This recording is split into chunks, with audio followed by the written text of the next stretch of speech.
Before maps, there were men, and Jedediah Smith carved his into the wild, mile by mile, track by track, across a land no white man had seen before. In just 9 years, Smith crossed more of the American West than anyone alive. He was the first to reach California overland from the east, the first to traverse Utah and Nevada, the first to push north through Oregon. And every step was charted not on parchment, but on beaver skin. A devout Christian with the grit of a warrior, Smith survived bear attacks, deserts, starvation, and war. With nothing but faith, instinct, and courage, he opened the West, then paid for it with his life on the Santa Fe Trail. How did one man map the American frontier, and why was his name nearly lost to history? The campfire is ready, so stay with me tonight. The story is about to start. My name is Sam, and this is Wild America. Chapter 1. Young Man of Enterprise. The advertisements laid before the public by the St. Louis, Missouri Gazette and Public Advertiser on Wednesday morning, February 13, 1822, were more enlightening and far more entertaining than the news. The usual outrages were in progress in Ireland. Trouble remained the staple diet of South America, and here was the grist Congress had ground out on a day in January 5 weeks since. But no information as to what was new in town. The advertisements told more about that. Here, for example, was Mr. Paulette Desjardins cautioning all persons against trusting or selling on credit to Emily, his wife, who had left his bed and board without just cause. And Mr. W.E.D. Wines sang much the same tune. Mrs. Wines also had quit the marital bed through the persuasions of her mother. Down the page, Mr. John Shackford was moved to speak of mackerel. He had just acquired 15 barrels. There was more of poetry in the souls of Messrs. Tracy and Warrendorf, who offered to a discriminating clientele an assortment of Madeira, Tenerife, Lisbon port, claret and Malaga wine, cognac brandy, rum, gin, and cordials. Though as practical storekeepers they had also laid in a supply of dyestuffs, shoes and boots, bar iron, plow molds, Indian goods, pork, glassware, and Spanish cigars. This, of course, was the merest beginning. But the big news in St. Louis this week was an advertisement at the foot of page 3. Signed by the Lieutenant Governor of the state, the advertisement made a fact of what had been tavern gossip for 5 months. Enterprising young men. The subscriber wishes to engage 100 men to ascend the River Missouri to its source, there to be employed for 1, 2, or 3 years. For particulars, inquire of Major Andrew Henry, near the Lead Mines in the county of Washington, who will ascend with and command the party. Or to the subscriber at St. Louis, W.M. H. Ashley. Enterprising young men, as General Ashley well knew, were a specialty of St. Louis. The ad did not specify how the 100 young men were to occupy themselves on the sources of the River Missouri, nor did it have to. One thing only had made St. Louis the largest and most thriving town on the frontier: the fur trade of the far west. That trade had made fortunes for some and ruined others, but there were few in St. Louis whose well-being did not in some way depend on what was happening up the great rivers. Sprawled over a hillside along the western bank of the Mississippi, 5 miles below its confluence with the Missouri, St. Louis lived by the wealth borne to it on the swirling yellow waters. From above, flat boats, keel boats, pirogues, canoes, and rafts floated down with cargoes of lead, lumber, wheat, whiskey, pork, and the staple furs and buffalo robes. Up the river from below came the slim keelboats propelled against the current by powerfully muscled boatmen or by clumsy square sails. And among the keelboats in increasing numbers splashed the new steamboats, a sight to which none upon the western waters had grown entirely accustomed. Both were laden with the varied wealth of the outside world for which St. Louis exchanged its furs. From these boats, and from the ferries that plied between the city and the green Illinois shore, thronged boatmen, trappers and traders, Yankee peddlers, miners, farmers, soldiers of the Republic, and, not least conspicuous on the streets, gaily blanketed Indians come to Redheadstown to confer with General William Clark. The streets along the waterfront were narrow and crowded, cluttered with warehouses and stores, but those on the heights were spacious and adorned with finely built houses, which gave the town a pleasing and substantial appearance. Some of the streets had lately been paved, which was progress to those appalled by St. Louis dust and mud, but something less to the old French habitants who complained of the rocks put in the streets, on which the rude wooden wheels of their carts were forever shattering. With a population edging past 5,000, St. Louis was experiencing the growing pains that marked the transformation of a village into a city.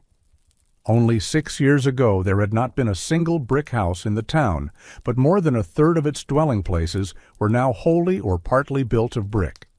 Many frame and some log houses were yet to be seen, the old French dwellings apparent at sight, built with their hewn logs planted perpendicularly in the ground. St. Louis, under the hill, was only less notorious than Natchez. On the hill itself, the townspeople were having their troubles learning to live together with ever less elbow room. Many families had the medieval habit of disposing of slops and worse by throwing them into the streets from any handy window. And passers-by had to reckon with the prevailing conviction that the way to dispose of a defunct dog, cat, or rat was to take it by the tail and hurl it into the street, to remain till rain, wind, sun, and passing cartwheels should return it unto the dust. St. Louis streets were a continuous spectacle. Fine broadcloth rubbed elbows with coarse homespun, greasy buckskin, and greasier blankets. Boatmen from the Mississippi and Ohio, like the voyageurs from the Missouri, swarmed ashore, spoiling for whiskey, whores, and a fight. Hoosiers and suckers bound for the rich farmlands of the Boonslick country and beyond, like the more numerous Kentuckians, strolled the streets of the metropolis, their wide-eyed, sun-bonneted women on their arms. St. Louis was a southern town with an abundance of black individuals, but they answered more readily to French than to English. The old French heritage of St. Louis was, in fact, always on show. The crude carts had clumsy wooden wheels, innocent of iron tires, and they were drawn by little Canadian horses. Just as striking was the Saint. Louis' manner of gearing ox teams, for the French had no truck with the ox yokes and bows of the Americans. They fastened 5-foot stakes with leather straps to the horns of their animals and required their teams to pull with their heads. This was a town adventurous in its spirit, too quarrelsome and short of temper. Gentlemen were always taking themselves at dawn to Bloody Island in the Mississippi, while the unwashed worked off their grievances in tavern brawls.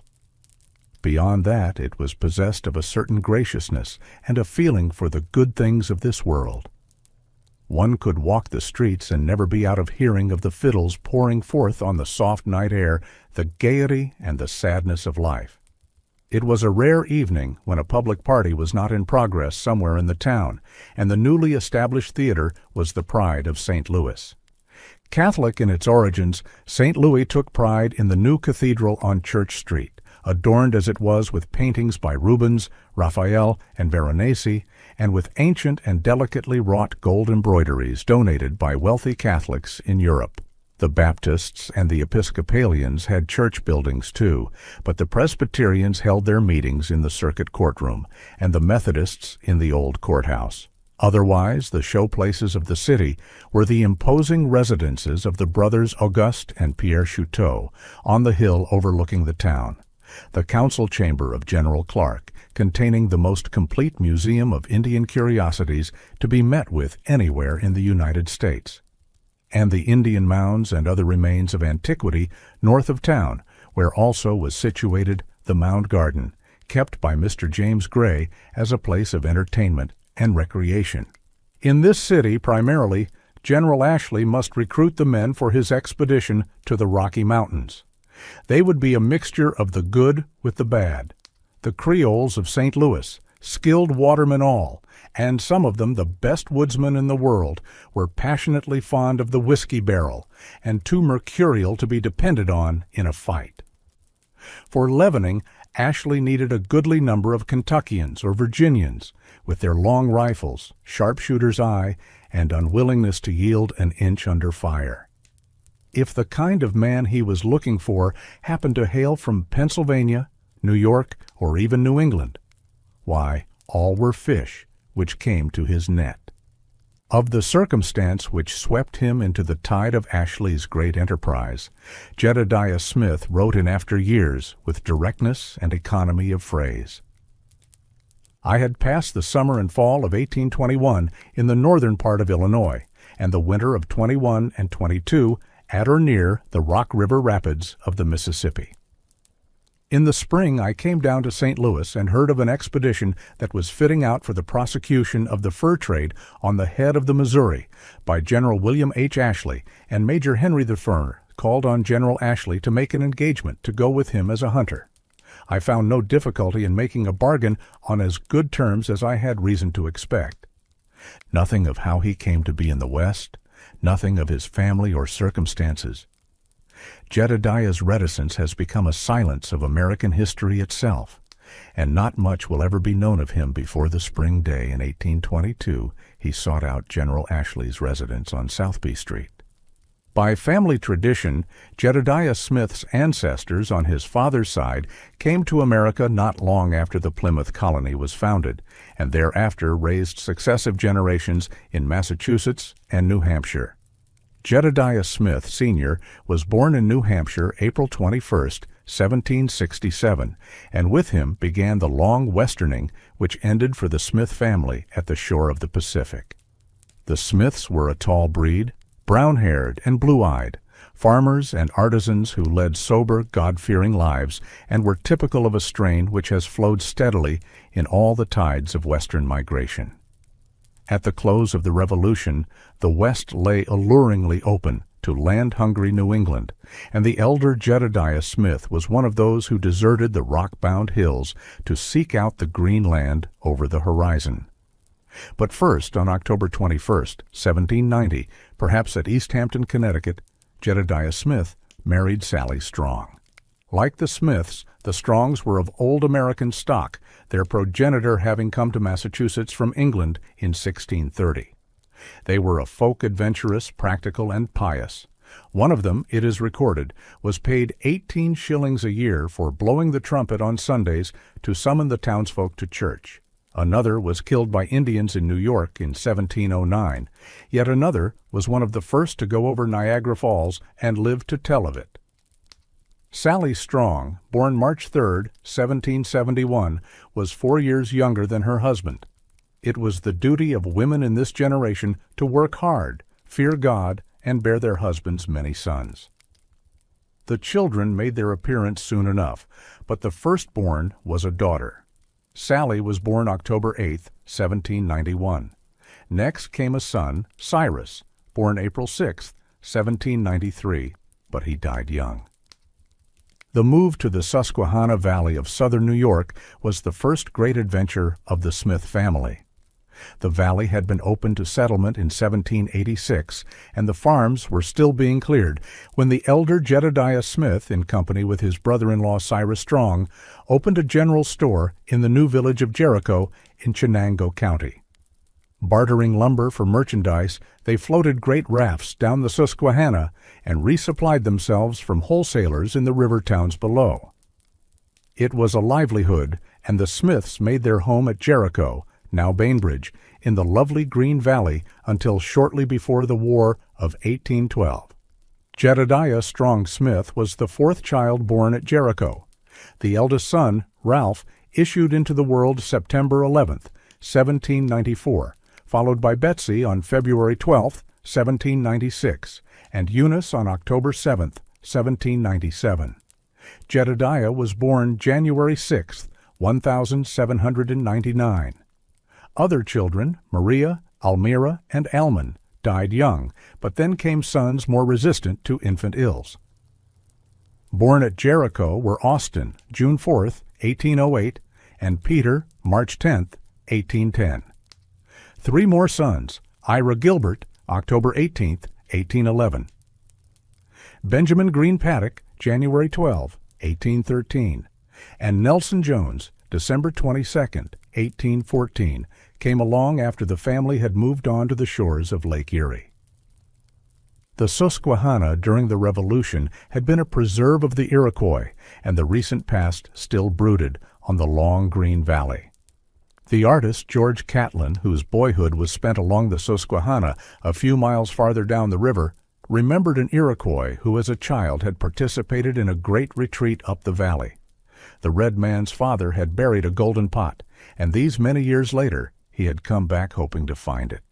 The golden pot had been found already by the white man's plow, a small utensil of brass which had been magnified by a child's eyes into a treasure. Catlin's Iroquois was killed in the night by some white man in whom the vengeful passions of the old wars still burned. This was not a safe country for Iroquois, and the child Jedediah saw few of them, but he hunted deer and squirrels amid the tall oaks, basswood, and sweet-smelling sassafras which covered the rolling hills. Apparently, in late 1810 or early 1811, some unpleasantness started the Smiths again on the long trail west. What the trouble was, it is difficult now to ascertain, but according to the memory preserved in the community, the elder Jedediah was detected passing counterfeit coins. Perhaps he was merely a victim of circumstances, for he reared a family of unassailable reputation.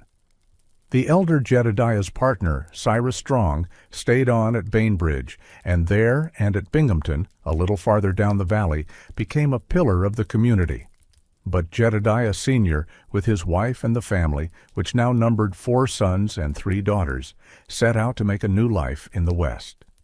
They settled just beyond the New York border in Northeast Township, Erie County, Pennsylvania. Here, perhaps, the Smith family became involved with the Simons family, with lasting effect on the life of Jedediah Strong Smith. Diah was now a tall, slender youth of 12, with a restless interest in the world and a thirst for knowledge. He found a mentor in Dr. Titus Gordon Vespasian Simons, whose memory as a pioneer physician lingers in several Pennsylvania counties. Dr. Simons's son Solomon married Jedediah's favorite sister, Eunice, and his daughter Louisa married Jedediah's eldest brother, Ralph, so there were family ties. But Dr. Simons won Jedediah's love and respect for what he was himself, and Jedediah's letters are never so glowing as when they speak of the old doctor. It is said that Dr. Simons presented the youth with a copy of the book published in 1814, which at last gave to the world the narrative of the journey Meriwether Lewis and William Clark had made to the Pacific, and that Jedediah carried this book on all his travels. Perhaps that is legend only, for the tides of American history were strong enough to pick Jedediah up and fling him westward. The local movement of those tides swept the Smith and Simons families west along the shores of Lake Erie and on into the Western Reserve of Ohio. They were there by 1817. Members of both families settled in and around Ashtabula, but others, including Jedediah's father and eldest brother, moved on south and west to Green Township in what is now Ashland County. The family had little money, and that, as much as the pull of the West, may have taken Jedediah finally from home in the spring of 1821. Perhaps by one of the lake boats, perhaps overland, he made his way to northern Illinois, where his journal takes up his story. The young man who came knocking on General Ashley's door received a warm welcome, for reliable men were hard to find this spring.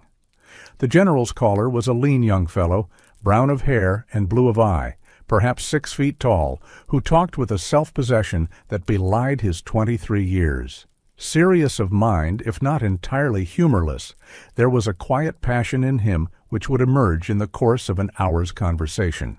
He proposed going to the mountains to make himself a first-rate hunter, thoroughly acquainting himself with the character and habits of the Indians, tracing out the sources of the Columbia and following the great river to the sea, but also, practically, seeing to it that all this was profitable to himself. Here was a man after Ashley's heart, for he too was capable of a vision infused with the sternest understanding of his own interest.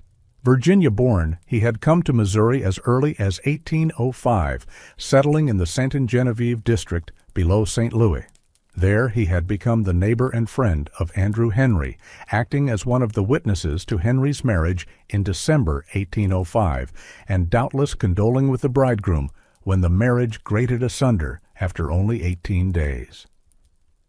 Ashley was slight of frame and of medium height, with a thin face, prominent nose, and jutting chin, not especially striking in his appearance, yet a man of distinguished presence. Intelligent and forceful, he inspired confidence and respect, and was early made a captain in the St. Genevieve militia and a justice of the peace for his district. During the war with Britain, he and Henry had moved to Washington County, attracted by the possibilities of Missouri's infant lead mining industry. Henry had embarked on mining operations, while Ashley, seeing so much shot issuing from the smelters, commenced a powder manufactory. The business had prospered during the war, and for a time thereafter. He then turned his attention to surveying and real estate promotion, and by 1819 had established himself in St. Louis. Throughout this period, Ashley advanced steadily in the territorial militia. In 1814, he was commissioned lieutenant colonel of the 6th Regiment of Washington County, with Andrew Henry Major of his 1st Battalion. By 1819, he had become a full colonel, and in 1822, he was a brigadier general. Although he lacked the fire of his friend young Tom Benton, he had won the lieutenant governorship in Missouri's first state election, and he had just finished presiding over the first session of the Missouri Senate. Ashley wanted wealth and its perquisites, and was willing to gamble for them. But above all, he wanted political preferment, and whatever wilderness adventures he might embark on, he understood them to be a means to this end. General Ashley had the aspect of a man able to pay his bills. If he lacked experience in the fur trade, this could not be said of his partner. Andrew Henry had gone to the mountains as early as 1808 as a partner in the Old Missouri Fur Company. During the next 3 years, he had penetrated to the remotest sources of the Missouri, and even crossed the Continental Divide to the south branch of the Columbia, Lewis's River, the Snake, to build a post. Starvation and the Blackfeet had finally driven everyone out of that country. Henry had come down the Missouri in 1811 with the expectation of returning to the rich fur country beyond the mountains, but dissension disrupted the company, and later the war with Britain stopped all trading and trapping in the upper country. If anyone was capable of reestablishing the American fur trade on the fabulously rich waters of the high Missouri, Andrew Henry appeared to be the man. A four-way competition was shaping up for the wealth of Upper Missouri, and since the previous summer, it had been an exciting question who would get there first. The Missouri Fur Company, revitalized by a reorganization in 1820, for a year had been preparing an expedition under two of its ablest partisans, Robert Jones and Michael Immel, with the intention of reoccupying the country from which it had been driven 10 years before. Simultaneously, the formidable firm of Berthold, Pratte, and Chouteau, the French fur company to its rivals, was getting together an expedition of 60 men which would establish a post in the Sioux country and then go on up the river to the Mandans. An international complexion was given the rivalry by the Columbia Fur Company. In the wake of the consolidation of the Northwest Company with the Hudson's Bay Company, some of the Nor'westers who had been cut adrift had come down from Canada and found American partners. Now they were preparing to penetrate to the Mandans by a different route, via the sources of the Mississippi and the St. Peters. At the same time, traders who had gone out to New Mexico the previous summer had received a warm welcome, unprecedented for American traders, explained by the news of the revolution in Mexico which had broken the Spanish grip on the lower reaches of the continent. William Becknell had come back to Missouri in February with the news that the gates of Santa Fe had been flung wide open, and he and others were preparing a trading venture which, among other novelties, would take out the first wagons ever to depart for the Rocky Mountains. Competition made men suited to the fur and Santa Fe trade scarce and valuable, and contributed to the generally roseate aura that enveloped St. Louis this spring. Ashley and Henry showed imagination and enterprise throughout their years in the fur trade, and the terms to which they came with their men gave the competition a rude surprise. Our information comes from Thomas Hempstead, the Missouri Fur Company's acting partner at St. Louis. On April 3, 1822, the day Henry got off for the mountains with Ashley's advance party, Hempstead wrote Joshua Pilcher, the acting partner on the Missouri. Gen 1. Ashley's company starts this day with 1 boat and 150 men by land and water. They ascend the Missouri River to the Yellowstone, where they build a fort. The men are all generally speaking untried and of every description and nation. When you see them, you will judge for yourself. The company will be conducted by honorable men, I think, but I expect they will wish nothing more of us than to unite in case of difficulty. My opinion as regards the manner that those men are employed might differ with yours, but I think it will not. They are engaged in 3 different ways. I am told the hunters and trappers are to have 1/2 of the furs, etc. They make the company furnish them with gunpowder lead. NC and Sear. They only are to help to build the fort and defend it in case of necessity. The boat hands are engaged as we engage ours. The clerks are also the same, but of those are the fewest number. I do think when men are engaged upon the principles of the above, that regularity, subordination, system, which is highly necessary to have on that river, should be the first object of any company to establish. But pray, let me ask you in what way it can be done under those circumstances.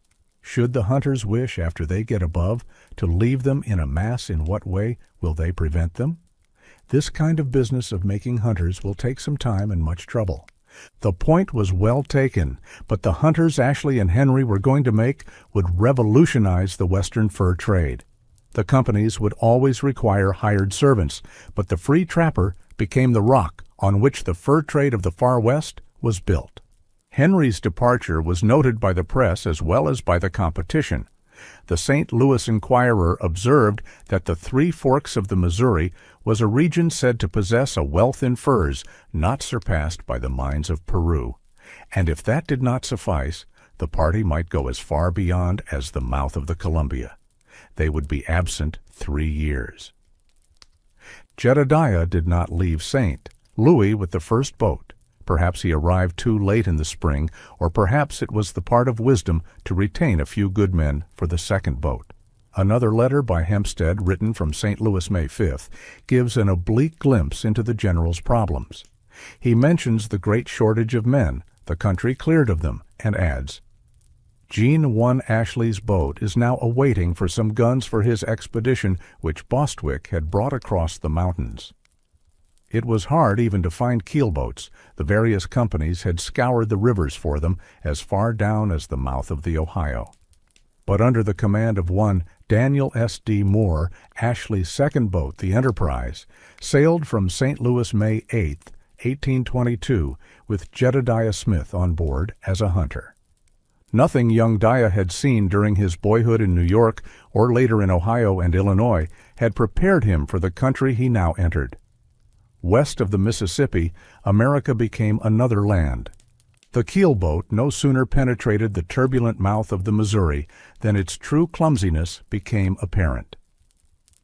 Perhaps 100 feet long and 20 feet wide, a ribbed craft built on a keel covered with plank, it had a very shallow draft from 2 to 3 feet.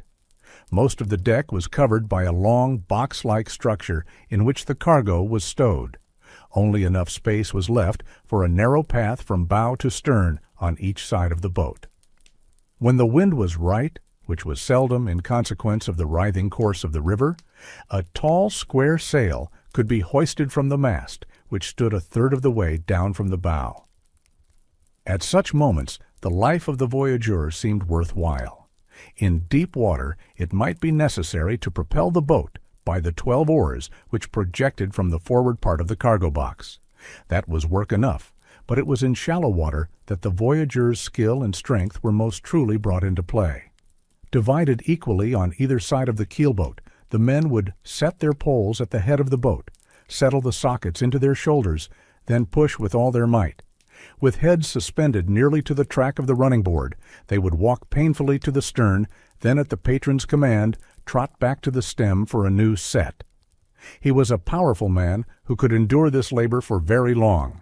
It is no wonder that on the western waters the boatmen were regarded as a breed apart. In swift water or in other unlucky circumstances, none of these means of attacking the current might suffice, and the crew must resort to the cordel. A stout cable was stretched from the mast to the voyageurs on shore, who inch by inch and foot by foot, tearing their way through underbrush, along the sides of rocky bluffs and through the clinging muck of marshy banks, dragged the boat upward against the current. It was incredible that keel boats ascended the Missouri at all, and Jedediah must have shared the wonder of everyone who saw the operation for the first time. His privileged status as a hunter spared Jedediah most of this grueling labor, but no man was delivered from the savagery of the country. The terrain lying back from either bank of the river bore small resemblance to the serene forest lands of the east. The low banks of the river were covered by tall timber, sometimes so interlaced with wild grapevines and tangled brush that a hunter could not penetrate it. Fallen trees of enormous size often piled up one on another, overgrown with nettles as tall as a man. No buckskin parried the whiplash sting of these nettles, nor blunted the sharp thorns of the climbing roses and buckthorn. The insects were bloodthirsty. Wood ticks burrowed into the skin, and though they might be cleared away by a bloody swipe of the hand, their heads remained in the wounds, burning and festering. Mosquitoes swarmed in numbers beyond belief, and their bites left burning welts which lasted for days. It was surprising how few the flowering plants were, and the sweet singing birds. In this country, one might go for days without hearing a bird other than the harsh hammering of a woodpecker or the screeches of green parakeets flinging themselves across the river. This was a lonesome land. The scattered villages lay back from the river, and it was only infrequently that a ramshackle cabin was seen. Occasionally Jedediah got a shot at a turkey. A deer or hog ran wild, and packed his kill to the riverbank for the boat to pick up as it passed. At night, Jedediah might lie awake too tired to sleep, listening to the long turbulence of the river. In this month of flood stage, the waters roared continually out of the wrath and agony of their seaward passage. Somewhere in the darkness, a riverbank, undermined by the voracious current, would cave in with a sound like distant cannonading. Nearer at hand and unending was the remorseless crunch of driftwood ground, together by the seething waters. Stiff and sore, he could lie the whole night through, listening to the tormented river, gasping in the warm, humid air, and slapping at the swarming insects until the sun again glared in the sky. At great intervals a pirogue would appear on the shining water, arrow-thin, swift, and graceful as a boat was on this river only when headed downstream. Sometimes it was manned by Indians, Iowas, Sauks, or Kaws en route to Redhead's town for a visit of state or complaint. Sometimes the boat, a hollowed-out cottonwood, rode low in the water, freighted with the trader's furs and dressed hides. For the most part, however, the upriver passage was an experience of loneliness, heat, exhaustion, muscle soreness, rushing water, and the raw, exposed face of wilderness. The monotony of the voyage was broken briefly when the boat reached Franklin, westernmost town of any pretensions in the United States, but still not imposing. The town was a clutter of wooden shacks, which the Missouri was making up its mind to sweep away. Opposite Franklin, a few scattered cabins clinging to a bluff on the right bank laid claim to the name Boonville. The plain lying back on either side of the river was the Boonslick country, named for its first settler, whose long pursuit of the setting sun had ended here.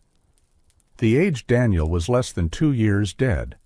At Franklin there was news of Major Henry's party, which had passed up the river April 25th, thus far safe. Ezekiel Williams, who had been in the mountains with Henry before the war, shook his head. The Blackfeet, he predicted, would attack, rob, and kill his hunting parties, and Henry need not be surprised if he were driven from the mountains, as he had been 11 years before. Prophets of doom, however, are never wanting, and Jedediah was not prepared to concede the same authority to village seers that he accorded to the prophets of his Bible. The enterprise pulled on up the river. The yellowish-gray color of the water made it difficult to recognize shoal places, and when the boat grounded, the labors of the whole crew were required to float it again. It was necessary continually to move the boat from one bank to the other, for no power on earth was capable of moving it upstream in mid-current. Time after time the boat would get into a precarious situation among drifting logs, in danger of stranding and being burst wide open. Most dreaded by the crew were sawyers, trees washed into the river and bobbing up and down in the current. Great branches could thrash up out of the water, capable of overturning a boat or ripping out its bottom. Snags were another hazard, and planters yet another, trees which had become fixed to the bottom of the river.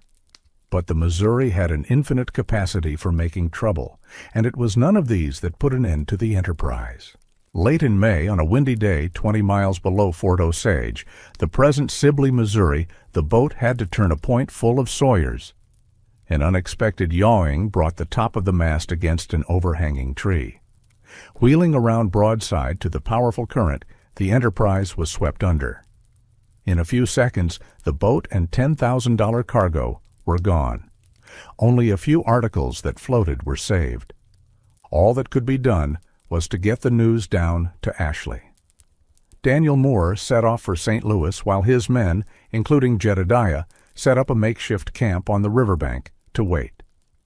The wait may have been wearisome, but it need not have been. This was a storied river. It was a century and more since the first voyageurs had dug their paddles into these murky waters. Some of the men encamped on the riverbank might be descendants of those early adventurers, given to great tales told in the firelight.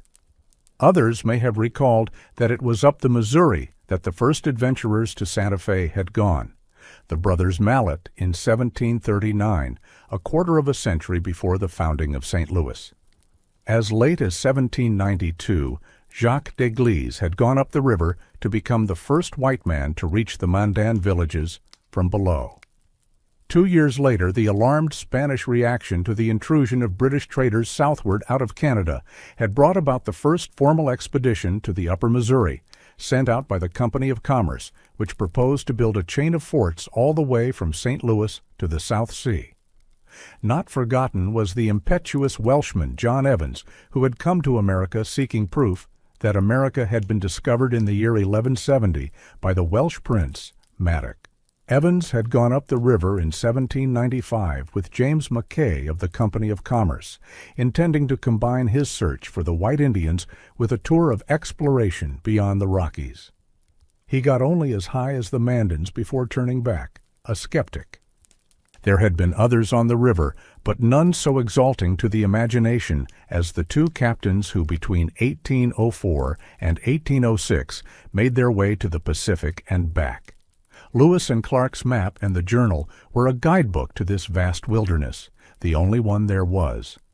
Jedediah admired profoundly the achievement of the two captains, and would listen to any story of them or their men. If Ashley was dismayed by Daniel Moore's arrival in St. Louis June 3rd, 20, he did not permit the news to paralyze him. To this crisis he reacted with energy and determination. In 18 days he had another boat and 46 men off for the mountains. Either Moore was unwilling to trust his luck a second time, or Ashley could not risk another miscarriage of his plans. The general himself came with the boat. Contrary to the usual custom of the traders, Ashley laid in a plentiful supply of provisions, mainly sea bread and bacon, so that the boat and its crew were not dependent on the fortunes of the hunters.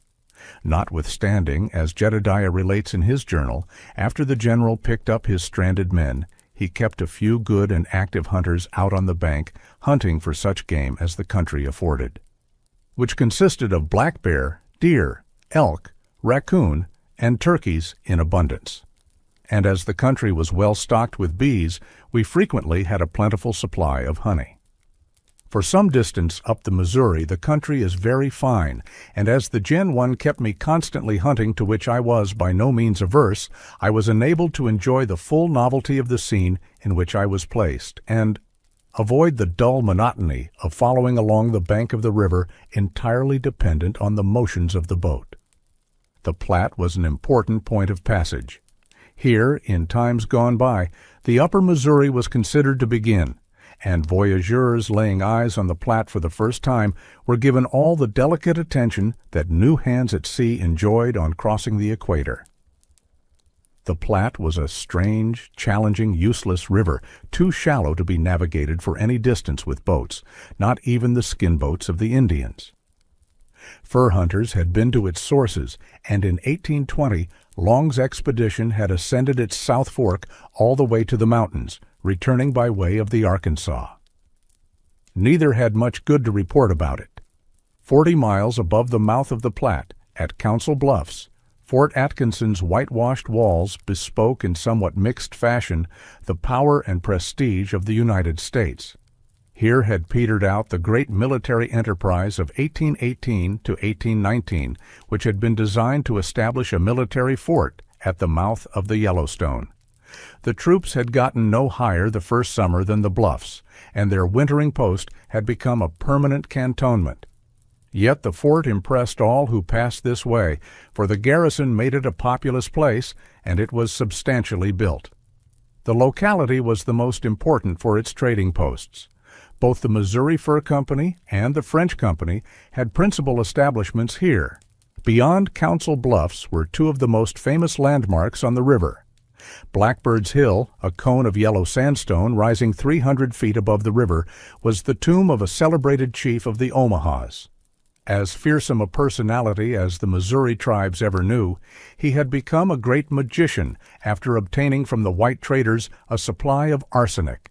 He was said to have poisoned 20 tribesmen to establish a reputation as one who could foretell death. No chief on the river had been more dreaded. In 1800, he and a large part of his tribe had been carried off by smallpox. He was buried, sitting upright on a live horse, on this yellow hill. A little higher up, and on the opposite side of the river, was Floyd's Bluff. Here was buried the only man lost on the Lewis and Clark expedition. Sergeant Floyd had been seized with a bilious colic and died, as the book of the two captains attested, with a composure which justified the high opinion we had formed of his firmness and good conduct. On August 20th, 1804, the Corps of Volunteers for Northwestern Discovery had buried him on top of the bluff.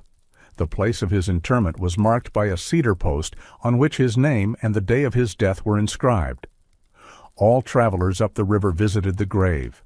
The stake marking it had often been destroyed by prairie fires and just as often replaced.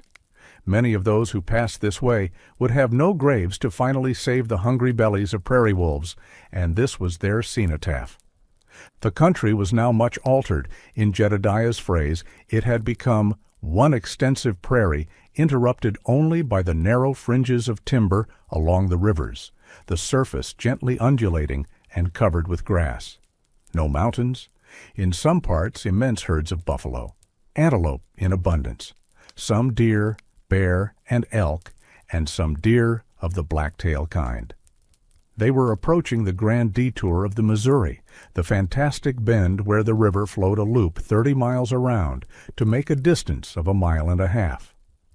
This was Sioux country, and here was located the newest outpost of the Missouri Fur Company, Cedar Fort, or Fort Recovery.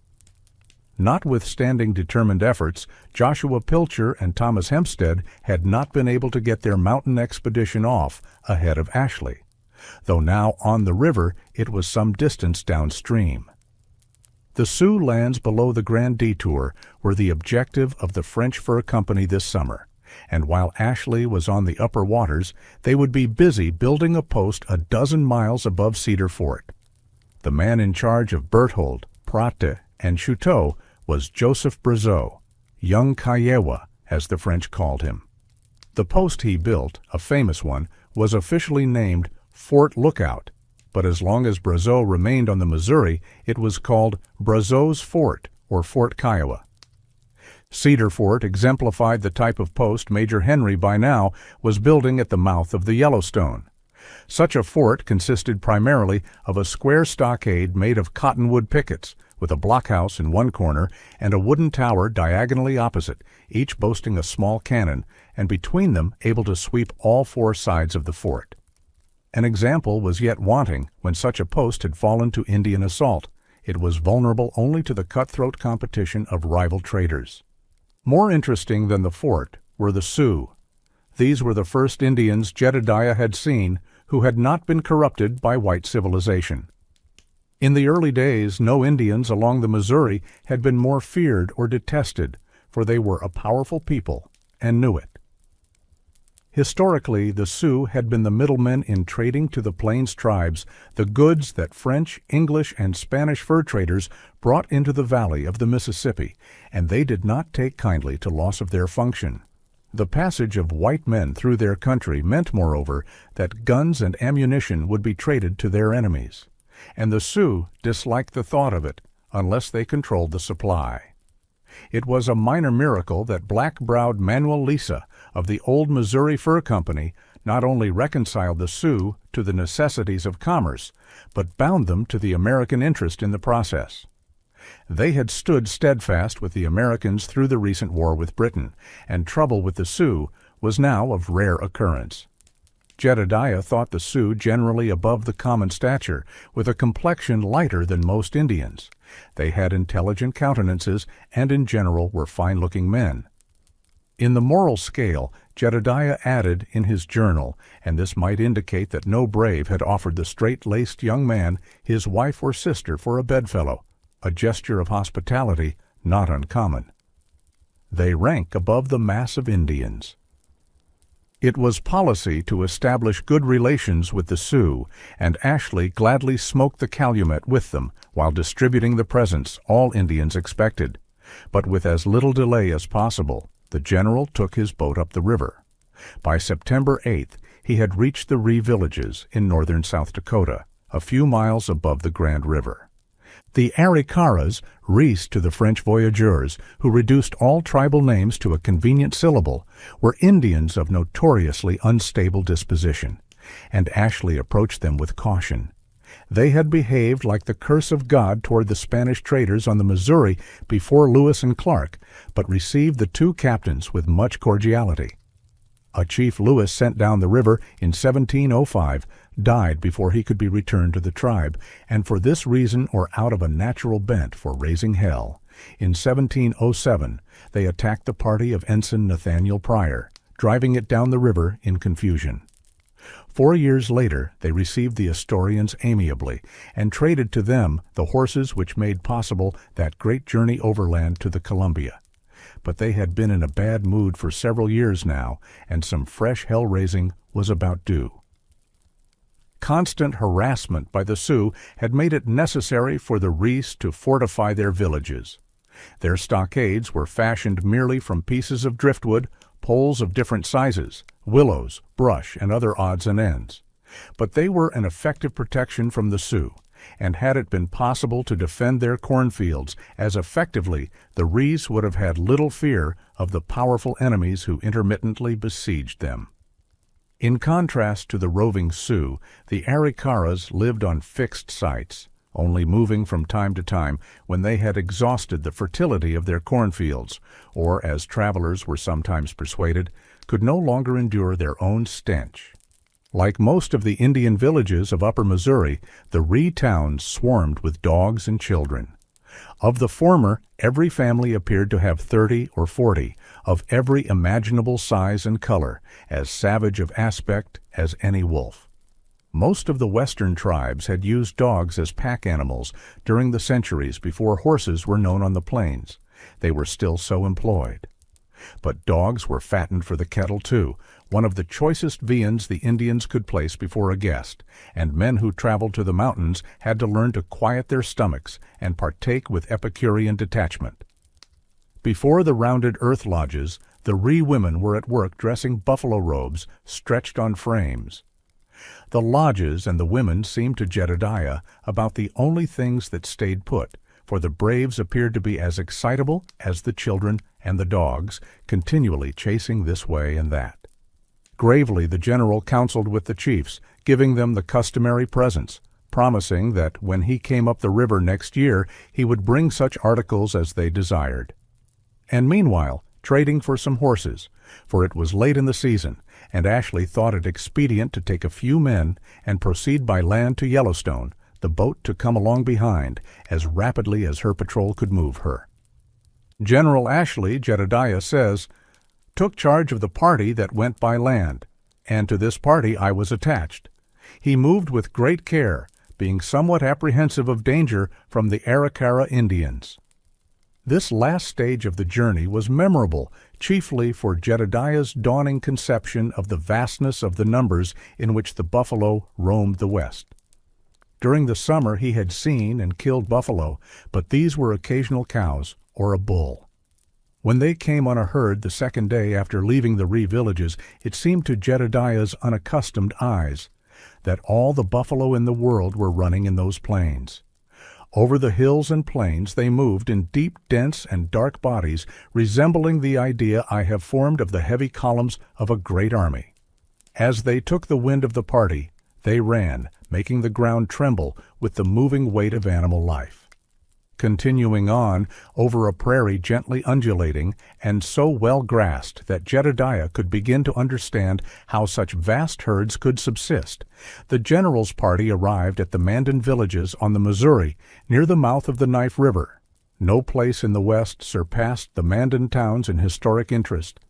As long ago as 1738, the Sieur de la Vérendrye, exploring south and west from the Assiniboine River, in search of Indians said to be whiter than any known, had reached the Missouri here. 4 years later his sons explored yet farther to the south and west, as far as the Black Hills, before turning back into Canada. The English and the Spanish had come to the Mandan country in turn, beginning in the 1780s, and it was from here that Lewis and Clark had set out on the last stage of the journey that brought them to the rain-swept Pacific. Since white men had known them, the Mandans and their neighbors, the Minnetarees, had lived in fixed villages here, where the Missouri tired of its long eastward passage from the Rockies and turned southeast to find the Mississippi. Like the Sioux and the Arikaras, the Mandans were notably open-handed with their women, a complaisance which made their towns a topic of interesting reminiscence the entire length of the Missouri. They were given also to certain ceremonies of fertility scarcely imagined by the Methodist circuit riders from whom Jedediah had received instruction. To the ways of the Western Indians the young man still required to be hardened, and it was just as well that no opportunity offered for a more intimate acquaintance. Of their reception by the Mandans, Jedediah says only that the general and his party were invited into a large lodge, and some of the principal chiefs being invited, the pipe of peace was smoked according to the usual ceremonies. A council was held, and the Gen 1 said such things to them as he thought most likely to secure and continue their friendship. The safety of the boat looked to Ashley, and his men set out again for Yellowstone. They crossed the Little Missouri, remarkable even in comparison with its namesake for the turbidity of its waters. The ground was more broken, but still gently undulating, watered by creeks and springs and well clothed with grass. Fine buffalo country. Yellowstone at last. They arrived October 1st, 2 weeks in advance of the boat, to find a fort awaiting them. The cannon barked a welcome, and Major Henry received them joyfully. Fort Henry was a picketed enclosure on the right bank of the Missouri, a quarter of a mile above its confluence with the Yellowstone. A log structure had been built at each of the 4 corners, and these, joined together by pickets, enclosed a space which could serve as a corral if the fort were invested by Indians. The fort stood on a narrow tongue of land between the 2 rivers, which was sufficiently elevated to be above high water. A heavily timbered bottom along the far shore of both rivers pleasingly hinted at the forested regions above. Henry's party had reached Fort Atkinson without event early in May, and paused only briefly before continuing up the river. An old hand on the Missouri, Henry had scorned carrying with him much in the way of provisions, but by the time he reached Cedar Fort he rued the decision, for with provisions exhausted and no prospect of game, his men by 2s, 3s, and half-dozens began making their way back. This dribbling away of his manpower may have continued all the way to the Yellowstone, though Ashley picked up some of the stragglers. The cost to the partners had been high, but here they were in the fur country, their fort built, and a year's outfit on hand. New to the business they might be, but they had beaten the opposition to the Yellowstone. Ashley must now turn back to make arrangements for the second year's outfit. Henry would remain in the mountains and whip the trapping force into shape. When Ashley and his pirogue was gone, Jedediah must have taken a long look around, the dark growth of timber on either hand, the wide rivers so curiously discolored, the October sun hot overhead, the smell of the raw wood of which the fort was built strong in his nostrils, newness gripping the world. No hills lifted anywhere on the wide circle of the horizon, but he had reached the mountains. Here at the junction of the Missouri and the Yellowstone, by agreement, the Rocky Mountains began. Chapter 2. The Hunters and the Hunter. Major Henry equipped two parties for the fall hunt. One was to go up the Missouri, the other up the Yellowstone. He himself intended to see the Missouri detachment as far on its journey as Milk River. Who took charge of the Yellowstone operation history has been slow to reveal, but there is good reason to think that the head of this party was John H. Weber, a one-time Danish sea captain who had come to Missouri not long after Ashley and Henry and had known them since St. Genevieve days. Captain Weber has remained a hidden figure in the annals of the fur trade. Born in 1779 in the town of Altona near Hamburg, then part of the Kingdom of Denmark, Weber received a fairly good education, but at an early age ran away to sea, soon becoming master of a sailing vessel. The Napoleonic Wars seriously complicated the life of Danish seafarers, and young Weber made his way to America. Nature had done well by him, a contemporary says. He was a man of large and powerful frame, of erect carriage and graceful manner. His face indicated the superior intelligence behind it. He had a nose like a Roman emperor and an eye as regal and piercing as that of an American eagle, the courage of a hero, and the staying qualities of a martyr. But he was impetuous and peculiar in many ways, and at times disagreeable and unhappy. His was a mercurial nature that went up in hope and down with despair.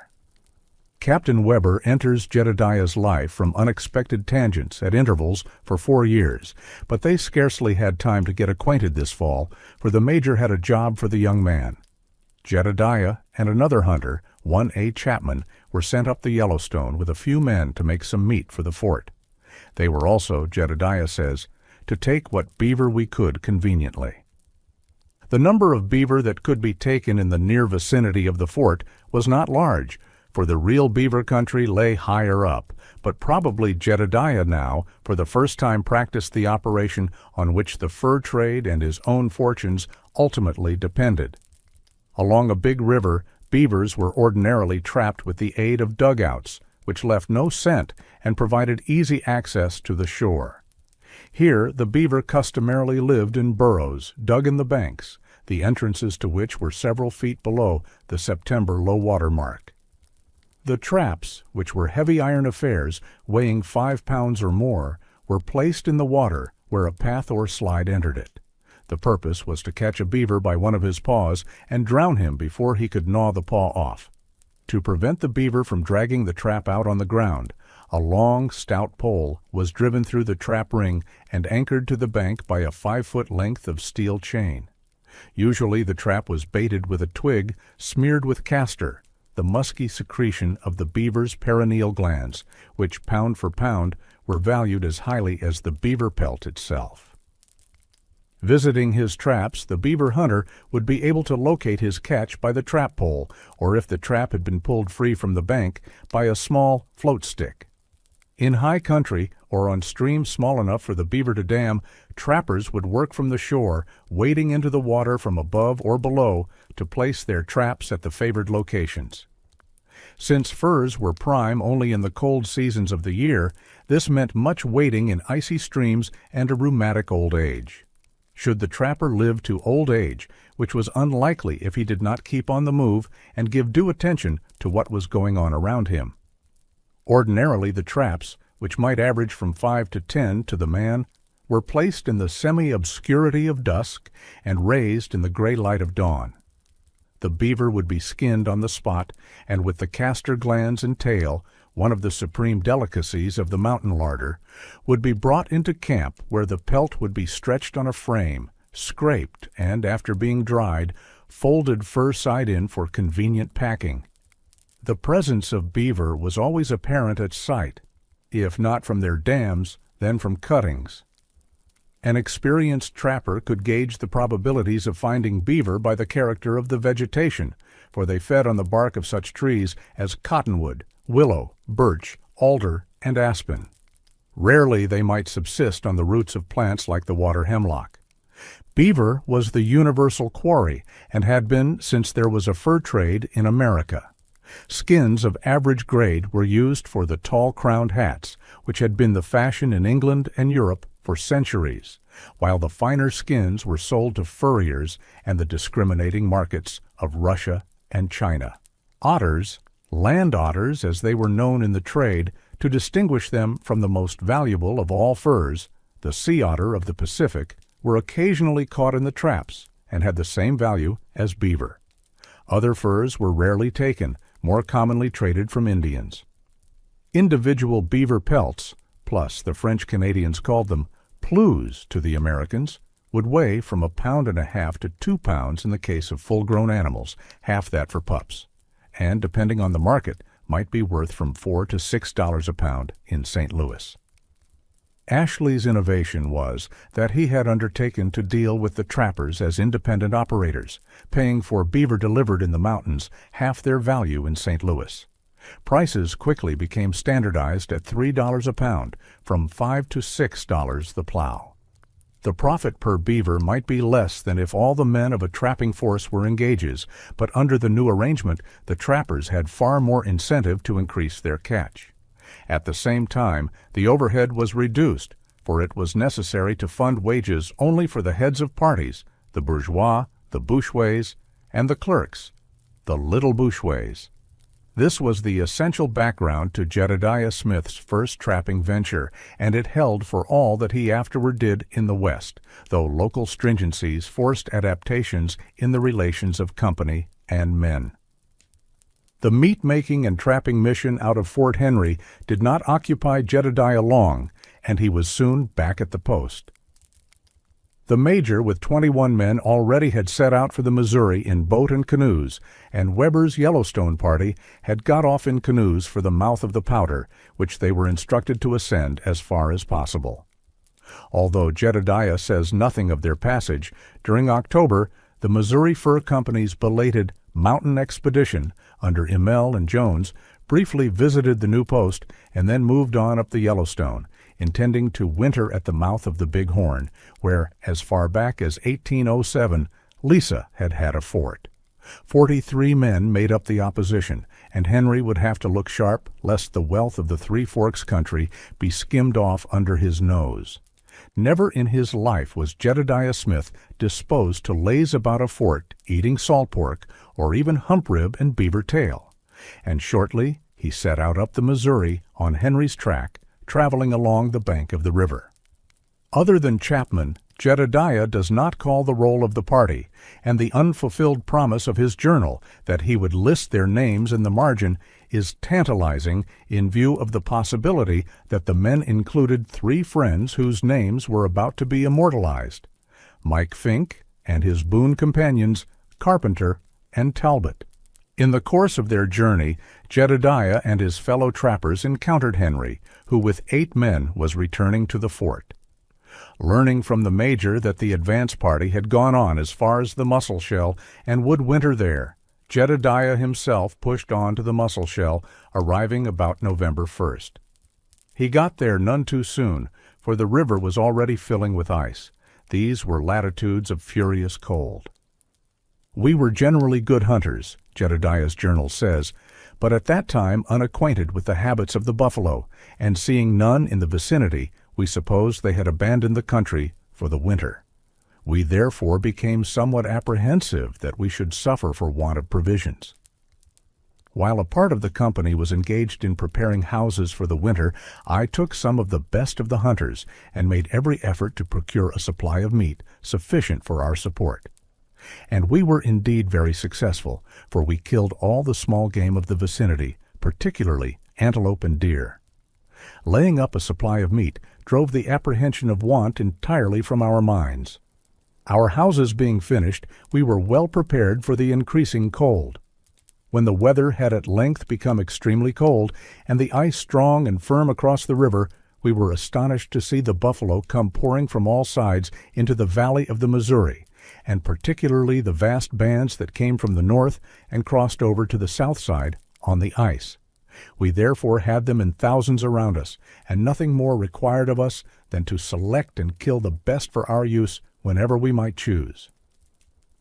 In our little encampment shut out from those enjoyments most valued by the world, we were as happy as we could be made by leisure and opportunity for unlimited indulgence in the pleasure of the buffalo hunt and the several kinds of sport which the severity of the winter could not debar us from. So ends Jedediah Smith's account of his journey to the mountains. It is 3.5 years before he reappears with a letter or journal. During that time his life must be pieced together from the impression he made on his contemporaries, and there were many men to take note of Jedediah Smith's passage and remember him above his comrades. A mild man and a Christian they called him, and this alone would have set him apart in the mountains. But the mildness of his manner and his troubled sense of unworthiness in the sight of God only brought out in stronger relief his other qualities. Jedediah had intelligence he was able to apply under pressure, toughness of spirit, a capacity for endurance beyond that of most men, and above all the courage and grace in the face of adversity that men call gallantry. Wherever he went, these qualities made their impression, and for a time we may follow Jedediah through the eyes of other men. Something of his life during this period may be recovered, too, from the tales told of his companions. This was a golden age in the history of the West, and all the Ashley men have something of the stature of culture heroes. That Jedediah Smith emerged head and shoulders above them all is in itself a measure of greatness. Mike Fink, Jedediah's comrade of the winter camp on the Musselshell, was of the breed, half horse, half alligator, which for a generation had been the glory and the scourge of the inland waterways. Barrooms the length of the Ohio and the Mississippi had seen Mike bound into the air, clapping his heels together and crying his vainglory. "I am a salt river roarer, and I love the swimming, and as how I am chock full of fight." In his hat he wore the cocky red feather emblematic of his supremacy among all the brawling boatmen, and the stories about him were legion. They were not, alas, tales of the skill, strength, and courage he brought to his calling as a keelboatman. The stories had to do with Mike the ring-tailed screamer, the man who could outrun, outjump, outshoot, outbrag, outdrink, and outfight Gary Man on the rivers, and in no way behindhand with the swimming either. Perhaps it was the novelty of the thing that induced Mike Fink to join Ashley's expedition. The lure of new country, the far land never yet seen, the buffler and the grizzly just born to be shot by Mike Fink, these must have brought Mike to the mountains. He had 2 bosom friends, Carpenter and Talbot. A common sport of these friends was to fill a tin cup with whiskey and shoot it from one another's heads at 70 paces. The Chronicle says that Mike and his friends, having taken service with Ashley in the threefold character of boatmen, trappers, and hunters, ascended as far as the mouth of the Yellowstone, and after building the fort, with 9 others, went to the Musselshell River, where they found a warm and commodious habitation for the winter. During this winter, Mike and Carpenter fell into a deadly quarrel. The quarrel is said to have been over a girl. If so, she was a girl back in the settlements, for no Indians set up a winter camp with Jedediah and his companions, and Americans newly come to the mountains did not outfit themselves with a woman of the tribe in their passage up the Missouri. The quarrel was patched up for the time being, and only Carpenter guessed at the bitterness Mike Fink hugged to himself. That winter the Missouri froze to a depth of 4 feet, and it was April 4th before the river discharged itself. The next day, the company on the Mussel Shell was visited by a party of Indians, and on the 6th they embarked in canoes for the Judith River. So says Daniel Potts, another member of the camp, who adds that in about 1 day's travel, the whites discovered where a party of hostile Indians had wintered, and felt that they had reason to congratulate themselves on having gone undiscovered. On April 11th, Potts was severely wounded by the accidental discharge of a rifle. He had to be taken down to the Yellowstone. Potts remained at Fort Henry all summer, recovering from his wounds, and if the party that ascended the Missouri has any other historian, he has not come forth. Not all those who had wintered on the Mussel Shell joined in the spring hunt. Potts had to be taken down the river, and others may have turned back on their own account. Fink, Carpenter, and Talbot were 3 who made their way back to the fort. Only 11 were left to push on up the river into the Blackfoot country, and Jedediah Smith was not among them. On reaching Yellowstone, the quarrel between Fink and Carpenter broke out afresh. Again it was patched up, and by way of evidencing the sincerity of the reconciliation, Mike proposed that he and Carpenter shoot the whiskey cup from each other's heads as they had done so many times before. A copper spun on high, and when it came down, Mike had the first shot.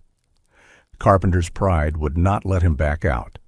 He told Talbot that Mike intended to kill him, but dying was something all men came to sooner or later, and he strode out to where Mike waited. He filled the cup with whiskey, placed it on his head, then stood to await the shot. Mike paced off the usual range and leveled his rifle, then lowered it to say with a smile, "Hold your noddle steady, Carpenter, and don't spill the whiskey, as I shall want some presently." Again he raised his rifle. With the sound of the shot, Carpenter pitched forward on his face. The onlookers ran to him and turned him over.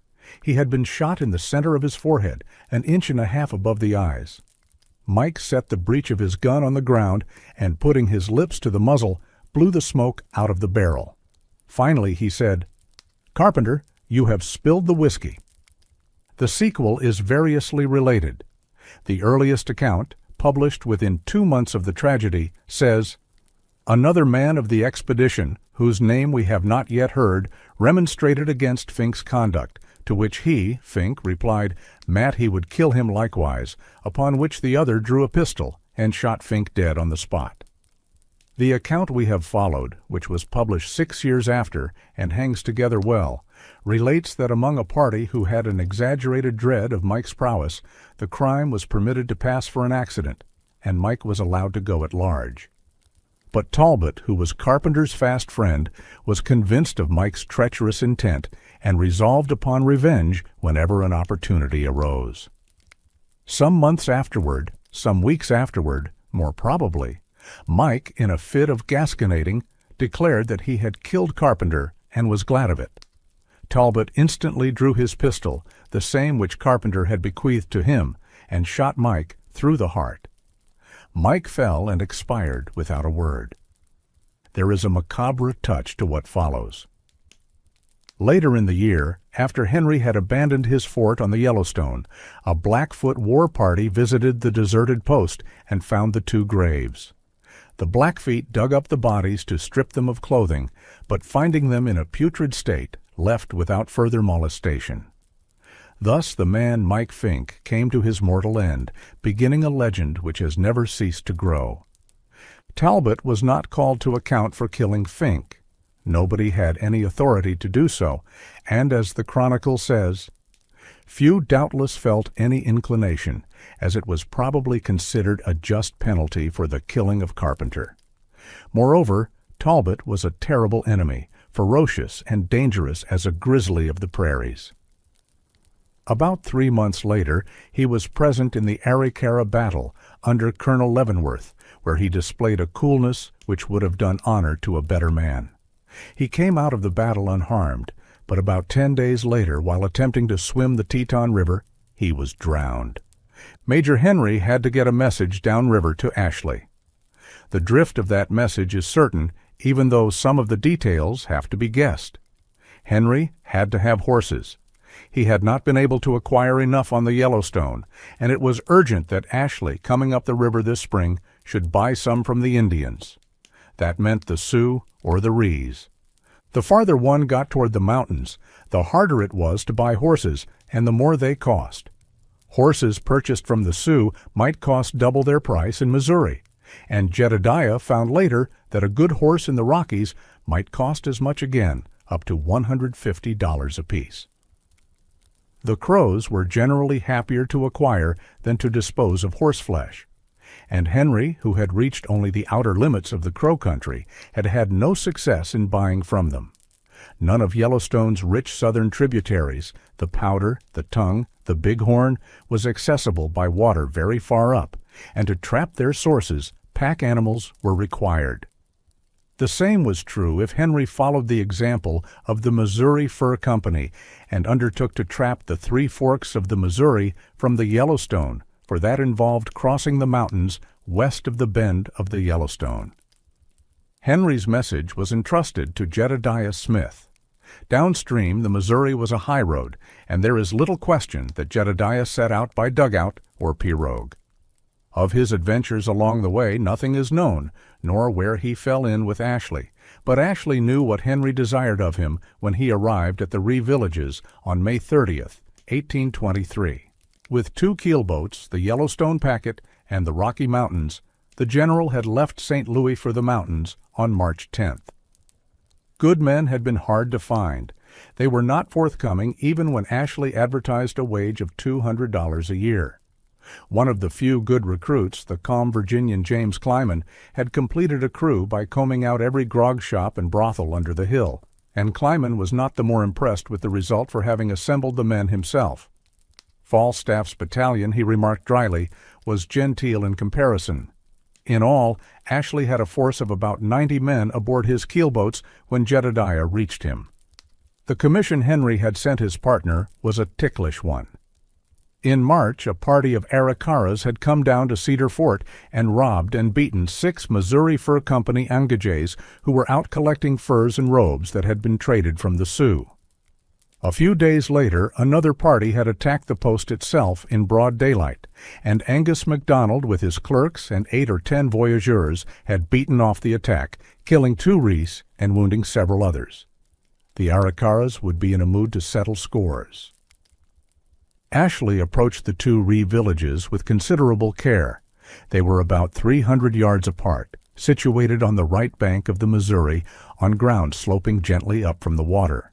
In front of the towns was a large sandbar, around which the river, here very narrow, and with the channel close to the right bank, flowed a horseshoe course.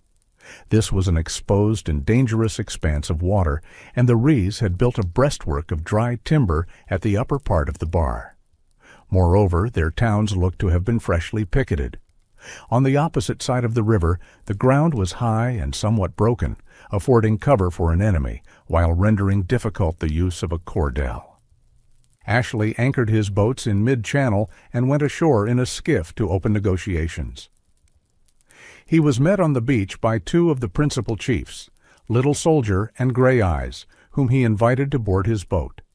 Little Soldier refused, but Gray Eyes clambered into the skiff. That was a favorable sign, for the chief had been known for nearly 20 years as a very tough customer, and one of the Rees killed at Cedar Fort was Gray Eyes' son. Ashley made the chief some presents and informed him that he had nothing to do with the company that had injured the Rees. He could not be held accountable for the actions of every white man on the river, but the Great Father at Washington would inquire into the circumstances, and justice would be done. The Ree chief said that it would be necessary to hold a council, and advised Ashley to remain where he was until then. That night, Gray Eyes came out on the beach, bringing word that the Rees had decided to remain friendly and would be willing to trade.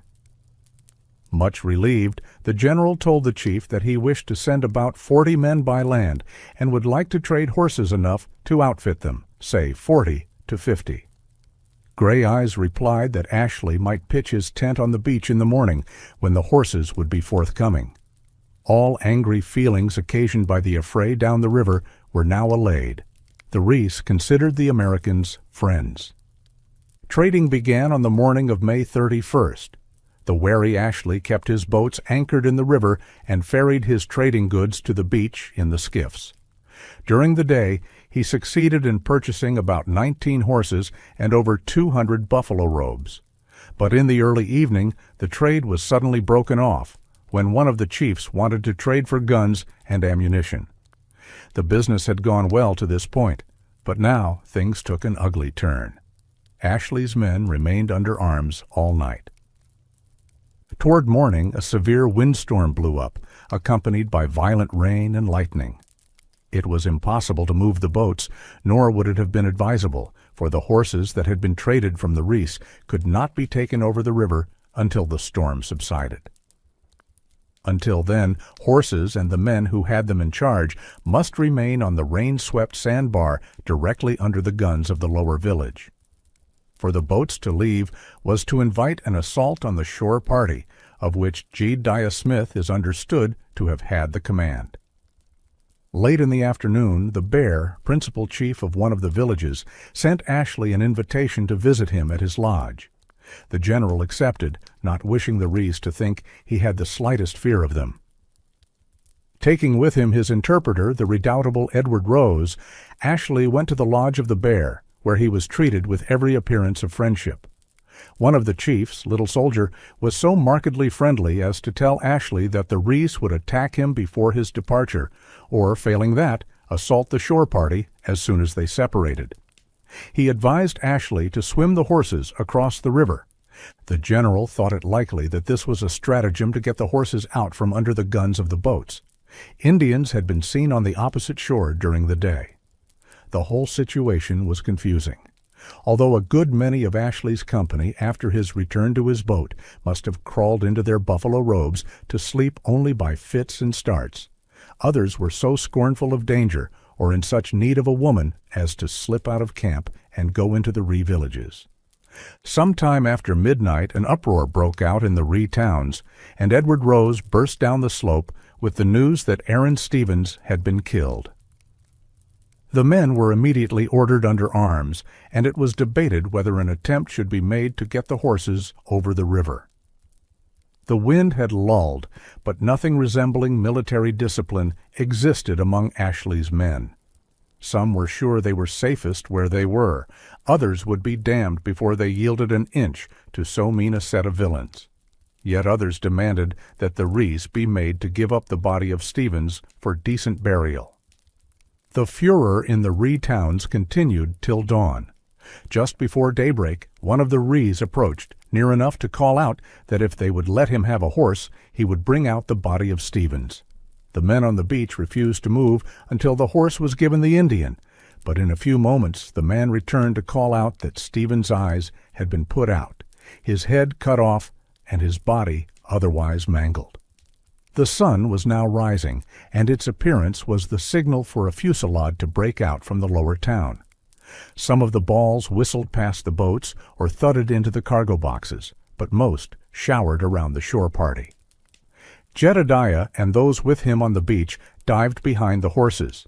So severe was the fire that within a few moments most of the animals were killed or wounded, and a number of the men. Seeing how destructive the Indian fire was, Ashley ordered his voyageurs to weigh anchor and lay to shore. But this was the kind of crisis for which the Creoles were notoriously unfitted. Incredibly valiant and ready to meet the emergencies of river travel, they went to pieces under fire. James Kleiman, who was on shore with Jedediah Smith amid the rain of balls, says that there were many calls for the boats to come ashore and take us on board, but no prayers or threats had the slightest effect of the boat's men being completely paralyzed. All that Ashley could manage was to get the 2 skiffs started inshore. One was large enough for 20 men, the other half that size. When they got to the beach, the infuriated shore party would not budge. The large skiff went back with only 4 men, 2 of them wounded, and when it would have pulled a second time to the beach, one of the oarsmen was shot down, the craft being set adrift. By then, the position of the shore party had become untenable. The Rees were advancing at right angles to their stockade and had reached the point of the sand beach. The men leaped into the river to swim to the boats, 90 feet out. Some of them made it, Others were shot down before they got well into the water. Some who appeared to be badly wounded sank while attempting to swim. The anchor of one of the keelboats was weighed, the cable of the other was cut, and the boats dropped down the river. The Reese gave them a last volley as they went. The entire action lasted scarcely a quarter of an hour. A single glimpse afforded us of Jedediah Smith on the sandbar in the moment it was realized that the battle must be abandoned as lost. One who had known Jedediah wrote 9 years later, "When his party was in danger, Mr. Smith was always among the foremost to meet it and the last to fly. Those who saw him on shore at the Rickaree fight in 1823 can attest to the truth of this assertion.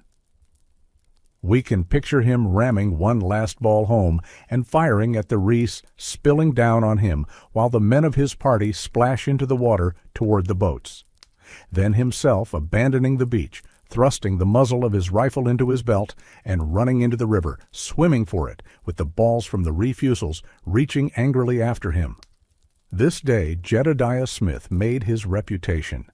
Yet, in all honesty, he might have agreed with Jim Kleiman, who said afterward, "Before meeting with this defeat, I think few men had stronger ideas of their bravery and disregard of fear than I had, but standing on a bare and open sandbar to be shot at from behind a picketed Indian village was more than I had contacted for, and somewhat cooled my courage." Kleiman's escape from the sand beach is an epic in itself. He was a strong swimmer, but the powerful current swept him down past the keelboats. There was nothing for it but to try to swim the river, which meant getting rid of the rifle, pistols, ball pouch, and hunting shirt, which was buckskin and held an immense weight of water. Nearly strangled, he heard a voice crying, "Hold on, Kleiman, I will soon relieve you." This was Reed Gibson, who had swum in and retrieved the skiff which had got adrift. Kleiman was so exhausted that Gibson had to haul him into the skiff, but as he lay gasping in the bottom of the boat, Gibson groaned, "Oh God, I am shot," and fell forward in the skiff. "I encouraged him," Kleiman says, and said, "Perhaps not fatally, give a few pulls more, and we will be out of reach."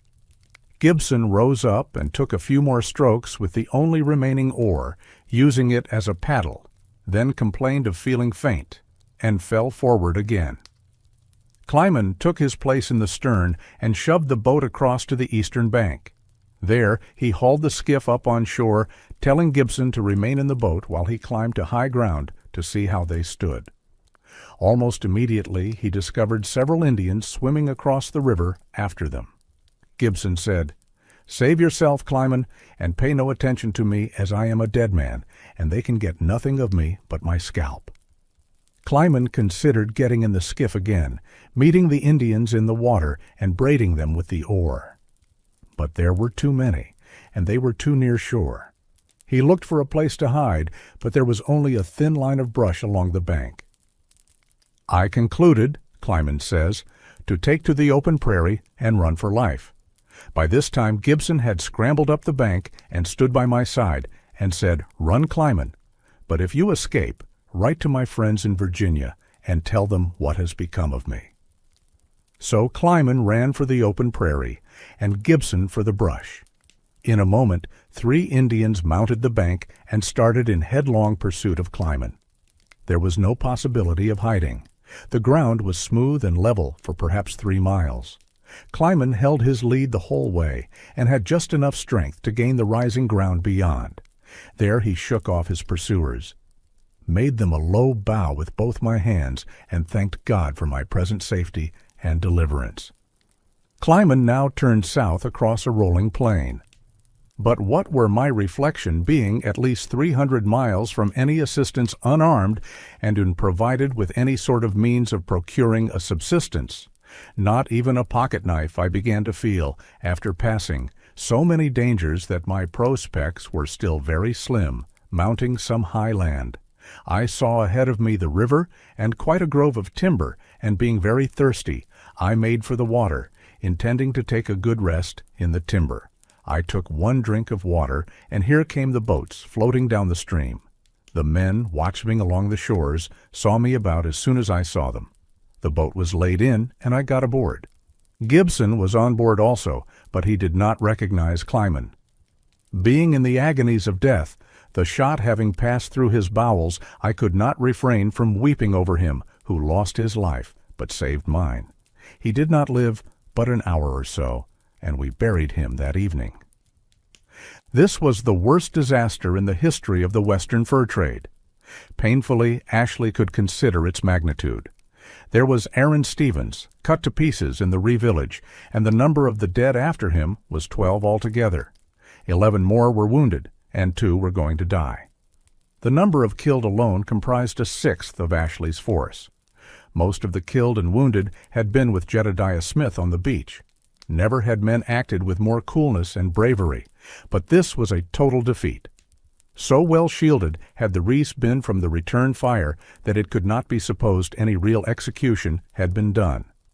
Once the survivors were embarked and the boats out of range of the Reese, Ashley had restored some vestige of control. He ordered the boats to drop down to the first timber, where he could place men and vessels in a better state of defense and keep a sharp eye out for survivors. The dying Gibson had been taken on board, and Clyman's luck had led him to the very refuge the boats were seeking. They were still too close to the Rees. 600 or 700 warriors armed with London fusils were a formidable enemy. It was expedient to drop farther down the river. When the boats stopped again, it was on an island where they could defend themselves. Here also they could bury Reed Gibson and John S. Gardner. The men who had accompanied Ashley to the mountains were a varied lot, but the variety did not extend so far as to include an ordained minister. Jedediah Smith stepped forward, and while the men stood silent around with bowed head, he prayed to that God in whose sternness all were prepared to believe, in whose compassion at this moment they much needed to believe. The prayer was a powerful one. The bodies of the 2 men were then laid in their graves. The only marker they could place was a log, lest the graves be opened by the Indians. While his men slept, Ashley paced the shore. The men of his shore party had distinguished themselves even in defeat, but his boatmen had behaved as cowards. It was not likely they were even ashamed, but their morale was destroyed. Somehow he must put the pieces together again. At sunup he paraded his men and outlined his plan to get them past the Ree villages. This would have involved timbering up the exposed side of each boat and making the passage by night. But the voyageurs were panicked by the mere suggestion that they face the Reese again. Ashley asked how many men would agree to remain with him until reinforcements could be obtained from Yellowstone. Only 30 men spoke up, and 6 or 7 of them were wounded. The boatmen were determined to go back down the river, by desertion, if not by arrangement. There was no point to remaining here unless help could be summoned from above. Ashley asked for a volunteer to carry an express to Major Henry. If any single moment in Jedediah Smith's life was decisive in the making of his career, it was this. He stepped forward. Jedediah may have been shrewd enough to realize what the gratitude of the general could mean to him, but he also understood the responsibilities of courage and the necessity of accepting duty. Ashley found a man to go along, a French-Canadian, it is said. With this one companion, Jedediah set out for Yellowstone. Ashley fortified the smaller of his 2 keelboats, the Rocky Mountains, and took on board those who were willing to stay with needed supplies. The rest of the goods he loaded into the large boat and started it downriver with the boatmen and the wounded. The goods would be left at Fort Kiowa, and the boat would go on to Fort Atkinson, carrying the news of his defeat. Ashley moved down the river as far as the mouth of the Cheyenne. Thereabouts he would remain till reinforced. Chapter 3. The Missouri Legion. The Yellowstone packet reached Fort Atkinson, June 18, 1823, 10 days from Ashley's camp at the mouth of the Cheyenne. Ashley's letter and the eyewitness accounts of the boatmen shocked and horrified Henry Leavenworth, colonel commanding at the fort, and Benjamin O'Fallon, the peppery agent in charge of Indian affairs. "I have thought proper," Ashley's letter said, "to communicate this affair to you as early as opportunity offered, believing that you would feel disposed to make these people account to the government for the outrage committed. Should that be the case and a force sent for that purpose in a short time, you will oblige me much if you will send me an express at my expense, if one can be procured, that I may meet and cooperate with you. I expect to hear from Major Henry, to whom I sent an express in 12 or 15 days. During that time I shall remain between this place and Arickaree towns, not remaining any length of time in one place, as my force is small, not more than 23 effective men. Any action taken would have to be on Leavenworth's own authority, for it would require weeks to get orders from below. The colonel decided to assume the responsibility and ordered 6 companies of the 6th Infantry to prepare to march. Leavenworth was a brave and energetic officer who had distinguished himself in 1814 at the battles of Chippewa and Niagara Falls. But he had little practical experience of the Indian character, and his own officers, to say nothing of O'Fallon and the Indian traders, tended to regard him as a politician who in an Indian campaign might become blind to the necessities of the situation. Easterners who had killed off all their own Indians had developed tender feelings for the red men other people had to live with, and at an inconvenient moment Leavenworth's thoughts might stray eastward. Major O'Fallon called in Joshua Pilcher to see what could be done. As acting partner of the Missouri Fur Company on the Missouri, Pilcher was pleased to find that the opportunity had arisen to deal with the Arikaras, albeit it had taken an outrage on the lieutenant governor of Missouri to arouse the military to this pitch of righteous wrath. The previous summer, Pilcher had accompanied his mountain expedition as high up as the Mandans, where he established a post called Fort Vanderburg. At the Ree villages, like Ashley, he had been well received. On their promise to commit no further depredations, he had left a clerk and merchandise. Notwithstanding, the Arikaras had attempted to waylay his boat when he came down the river again. During the winter they had attempted to rob the clerk, and in March had come the nasty business in the Sioux country. Pilcher was agreed with O'Fallon on the necessity of teaching the Indians a lesson, and he was prepared to back up a punitive expedition with the whole disposable force of his company. As O'Fallon saw it, the behavior of the Arikaras was symptomatic of a general evil.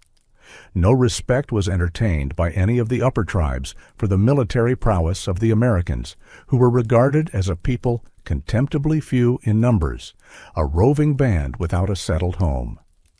Although chiefs of the upper Missouri tribes from time to time had been brought down the river to visit the Great White Father, the tales of the returning dignitaries always were dismissed by their people as big lies. Ashley's defeat had created the opportunity to administer a lesson that would make a lasting impression on all the upper tribes.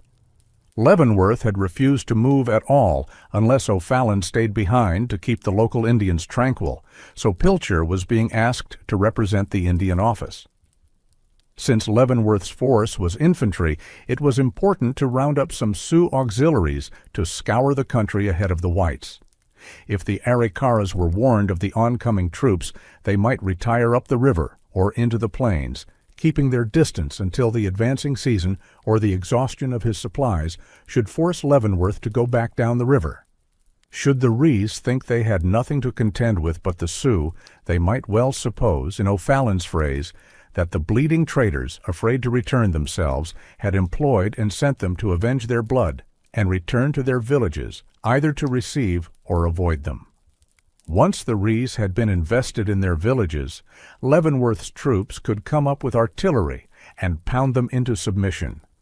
The Sioux would get some plunder, and prisoners and the Ree villages would be burned.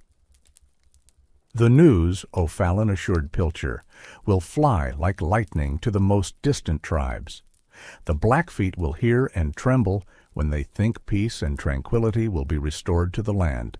And although great will be your sacrifice in a pecuniary point of view, danger, privation, and fatigue of no consideration, you will soon be amply compensated in the bosom of the richest fur country in the world. Leavenworth had sworn that he would not think of peace till the blood of the traitors had been avenged. Still, Pilcher must be on his guard, for the colonel was a mere sojourner in this country. A great deal depends on you and Gen 1. Ashley, O'Fallon concluded, always bear in mind that it is not only an individual but the whole Arikara nation that owes us blood, and I am in hopes that no true American will tamely stand by and witness the reception, or even recognize a white flag, so long as the brow of an Arikara is decorated with the scalp of our people.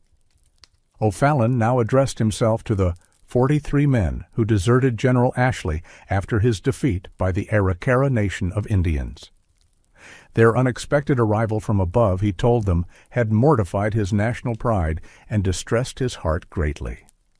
I deplore the death of those of my brave countrymen who fell victims to the sculpting knife of the Arikaras. I feel most sensibly the disappointment, the mortification, and pecuniary loss of your employer, Gen. 1. Ashley.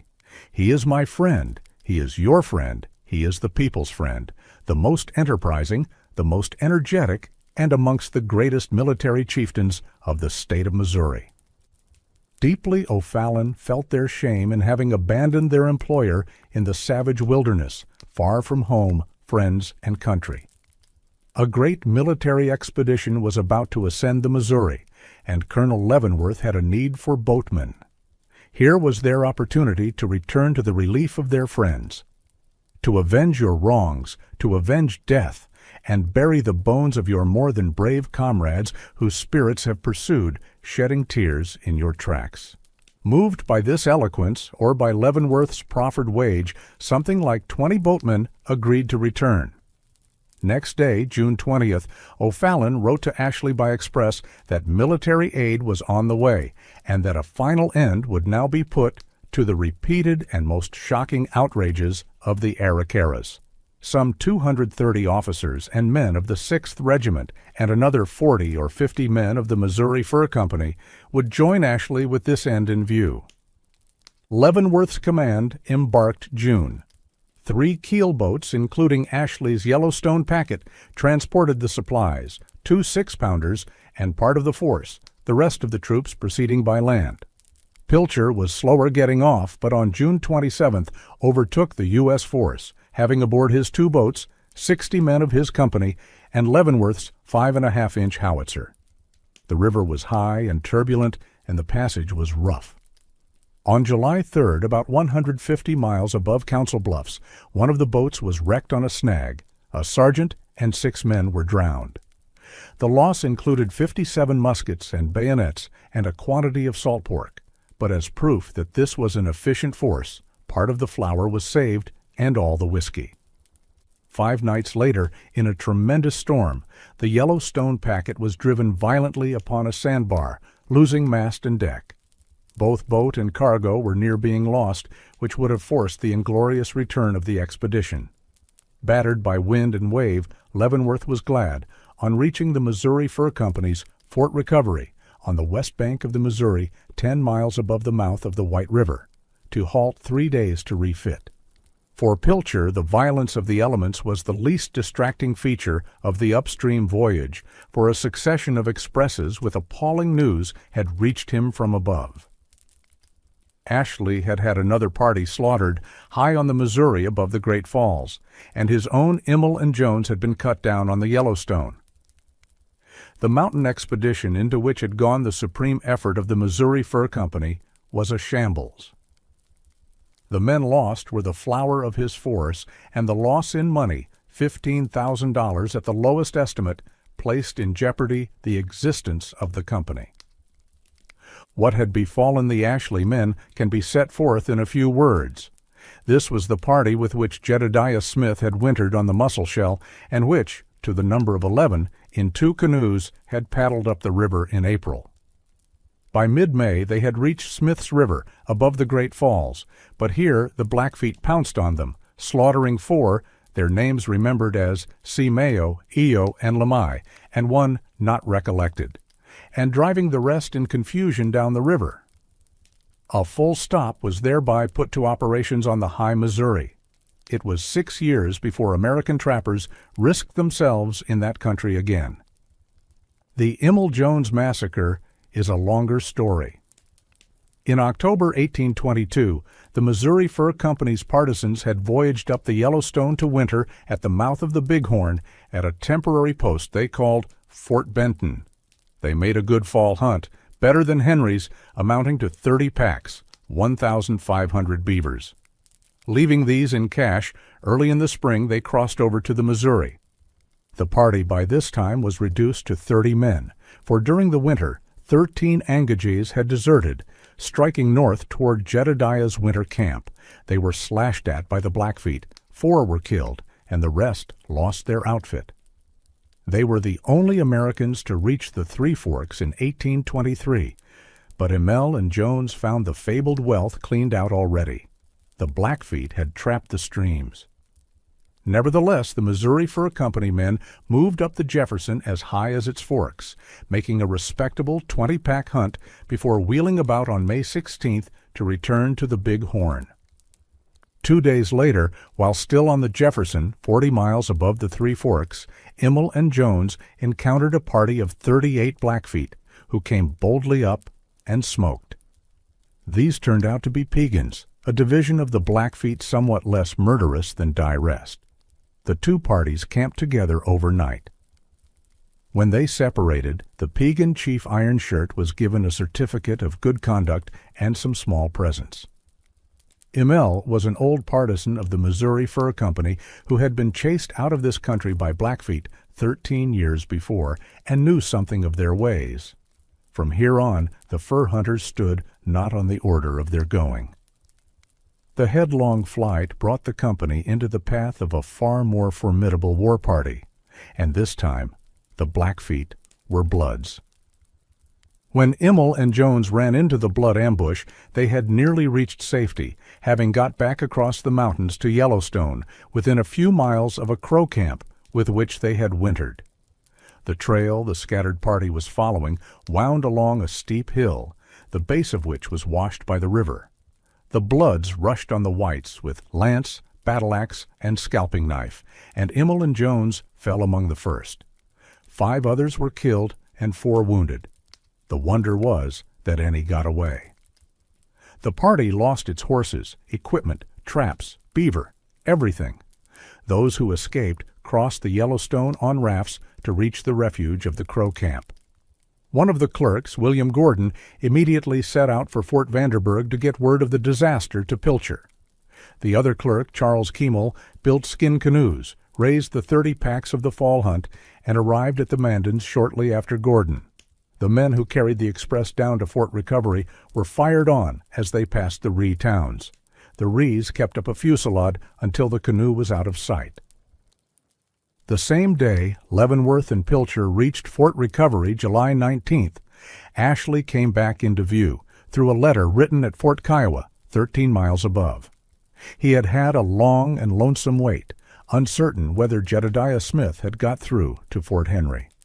Of that journey nothing is known save the fact that Jedediah accomplished it.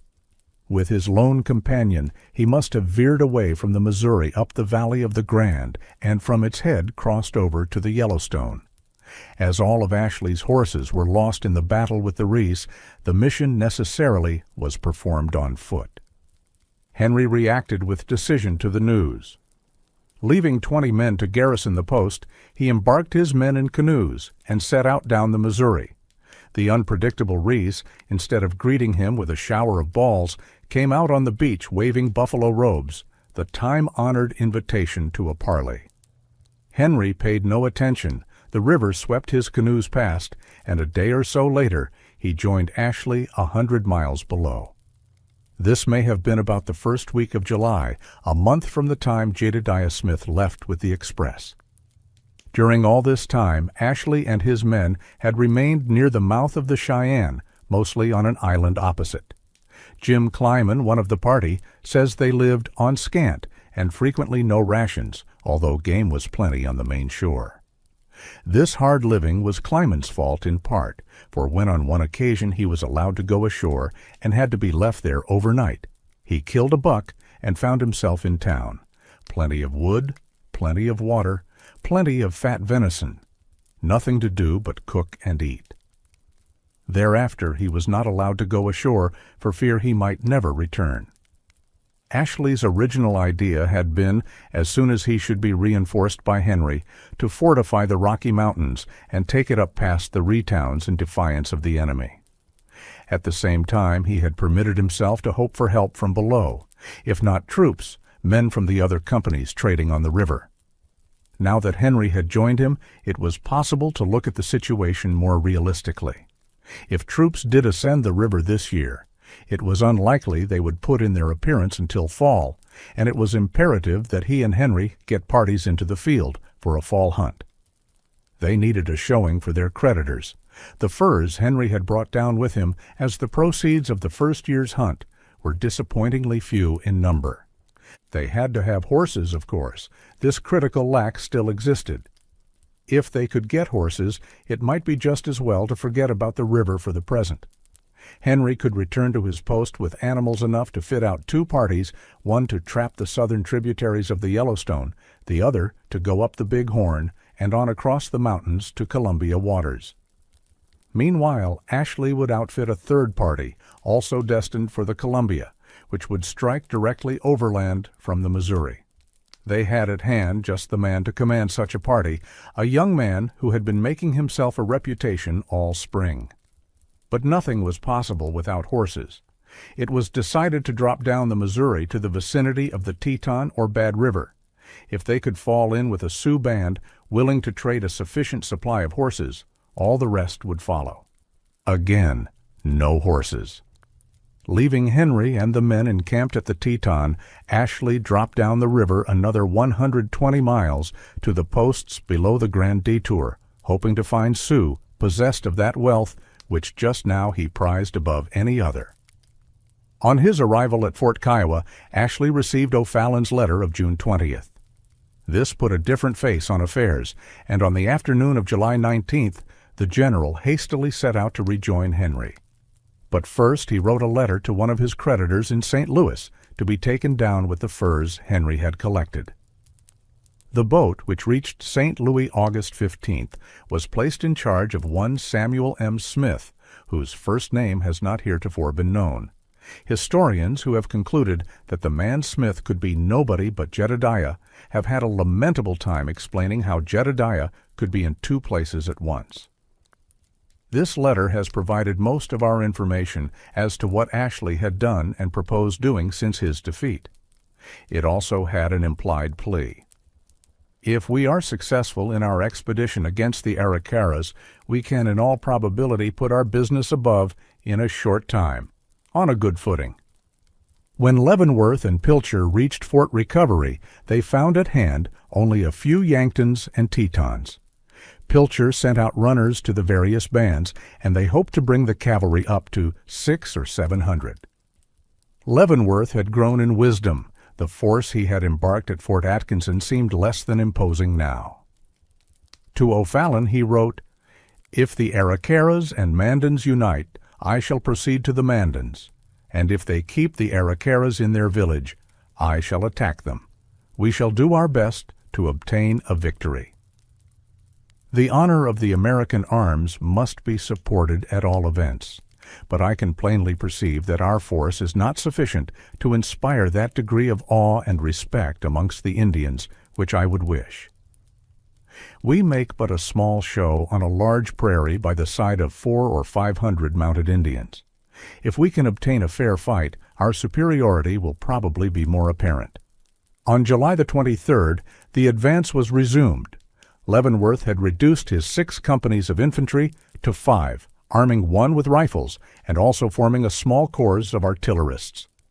The expedition grew in size as Saones and Hunkpapas joined up. This promised the most fun the Sioux had had in years. The extermination of the Arikaras was a project they had worked at desultorily for a generation, and now the whites were going to do the job for them. Leavenworth joined Ashley on July 30th and paused for 2 days to give the Sioux time to come up, meanwhile effecting a final organization of his command.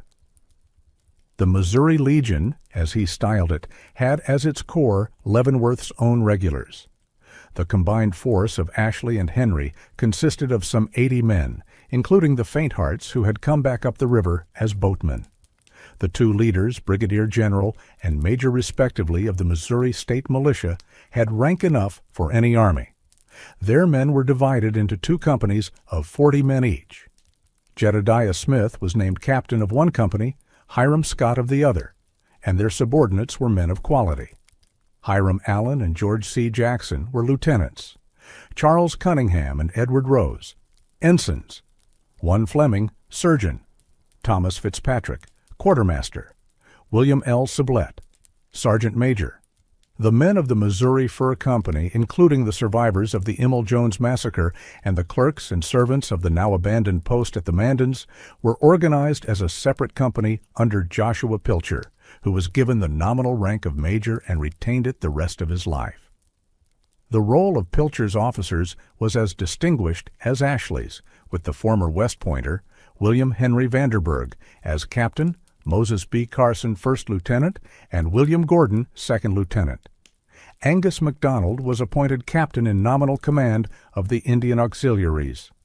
These auxiliaries were estimated to have totaled 750 mounted warriors, of which perhaps a third had guns. On August 8th, having reached a point 25 miles below the Arikara villages, Leavenworth disembarked his men. That night they camped 15 or 16 miles below the Ree towns. Arms were examined, ammunition distributed, and strips of white muslin given the Sioux to wrap around their heads, that friends might be distinguished from foes. Next morning, August 9th, Major Woolley, with a crew of 10 for each boat, was directed to continue up the river. Pilcher's command was assigned to this detail, the Missouri Fur Company men being the most reliable voyageurs in Leavenworth's command.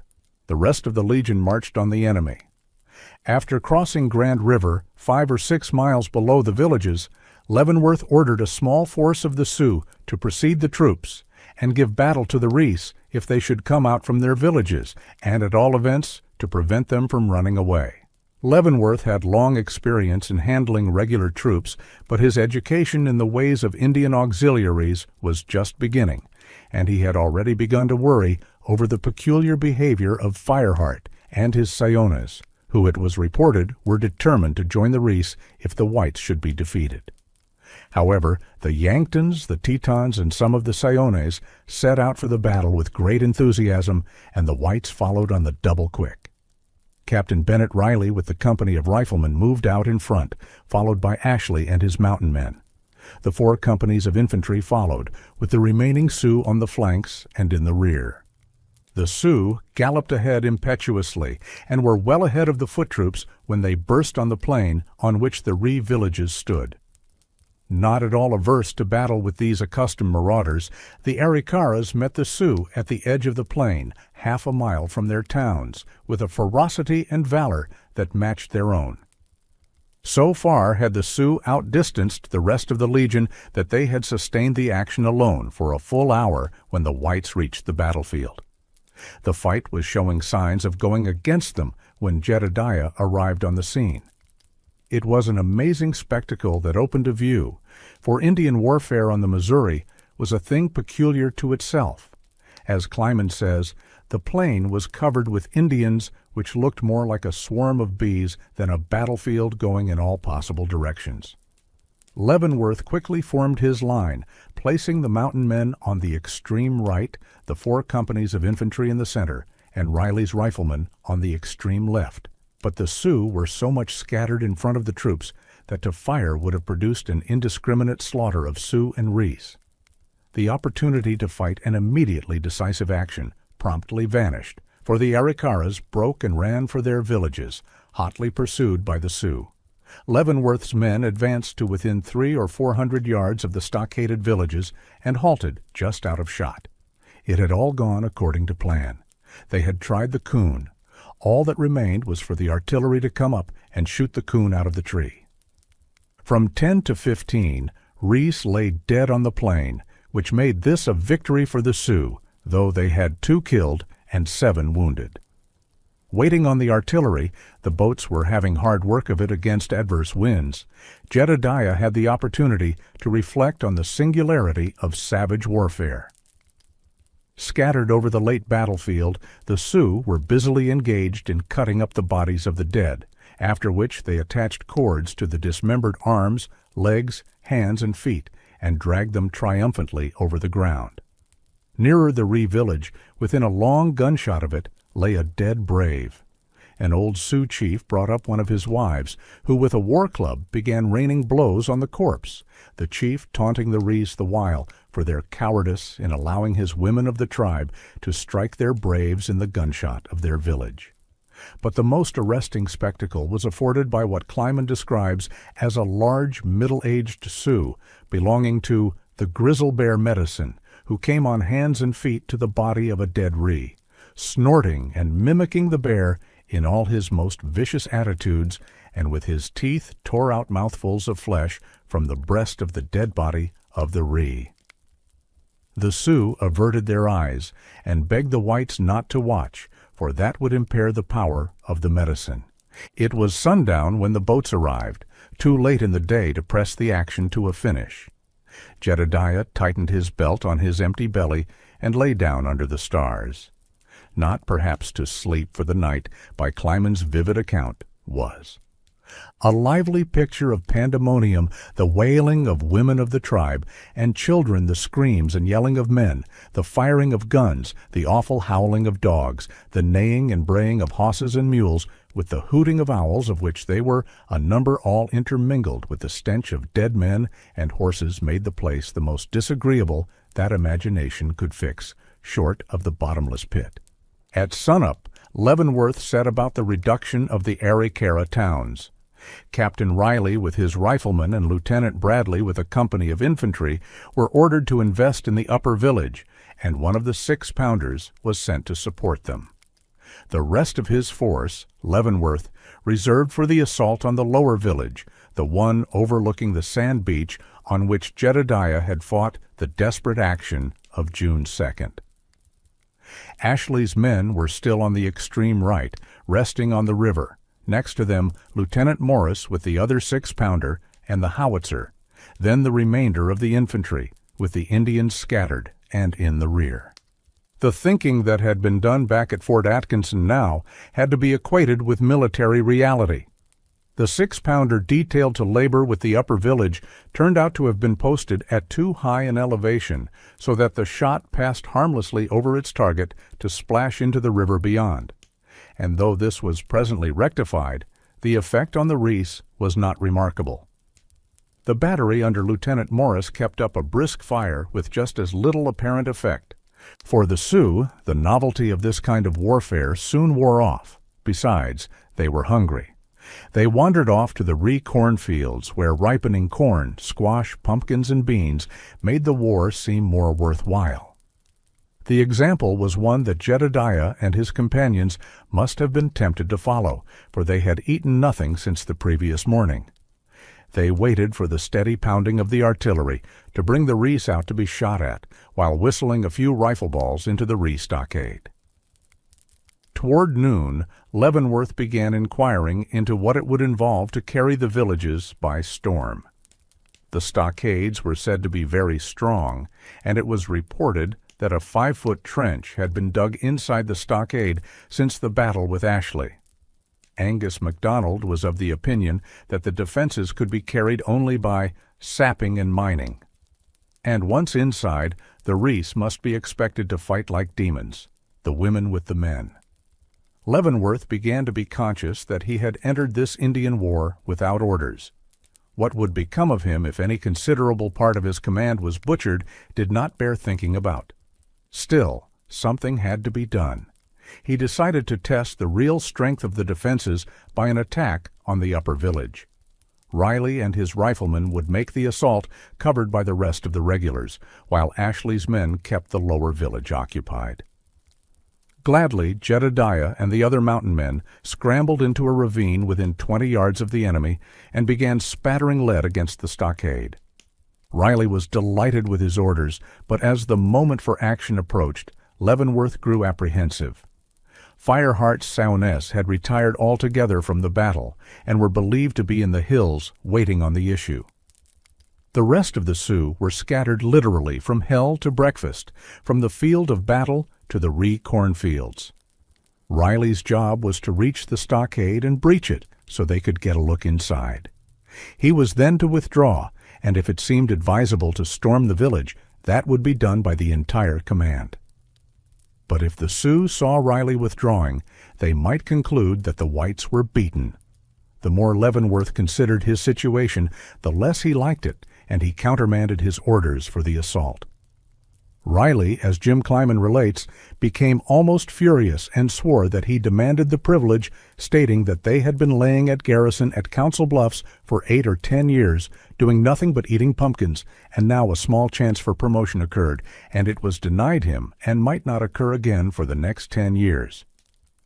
The opposition only confirmed Leavenworth in his determination, and the charge was abandoned. Unable to decide on any course that did not also finally commit him, Leavenworth did not rejoice in the disagreeable news Pilcher now brought him. The Sioux had lost interest in the battle and were wandering off in every direction.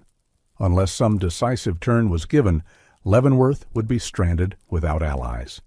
Leavenworth agreed to a general assault on the lower town, but when he returned to the lower village, he found that Lieutenant Morris had virtually exhausted his round shot. Leavenworth directed him to cease firing and ordered his forces to withdraw from the upper village, Ashley's men meanwhile being moved back out of their ravine. The Sioux were still industriously engaged in stripping the Arikara cornfields, and it was incumbent on Leavenworth to warn them. The message he sent could not have been more unfortunately phrased, for the Sioux were advised to leave the cornfields to save their stragglers from the tomahawks of the Arikaras. The Sioux disappeared altogether, and after nightfall, Leavenworth saw no more of them. By the time his disgusted officers completed their retirement, it was well after 3 p.m. During the entire day's action, the Legion had suffered only 2 slight wounds, which did not say much for the way the battle had been pressed. If the Arikara War ended as it had begun, the 6th Regiment was going to be the laughingstock of the army. Thus far, the Sioux had done the only fighting worth mentioning. Subsistence was short, and Leavenworth was preparing to send a foraging party off to the cornfields when he observed a few Reese and Sioux holding a parley in front of the villages. This was the first opportunity to talk with the enemy, and Leavenworth hastened to improve it. He and Pilcher went out to join the conference. At sight of the colonel, an imposing figure in his blue and buff uniform, one of the Rees advanced, begging him to have pity on their women and children. The man who had caused all the mischief, the Chief Gray Eyes, had been killed, he said. Peace was the wish of the whole tribe, for a great many people and horses had been killed. Leavenworth replied that the whites had come here not to fight, but to make peace. The white men's hearts were good. The Ree disappeared behind the stockade with this news, and Pilcher returned to the boats scarcely willing to speak to the colonel. The discussion he had had at Fort Atkinson with O'Fallon was rising to haunt him. Several Rees emerged from the lower village, including the chief little soldier. Leavenworth and Pilcher went forward to meet them, and the cordiality with which Leavenworth greeted little soldier added to Pilcher's bile, as he told the colonel afterward. The affectionate manner in which you embraced him done credit to the goodness of your heart, but did not, in my humble opinion, comport with the dignity of the Legion's chief. Another 6 or 7 Indians and several of Leavenworth's officers joined the parley, all sitting on buffalo robes spread ceremoniously on the ground. Leavenworth then laid down his terms for peace. The Arikaras must restore Ashley's property, promise to behave well in future, and as immediate evidence of good faith, deliver into his hands 5 hostages to be taken down to Fort Atkinson. The Rees agreed to restore such property as they still had, but declared that the horses had been killed or stolen by the Sioux. Leavenworth favored the delegation with an oration on the great power of the Americans, with which the Rees might have been more impressed had they witnessed some striking evidence of it. Still, the Rees promised fair, and taking into consideration the smallness of his force, the strange and unaccountable conduct of the Sioux, and even the great probability of their joining the Arikaras against us, and also considering the importance of saving to our country the expense and trouble of a long Indian warfare, and the importance of securing the Indian trade, Leavenworth agreed to make peace. Now the calumet was brought forth. The glowering Pilcher refused not only to smoke, but even to shake hands, getting up and pacing back and forth while telling the Rees they should look out for him hereafter. At Leavenworth's insistence, he agreed to smoke, but obstinately refused his assent to the rest of the proceedings. Since the Rees regarded Pilcher more than Leavenworth as the real head of the expedition, the effect on them was not happy. During the day, Leavenworth had lost all faith in the Sioux and thought it not unlikely that they would join the Arikaras in a night attack on him. He ordered his forces to entrench, and they slept uncomfortably on their arms.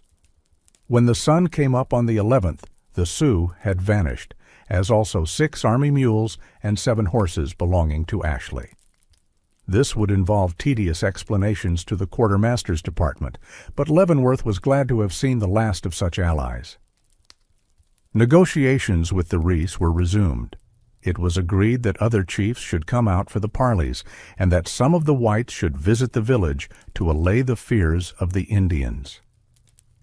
Edward Rose volunteered to go alone within the Rees stockade to size things up. Deeds of bravado were the foundation on which Rose's reputation rested. He was known among the Crows as the 5 Scalps, because he had once single-handed stormed a fortified position held by a beleaguered war party of Minnetarees, killing 5 and driving the rest out to be slaughtered. Any Indian would think twice about provoking trouble with Rose, and the Rees were even a little fond of him. He disappeared inside the stockade, returning to report that the Rees were indeed humbled and had suffered considerably from the bombardment. Several of Leavenworth's officers then visited the Ree town to find the pickets very frail and the ditches of the most shallow description. In short, they should have been able to take the place before supper the first afternoon. Anxious to distribute the responsibility, Leavenworth ordered Pilcher to draft a treaty. The major refused. Andrew Henry was next appealed to, since he had a sub-agent's commission of sorts, but Henry politely declined too. Leavenworth drafted the instrument himself. It was a simple document, providing that the Rees should restore the arms taken from Ashley's party in June, along with such other articles of property as may remain in their hands, which were obtained of Gene or Ashley in exchange for horses. That free navigation of the Missouri should be guaranteed, and that American citizens entering their country should hereafter be received in friendship. In return, the Arikaras would become friends of the United States, bound in a firm and inviolable peace. This was all very well, but nothing of Ashley's property was forthcoming save 3 rifles, a horse, and 18 robes. On the afternoon of the 12th, Little Soldier informed Leavenworth that nothing more could be done. The upper village, which had taken no part in the attack on Ashley, declined to contribute anything. And, as Little Soldier pointed out, the principal villain of the piece, Gray Eyes, was dead. Leavenworth threatened an immediate attack on the village if the first article of the treaty were not complied with, for this was the only gauge he had for the good faith of the Rees. Alarmed, Little Soldier begged to be allowed to come over to the side of the whites. By way of demonstrating his good faith, he pointed out where the village might best be attacked, and even advised that more execution would be done if the cannon fired low. The point about Ashley's property had to be abandoned, or the battle resumed. Leavenworth called a council of his officers and the heads of the fur companies. After some discussion, it was agreed to attack the villages next morning. Rose came in with word that the Rees were preparing to abandon their villages during the night. Nothing in his experience had prepared Leavenworth for the kind of responsibility he had had to take on himself in this campaign. With each crisis he had temporized, hoping for some development that would take him off the hook, and he reacted in characteristic fashion to Rose's news. Calling in his officers, he announced a decision. The Little Soldier has used every effort to induce his people to comply with the treaty, but all he has done will avail nothing.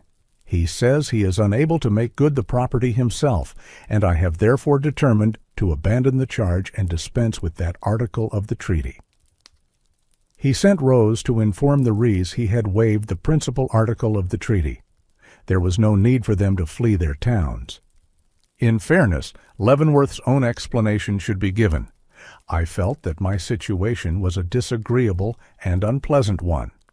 It appeared to me that my reputation and the honor and brilliancy of the expedition required that I should gratify my troops and make a charge.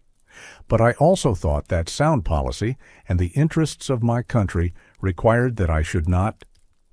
For my own part, I felt confident that the Indians had been sufficiently humbled, fully convinced of our ability to punish any injury which they might do to us, and that they would behave well in future if we left them undisturbed in their villages. The smell of the battlefield had not improved during the 3 days Leavenworth's command had been bivouacked on it, but Jedediah could mark one striking difference from the first night: the preternatural quiet that prevailed. The reason became evident at dawn on the 14th. During the night the Rees had evacuated both villages without attracting the attention of Leavenworth's sentries. The entire campaign had had a comic opera character, and this final development was of a piece with the rest. Leavenworth dispatched his interpreter with a few men to find the Rees and bring them back. While waiting for their return, the colonel went into the villages to inspect the damage done by his artillery. He observed that the towns were completely riddled. We found 31 new graves, and we found that several old ones had been opened, and the surface set thick with prickly pears to conceal the new dirt. We know that 10 men, who were killed by the Sioux in the skirmish on the 9th, were buried in 5 graves, and we know also that more than one was buried in several of the other graves. From the best evidence that we could collect, it is supposed that more than 50 of their people were killed, and a great number wounded. Pilcher, however, conceived that very little damage had been done by the cannonade, and he doubted that the number of Rees killed, including women of the tribe and children, exceeded 30. The only living things found in the 2 villages were the aged and infirm mother of the dead Gray Eyes, 40 or 50 dogs, and a lone rooster. Late on the 14th, the men sent to find and reason with the Rees returned from a profitless mission. Next morning, the troops and the men of the fur companies were embarked for the return voyage. The mother of Gray Eyes was given plenty of provisions and water and left in possession of the towns. The boats were scarcely out of sight of the villages, however, when a great column of smoke billowed up behind. Infuriated, Leavenworth scratched off a note to Pilcher. The colonel commanding is extremely mortified to say that he has too much reason to believe that the Ricaras towns have been set on fire by your company, contrary to the most positive orders and in violation of their word of honor to obey orders. With such men, he will have no further intercourse. Pilcher had a better command of invective. You came to restore peace and tranquility to the country and leave an impression which would ensure its continuance. Your operations have been such as to produce the contrary effect and to impress the different Indian tribes with the greatest possible contempt for the American character. You came, to use your own language, to open and make good this great road, instead of which you have, by the imbecility of your conduct and operations, created and left impassable barriers. The acrimony would boil over into the newspapers, the War Department, the Indian Office, the halls of Congress, the nation's statutes, the military blaming the traders, and the traders blaming the military. The Ricaras now would live in a permanent state of hostility toward all fur traders. Jedediah Smith had been rarely privileged to participate in the Arikara campaign. It had been granted him to witness at close range a demonstration of the power and majesty of the United States. Chapter 4. South Pass. The Missouri Legion broke up at the Grand River. Leavenworth gave the Ashley men an honorable and the Missouri Fur Company men a dishonorable discharge and shoved off for home. Ashley and Henry had the satisfaction of having made the general suffering on the Missouri still more universal, but whether that was a net gain depended on where the Rees had gone and in what temper. Ashley estimated his losses in the disaster of June at $2,265. What had been recovered from the Reese did not even reimburse him for his further losses from the Sioux. The 7 horses run off were another $420 gone. Moreover, the firm had lost $1,540 in the rout of its Upper Missouri party. With all this, the only way of determining whether free navigation had been restored to the Missouri was by putting the thing to the test. It was in every way better to go back to the situation that existed before the cymbals and the drums of the Missouri Legion were heard in the land. If they could trade horses from the Sioux, Henry could pack into the Yellowstone such goods as he imperatively required, and simultaneously they could get Jedediah Smith off to the mountains. More broadly, affairs at the end of their first year in the mountains stacked up like this. The Missouri Fur Company had been driven from Yellowstone and had abandoned their post at the Mandans. It was unlikely they would be a factor hereafter in the upper country. The French Fur Company had got no higher up the river than Fort Kiowa, and in the present state of things probably would not venture above the Sioux. The Columbia Fur Company had reached the Missouri overland from their main bases on the Mississippi and the St. Peters, but their establishment at the Mandans was a mere outpost. Ashley and Henry were left in sole possession of the mountains, and their luck should be due to turn. Meanwhile, they must look sharp lest they starve. They had been on short rations while with Leavenworth, and this was the reason for separating from him to give them a chance to subsist by hunting. In convenient stages, as they could find game, they would drop down to Fort Kiowa, where their goods were stored. An incident of the downward voyage was the drowning of Talbot, the slayer of Mike Fink, at the Teton River. The tradition is that this drowning occurred 10 days after Leavenworth's battle with the Reese, say August 25th. Pilcher was back at Fort Recovery by August 20th, but it was the end of the month before Jedediah Smith reached Fort Kiowa in Ashley's company. The Sioux had returned from the wars too, and were mourning their dead. In Indian warfare, no victory was altogether a victory if any were lost. From the conical leather lodges in all directions around the post rose the ceaseless howling. The Tetons had suffered most, and it was from their lodges especially that the high keening came. The lament was appropriate otherwise, for the post was out of provisions, and the Indians were suffering from hunger. Perhaps because of the movement of such large bodies of men up and down the river this summer, game had disappeared into the hinterland, and the Sioux were being compelled to follow. By so much were Ashley's difficulties increased, for the departing Sioux were taking their horses with them. One person at the fort would have attracted Jedediah's interest, the aging Toussaint Charbonneau, once interpreter for Lewis and Clark, and now in the service of the French company. The first horses that could be bought were used to get Henry off to Yellowstone. He had a long hike ahead of him, for animals were procurable in numbers barely sufficient for pack purposes. Jim Kleiman, who records this melancholy circumstance, recalled that Henry's party amounted to about 13 men, but it must have been larger than that, for the partners had mustered 80 men for the Missouri Legion, and even with the constant erosion still had at their disposal a considerable force of hunters and voyageurs. It was possibly about September 1st that Henry launched on his journey, one forever famous in the annals of the West because his party happened to include Hugh Glass. There remained the problem of outfitting Jedediah Smith. Of goods there was no lack, but transport was another matter. It was late September before Ashley had Jedediah in shape to leave Fort Kiowa, and then only by courtesy of the French Fur Company, whose factory lent horses to supplement the few Ashley was able to trade. These Jedediah must send back as soon as he could obtain others. As in Henry's case, there was no question of the men riding. All the horses were required for the baggage. This first party, led by Jedediah Smith, was a small one. Jim Kleiman remembered many years later that it totaled only 11 men, and while this may have been too low for the first stage of the journey, it is doubtful if the number exceeded 16. The company essayed extraordinarily high in quality. Most of the men had been with Jedediah Smith on the beach under the Reetowns, and they had that confidence in themselves and one another that men feel who have stood fire together. There was the Kentucky-born William L. Sublette, tall, whip-thin, long and gaunt of face like another Andrew Jackson, and possessed of Jackson's resilient energy and iron resolve. Bill Sublette had been able to come to the mountains this spring only because friends in St. Charles had outfitted him with a good rifle and a buckskin suit of buckskin, but already he had made a name for himself.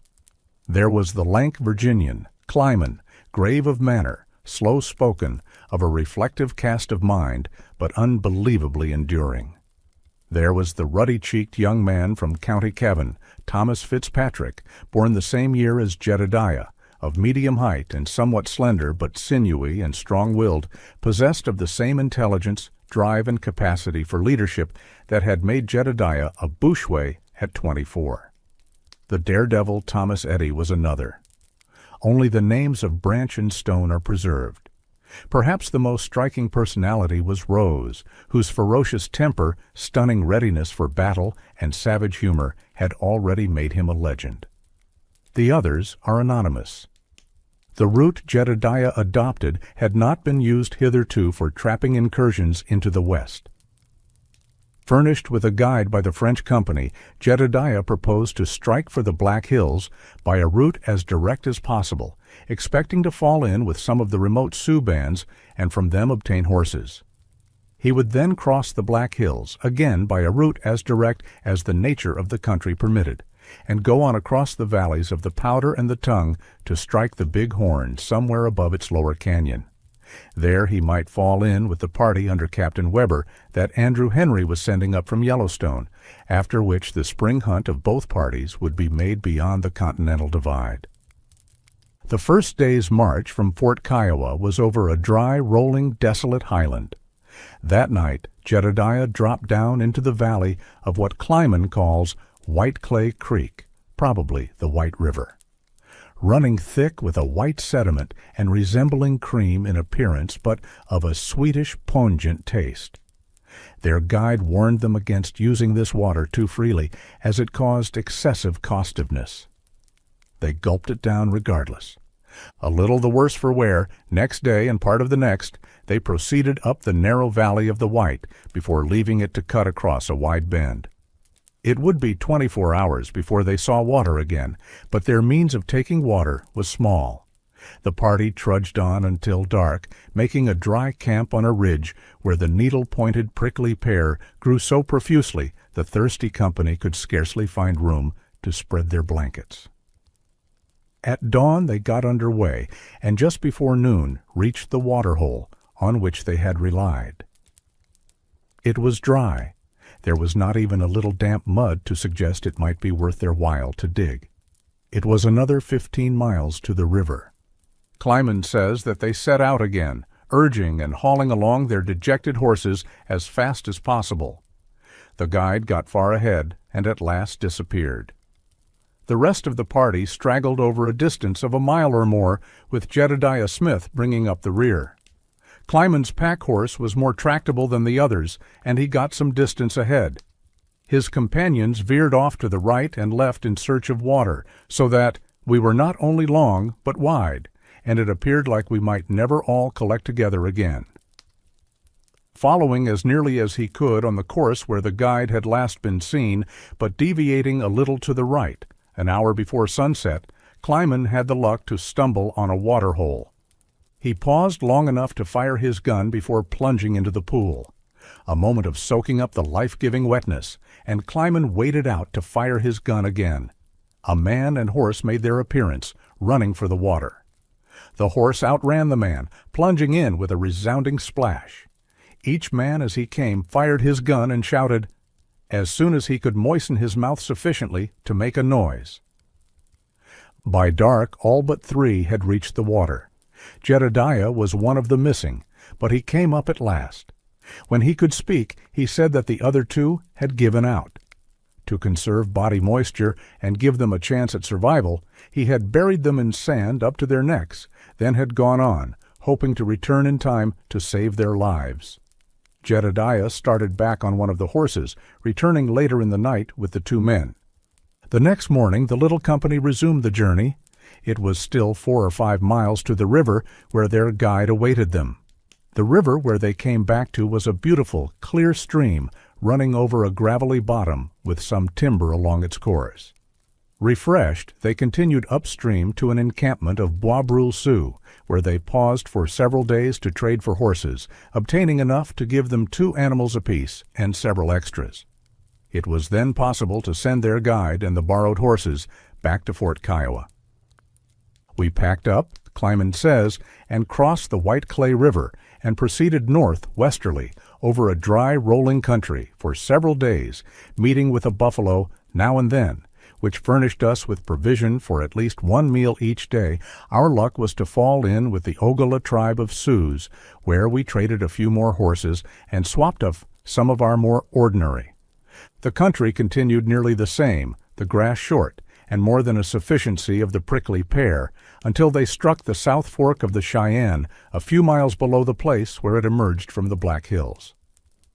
After crossing the Cheyenne, they rode into a badlands such as none of them had ever seen. A tract of country, Kleiman describes it, where no vegetation of any kind existed, being worn into knobs and gullies and extremely uneven, composed of a loose grayish-colored soil, very soluble in water, running thick as it could move, of a pale whitish color, and remarkably adhesive there, came on a misty rain while we were in this pile of ashes, and it loaded down our horses' feet in great lumps. It looked a little remarkable that not a foot of level land could be found. The narrow ravines going in all manner of directions, and the cobble mound of a regular taper from top to bottom, all of them of the precise same angle, and the top sharp. The whole of this region is moving to the Missouri River as fast as rain and thawing of snow can carry it. Inclining more to the west, Jedediah and his men reached better ground. They were approaching the Black Hills, which rose at first only slightly above the rolling plains, but presently became a pleasant, undulating region of pointed dark pines, refreshingly different from the hot and dusty land they had thus far seen. The hills grew higher, and near the dividing ridge were more brushy, with scrubby pine and juniper.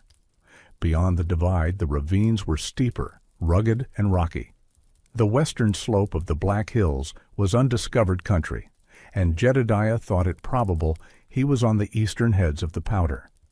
But this was singular terrain, the beginnings of his education in mountain travel. One evening late, Kleiman says, "Show." Going down a small stream, we came into a canyon and pushed ourselves down so far that our horses had no room to turn while looking for a way out. It became dark by unpacking and leading our animals down over slippery rocks. 3 of us got down to a nice open glade where we killed a buffalo and fared simpliously that night, while the rest of the company remained in the canyon without room to lie down. It would not do to follow the streams. Jedediah climbed a ridge and was lucky enough to emerge upon a main divide, which he followed a considerable distance before descending again. But the ridges yielded no feed for the horses, which became weak and emaciated. 5 of the animals had to be given a chance to recruit, and Jedediah left 3 men to look after them while he took the rest of the company on. The young captain hoped to find beaver in numbers sufficient to justify the whole party in stopping. At the same time, he ordered Edward Rose to go ahead and find the crows. If they were really on the waters of the Powder, they had reached Crow country, and Rose might be able to get fresh horses. 5 days later, toward evening, the little company was threading its way through a brushy bottom, the men on foot leading the horses. A large grizzly came down the valley. He struck the line nearly in the center, turned and ran parallel with it. Jedediah, being in advance, ran to the open ground, and as he emerged from the thicket, met the bear face to face. Jim Kleiman tells the story. Grizzly did not hesitate a moment, but sprang on the captive, taking him by the head. First pitching, sprawling on the earth, he gave him a grab by the middle, fortunately Cat King by the ball pouch, and Butcher Knife, which he broke, but breaking several of his ribs and cutting his head badly. None of us having any surgical knowledge, what was to be done one. Said, "Come take hold," and he would say, "Why not you?" So it went around. I asked the capt what was best. He said 1 or 2, go for water, and if you have a needle and thread, get it out and sew up my wounds around my head, which was bleeding freely. I got a pair of scissors and cut off his hair, and then began my first job of dressing wounds upon examination. I found the bear had taken nearly all his head in his captious mouth, close to his left eye on one side and close to his right ear on the other, and laid the skull bare to near the crown of the head, leaving a white streak where his teeth passed. One of his ears was torn from his head out to the outer rim after stitching all the other wounds in the best way I was capable. And according to the captain's directions, the ear being the last I told him, I could do nothing for his ear. "Oh, you must try to stitch up some way or other," said he. Then I put in my needle, stitching it through and over and over, laying the lacerated parts together as nice as I could. With my hands water was found in about Amamila, when we all moved down and encamped, the captain being able to mount his horse and ride to camp, where we pitched a tent, the only one we had, and made him as comfortable as circumstances would permit. This gave us a license on the charter of the Gristly Bar, which we did not forget.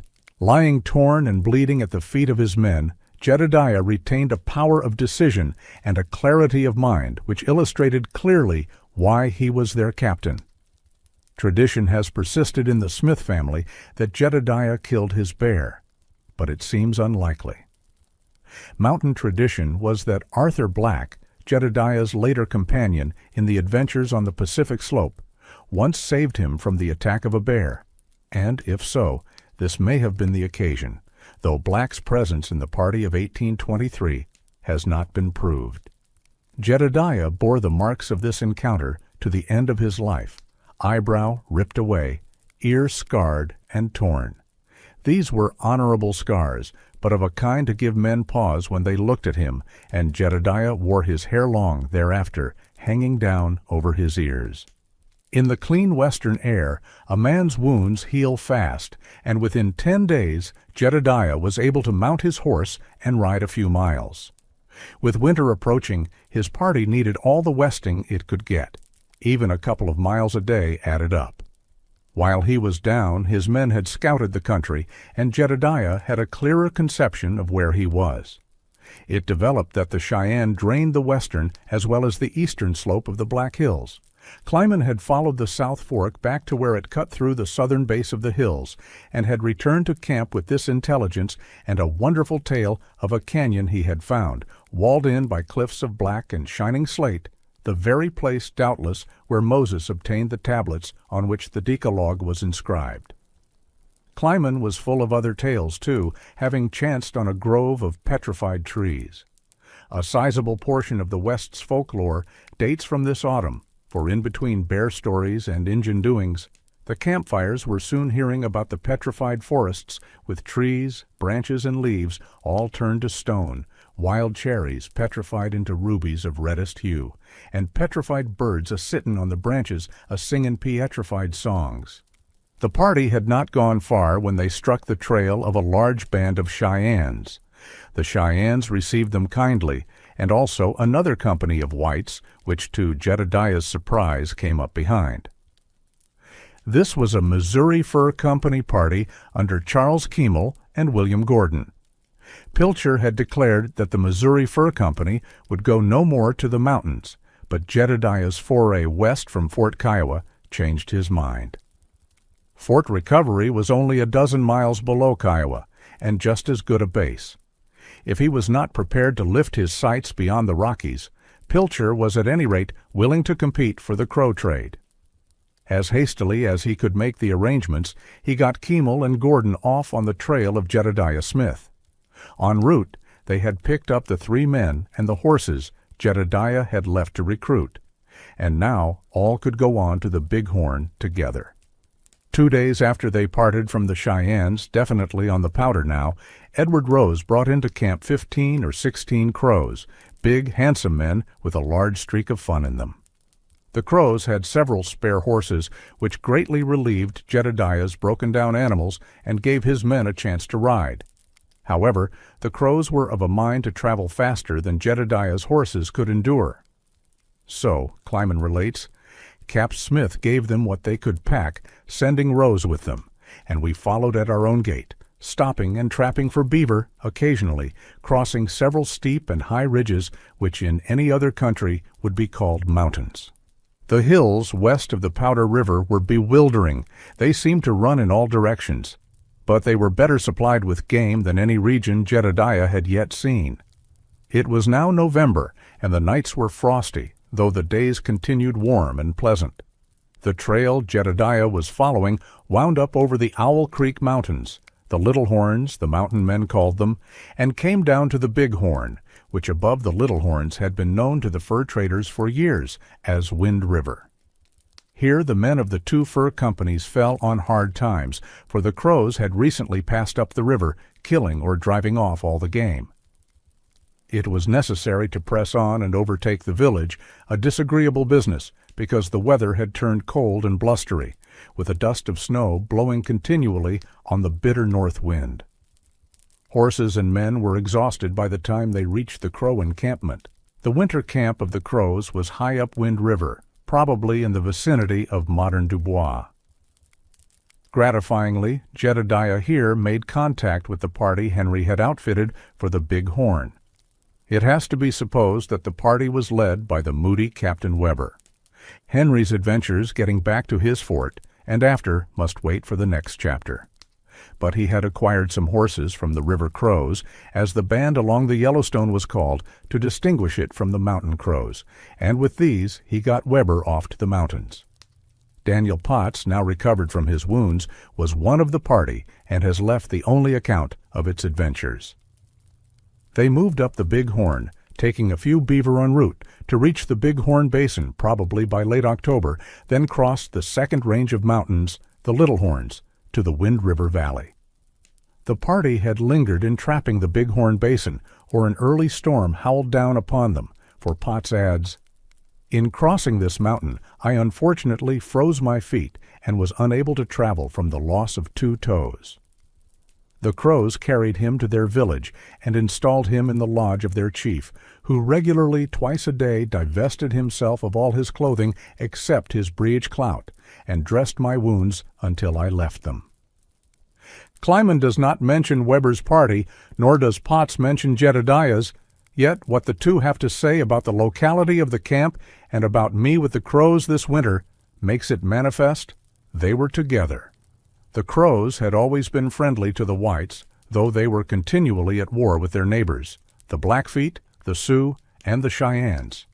In this respect, they were more intelligent than the Arikaras, who had picked a fight with the only people who might have enabled them to maintain themselves against the Sioux. It is true the Crows had run off the horses of William Clark in 1805 and of Robert Stewart in 1812, but thieving was the Crow pride. It became an accepted mode of livelihood for them to steal the trappers' horses and restore them for a reward. An operation, said Bill Gordon of Pilcher's company, so common that it hardly interrupts friendship. Although in the next decade the first fine fervor wore off the Crow affection for the whites, they took pains only to rob the trappers, never to kill them. This, Gordon said in 1831, they frankly explained by telling us that if they were killed, we would not come back, and they would lose the chance of stealing from us. They have no shame about stealing, and will talk over their past thefts to you with all possible frankness and indifference. The Crows were a remarkable people. Their children were taught to ride at the earliest possible age. Infants were put on a cradle board, which was hung from the saddle, and the horse turned loose to follow the village. As soon as the baby could sit up, it was tied on a saddle. By the time they reached the age of 4, Crow children could ride alone and guide a horse. Raised in the saddle, they were matchless riders, and their physical hardihood was amazing. This winter, Kleiman observed dozens of them running buffalo on horseback for hours at a time, naked above the waist. Many took a bath every morning, even when the hoarfrost was flying thick in the air, and it was necessary to cut holes in the ice to get at the water. He adds, the whole employment of the males being hunting and war. At the time we were there, at least 1/3 of the warriors were out in war parties, in different directions, They were in a state of warfare with all the neighboring tribes. Crow beaver was already favorably known to the market, much superior to ordinary Missouri beaver. Besides having the natural advantages common to mountain beaver, the fur much longer and thicker, crow beaver was scraped and rubbed to make it pliable and fit for transportation. This reflected the superior industry of the Crow women, which was notable in many other respects. No one outdid them in the domestic arts. Their lodges were the largest, the best constructed, and the most handsomely ornamented the mountain men saw anywhere, and the shirts, leggings, and robes they produced found a ready market in all the surrounding tribes. Another positive merit in the eyes of the whites, the Crow women were extremely fond of white men. As the tribal rites which required the participation of a single woman of proved chastity were in constant danger of being abandoned. This must have been a big winter for Jedediah's men. Tough, courageous, active, sensual, and ribald, the Crows were the best of mentors for men adapting themselves to mountain life. The cold weeks of the winter encampment on Wind River were one of the great epochs in Edward Rose's life, for he alone among the whites could understand the Crow tongue, and from his exploit of the 5 scalps, the Crows were disposed to regard him as the greatest man alive. It was not merely that he alone could serve as interpreter. The Crows would do nothing without him. He was consulted on all occasions. His word was law, and none knew better how to give it an elevated tone, meanwhile handing out Jedediah's goods with a lavish hand.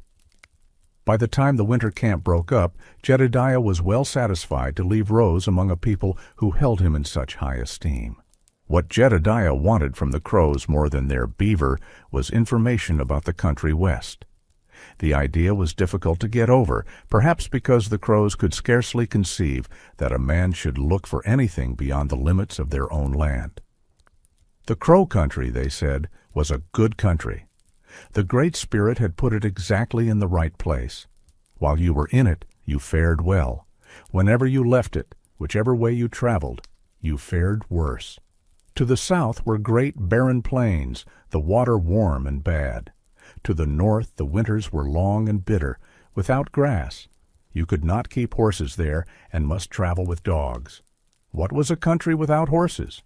On the Columbia the people were poor and dirty, paddled about in canoes and ate fish. They were forever taking fish bones out of their mouths. On the Missouri the people lived well in their villages, but they had to drink the muddy river water, such water as a Crow's dog would not drink. Everything good was to be found in the Crow country, all kinds of climates and good things for every season. There was no country like the Crow country. Still, the Crows added, just across the Wind River Mountains was a country with streams so rich in beaver a man did not require traps to take them. He had only to walk along the banks with a club. That was the sort of country Jedediah was anxious to see, and sometime in February 1824 he started his little company up Wind River to learn whether he could cross the mountains by Union Pass, the way the Astorians had gone in September 1811. From the summit of Union Pass it was possible to see, far to the west, 3 immensely high, snow-covered peaks, veritable breasts of the world, which indeed the French Canadians called the Tetons. Those peaks were encircled by the great south branch of the Columbia and were a momentous landmark. But Jedediah's party had to turn back. They could not force a passage through the snow. Down to the winter camp, and another round of conferences with the Crows. I spread out a buffalo robe, Clyman says, and covered it with sand, and made it in heaps to represent the different mountains. From our sand map, with the help of the Crows, we finally got the idea that we could go to Green River, called by them Seedskaday. The recommended route was south up the Popo Agi to the southern extremity of the Wind River Mountains, then west to a wide gap. The gap was South Pass, and that its existence should not have been known to Jedediah Smith or any of his party is strange, for the returning Astorians had come through it in October 1812. In American exploration, discoveries have had to be made and remade, and it was Jedediah's destiny to walk unknowing in the footsteps of many great wilderness adventurers, French, Spanish, British, and American. It was late February when Jedediah set out again up the southern branch of the wind. This had been a hard winter, with heavy snow and gale-like winds, and travel was difficult and dangerous. Jim Kleiman and Bill Sublette nearly froze to death while hunting, and things did not improve when the party crossed the ridge at the head of the Popo Agie and came down to the Sweetwater. The furious winds had swept the south slopes clear of snow, but they had also scoured the buffalo out of the country. The evening Jedediah reached the Sweetwater, the wind blew with such violence that the men had to stay awake the whole night, hanging onto their blankets and robes. Next morning they gathered a pile of dry pine logs and sought to build a fire. Impossible, the wind blew the fire away. They cleared off the snow in the lee of a clump of willows and huddled in their blankets. The wind raged all that day and the next night without the slightest let-up. The second morning, Kleiman and Branch wrapped themselves in their buffalo robes and moved down the stream away. Not far below camp, the river entered a narrow canyon afterward, famous as the Three Crossings on the Oregon Trail, and here, under the rocks, the two men found shelter from the wind. Branch saw a mountain sheep on the cliffs overhead and fired. The animal obligingly tumbled down at their feet. "We soon prepared him," Kleiman remarks, "and packed him to camp where efforts were made to broil small pieces, but soon gave it up the wind, still keeping such a continual blast as to prevent even a starving mountaineer from satisfying his hunger." They took to their blankets again, the only way to keep from freezing. Late in the night, finally, the wind lulled. Kleiman rose shivering from his blankets, made a fire, and began to broil thin slices of meat. The savory odor aroused his companions, and the rest of the night they cooked, ate, and told one another lies. That was their arrival on the Sweetwater, a foretaste of what Jedediah must expect of this violent land. He had to wait for the weather to break, and fortunately, Kleiman found a sheltered valley below the canyon, with an abundance of dry aspen and plenty of mountain sheep. Next day they moved down to Kleiman's aspen grove, struck en route by a cloudburst of snow, a downfall sufficient to have buried them alive had it long continued. They were ready after two such experiences to cultivate patience, and they remained in the camp on the Sweetwater until the mountain sheep were well thinned out. It was about the second week of March 1824 when scarcity of game and the compulsion of the spring hunt started them up the Sweetwater again. Jedediah cached powder, lead, and other supplies, and instructed his men to rendezvous at this point if circumstances should separate them. At all events, the party was to reassemble here or at some navigable point on the stream below by the 1st of June. If spring had touched any part of this country, it was still a stranger to the chill valley of the Sweetwater. Jedediah climbed into a high land of rolling plains and rounded hills, choked with snow in the hollows, bare where the wind had a fair sweep. Winds just short of gale force ripped continually out of the north and west, driving powder snow in furious ground blizzards, mantling men and animals with white that turned to ice. In lulls the sky was blue overhead, the sun brilliant, but both dissolved into fiery mist under the assault of the wind. On the 6th morning of this hard journey, Sublette and Kleiman brought down a buffalo, just as Jedediah came up with the company. The men shouted their delight, for some had eaten nothing for 4 days. To cook the meat appeared a needless refinement, and the smoking red flesh was wolfed down as fast as it could be cut from the carcass. Afterward they traveled till sundown in the hope of finding water, but settled for a sagebrush fire. This had been a cold, miserable day, with no water save melted snow, but it had brought them a buffalo. As an incident of the day's march, the party had crossed South Pass, the first known westward passage by Americans. In retrospect, this crossing of South Pass is a high moment in American history.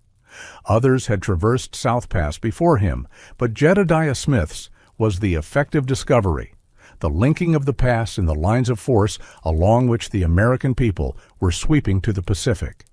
The North Pass of Lewis and Clark had been more of a barrier than a portal. Andrew Henry in 1810 had crossed the Continental Divide at the head of the Madison and briefly the maps showed a southern pass where he had gone, but once South Pass itself was known, both were forgotten. To this wide depression along the continent's spine, missionaries followed the mountain men, settlers, and gold seekers coming in their turn, thousands upon thousands, pursuing the vision or driven by the need.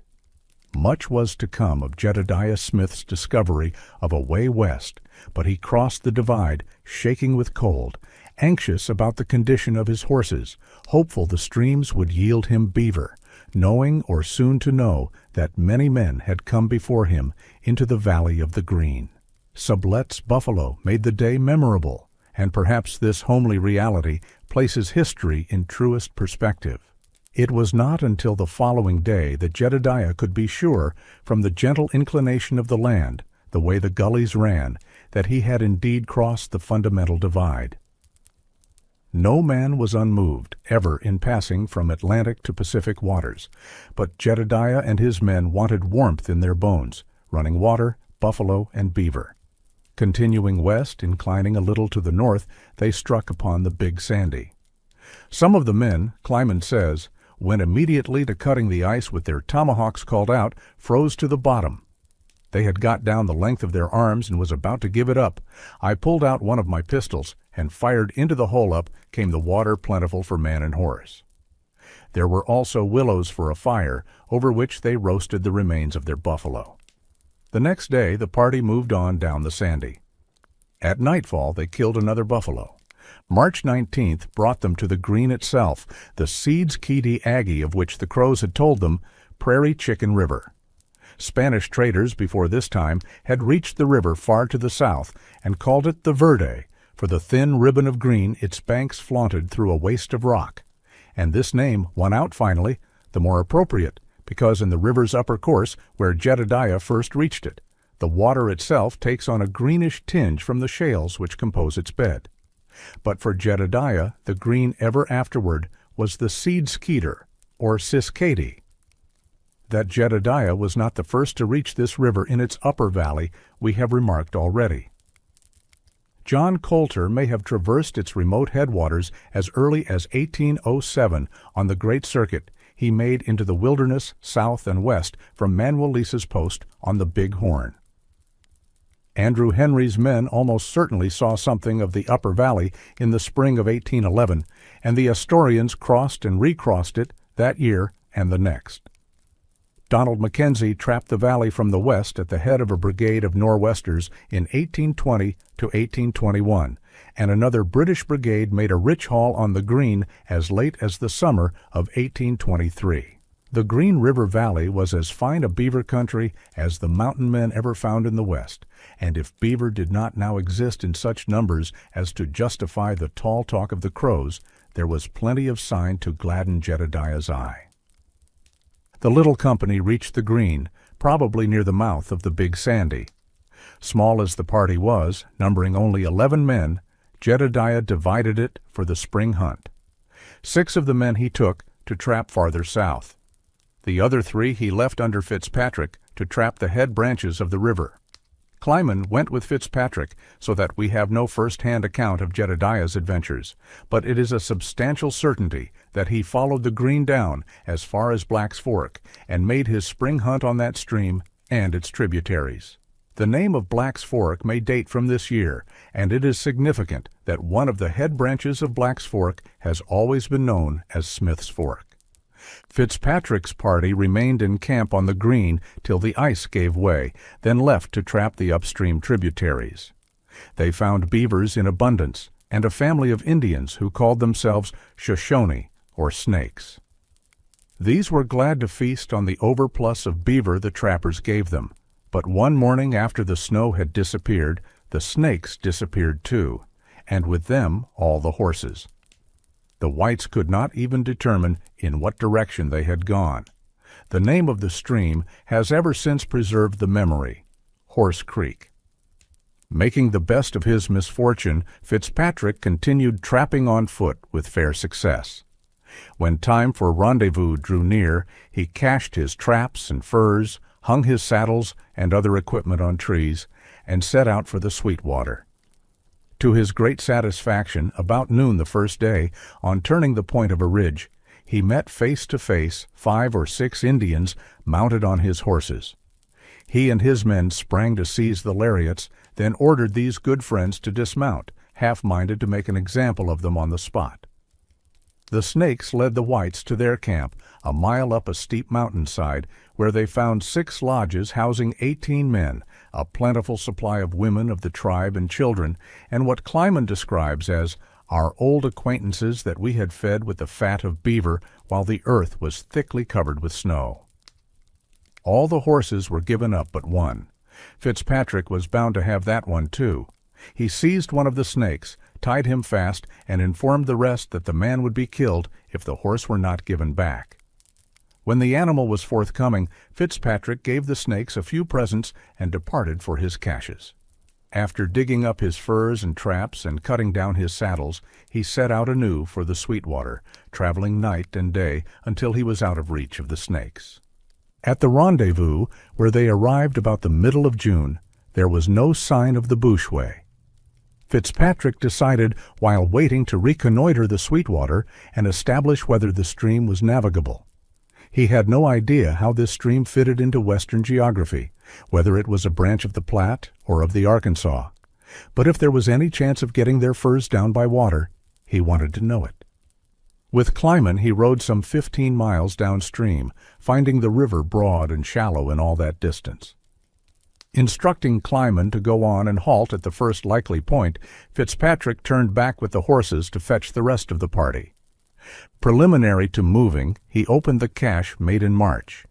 The powder was damp, so he spread it out to dry and was on the point of packing up when Jedediah made his belated appearance, laden with the proceeds of a fine spring hunt. The snow, meanwhile, had been melting in the mountains, swelling the size of the Sweetwater so much that it seemed likely the river could be made to serve their purpose after all. Jedediah decided to build a bullboat of buffalo hides and in this unwieldy craft try to get their furs down to Ashley, a job he delegated to Fitzpatrick, Stone, and Branch. The other 7 men and all of the horses he would retain for a fall hunt farther west than any of them had yet gone.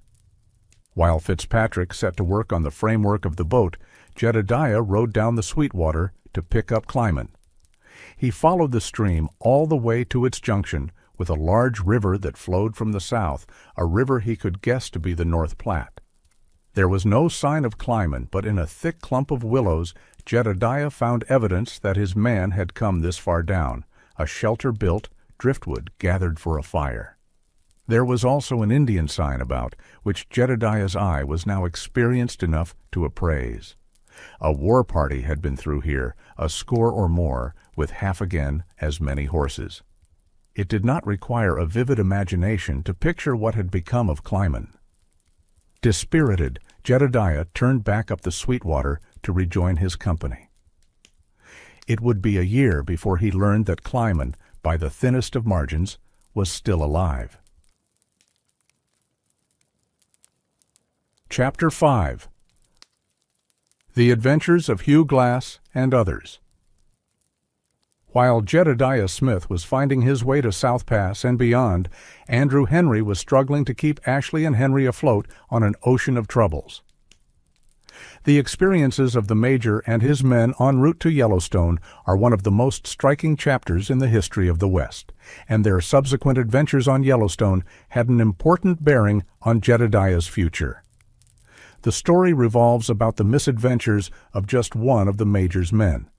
Hugh Glass had come up the river with Ashley in the spring of 1823, had participated in the first battle with the Reese, and had been wounded in the leg.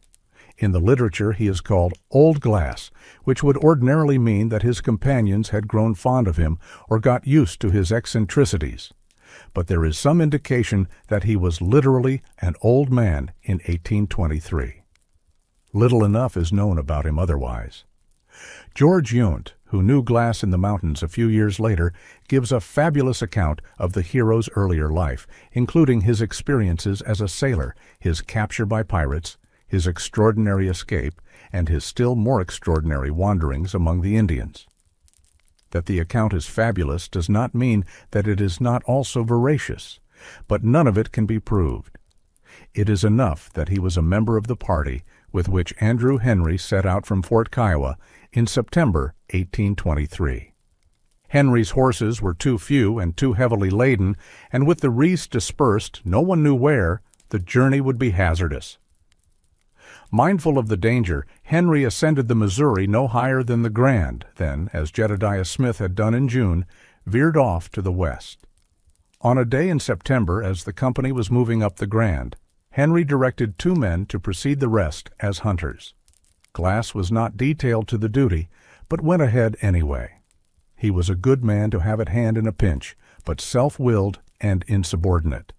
Short of shooting him, it was difficult to get any obedience from him, and in this Glass was only too typical of the mountain men. Washocky's Lodge in the Wind River Mountains. Photo by W. H. Jackson, 1870. He was a short distance in advance of the party when he stumbled on one of the white bears the Ashley men were learning about this year.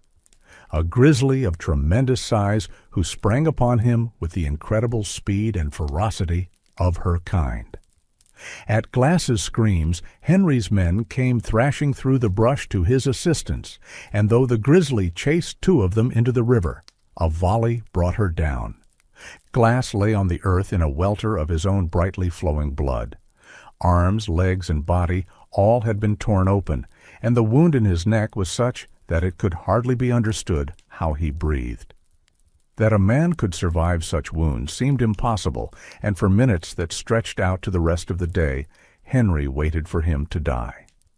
At nightfall, Glass's tortured breathing continued, and Henry faced the fact that the dying might take a long time. If he halted the entire party to await the event, the wreaths might discover their presence, in which case the bones of a good many others would bleach here too. Beyond that, he had his duty to Ashley, the company, and all his men in the mountains. He must get to Fort Henry as soon as possible. Henry asked for volunteers to remain with Glass until he died or could travel. The reward he offered was substantial, half a year's wage at the going rate, and 2 men spoke up. The elder was John S. Fitzgerald. The younger was a stripling named Jim Bridger. Early the next morning, Henry took the trail. He ran into trouble on the way. One night his camp was fired on by a war party, 2 men and 2 horses being killed. He fired back, and in the morning found a dead Mandan in the brush, a find unpleasant in its implications, for no Indians on the Missouri had been so consistently friendly to the whites. However, Henry reached his fort without further mishap. A few days later, Fitzgerald and Bridger came in to report that Hugh Glass was dead. They had waited 5 days until the end came, and then had buried him decently. Glass's rifle, knife, and other fixings they brought with them as evidence of his death. Glass was far from dead. No man has the will to live ever burned more fiercely. He awakened one morning to find himself abandoned. How this could have happened has always passed understanding, for men in the West have not taken lightly their obligation to one another in extremity. Perhaps Glass fell into a coma hardly distinguishable from death. Perhaps the fears of Fitzgerald and Bridger worked on them with mounting intensity through the days and nights of their vigil, and at last they fled from themselves. Perhaps the decision was made in cold blood, an objective weighing of Glass's chances. All that can be said is that Bridger in later years had a blameless reputation among the mountain men, and if in his youth he made a mistake, it was not held against him. Glass awoke to find himself helpless and alone. His life hung by a few small threads. A spring was close enough for him to inch his way to it. Above the spring branches of wild cherry hung down, heavy with ripe fruit, and in the thicket round about tart buffalo berries grew in profusion. No less important, when Glass lifted his head from the ground, he found his wallet under it. The contents were worthless with one exception. In the wallet was his razor, which could serve him as both a knife and fire steel. Yet how desolating the realization is! There was no help nearer than Kiowa, distant half the length and width of South Dakota, and he was scarcely able to crawl. For 10 days, Glass remained beside the spring. To stay longer was to accept the sentence of death. Fitzgerald and Bridger had passed on him, and Glass began the long journey. He had scarcely strength to drag one leg after another, no weapon but his razor, but he had fortitude and luck. Perhaps more than anything else, it is the luck of Hugh Glass that has made him immortal. He had not gone far when he came on a buffalo calf brought to bay by wolves. He stood by until the wolves had hamstrung their prey, then advanced to drive them from the carcass. The wolves showed him their teeth, and he retreated, baffled. Then he remembered his razor, and with the aid of a flint and a few dry leaves, set fire to the grass. The flames leaped up, putting the wolves to flight, and nearly the whole of the calf fell into Glass's hands. Here was meat to put strength back on his bones, and he remained by the carcass for days, gorging on the buffalo flesh until his wounds had healed a little.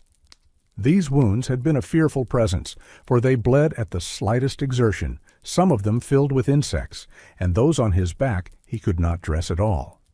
Not many of the details of Glass's journey back to civilization are recoverable. For the man himself, the days must have had a nightmare quality. At first, a mile a day exhausted him. Then he could manage 2 miles, 5, 10, living the while on berries, rose haws, roots, decaying buffalo carcasses, anything that came to hand.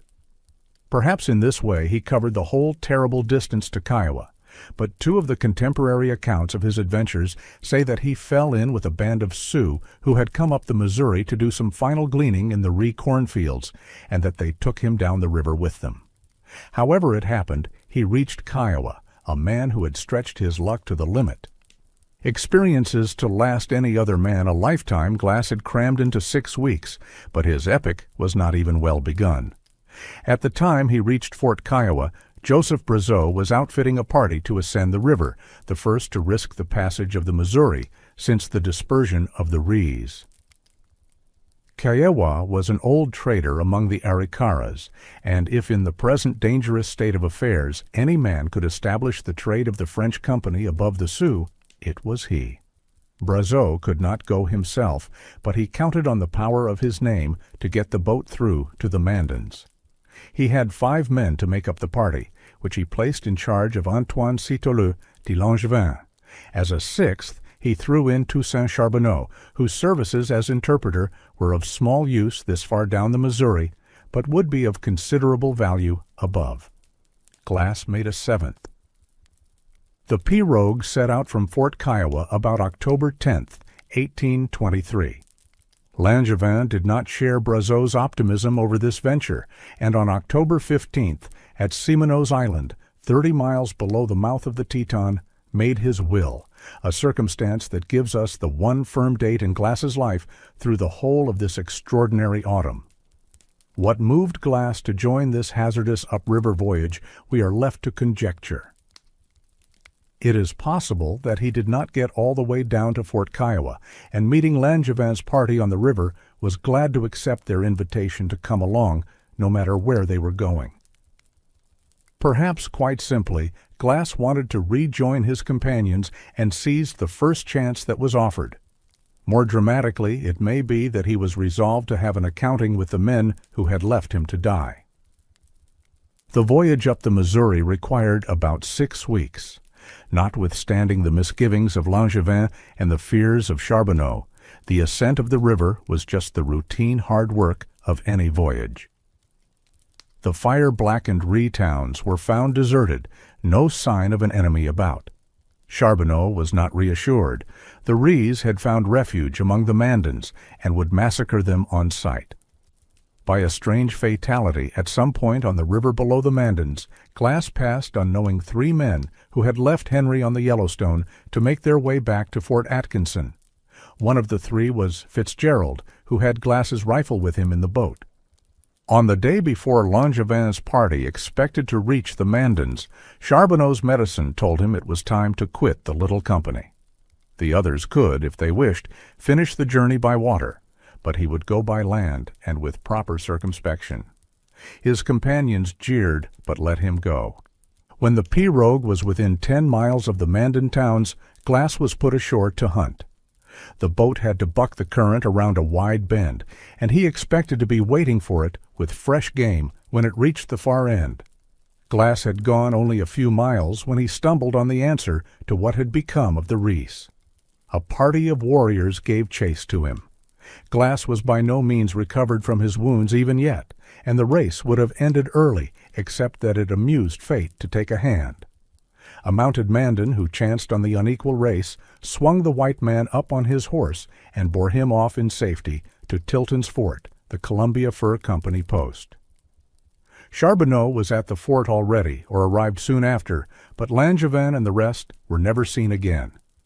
The Rees fell on the pirogue, killed all her crew, and carried off as spoils the goods that were to have opened the trade with the Mandans. As an added touch, shortly after, the Rees killed one of Tilton's men, forcing him to abandon his post and move in with the Mandans for safety. Undaunted by this narrow escape, Glass set out afoot for the Yellowstone, only taking the precaution to ascend the Missouri's left bank. It took him 2 weeks to reach the mouth of the Yellowstone, and he met with neither white man nor red. On a raft made of 2 logs tied together with bark, he crossed over to Fort Henry to find the post abandoned. Henry had evacuated the fort soon after his arrival from Kiowa.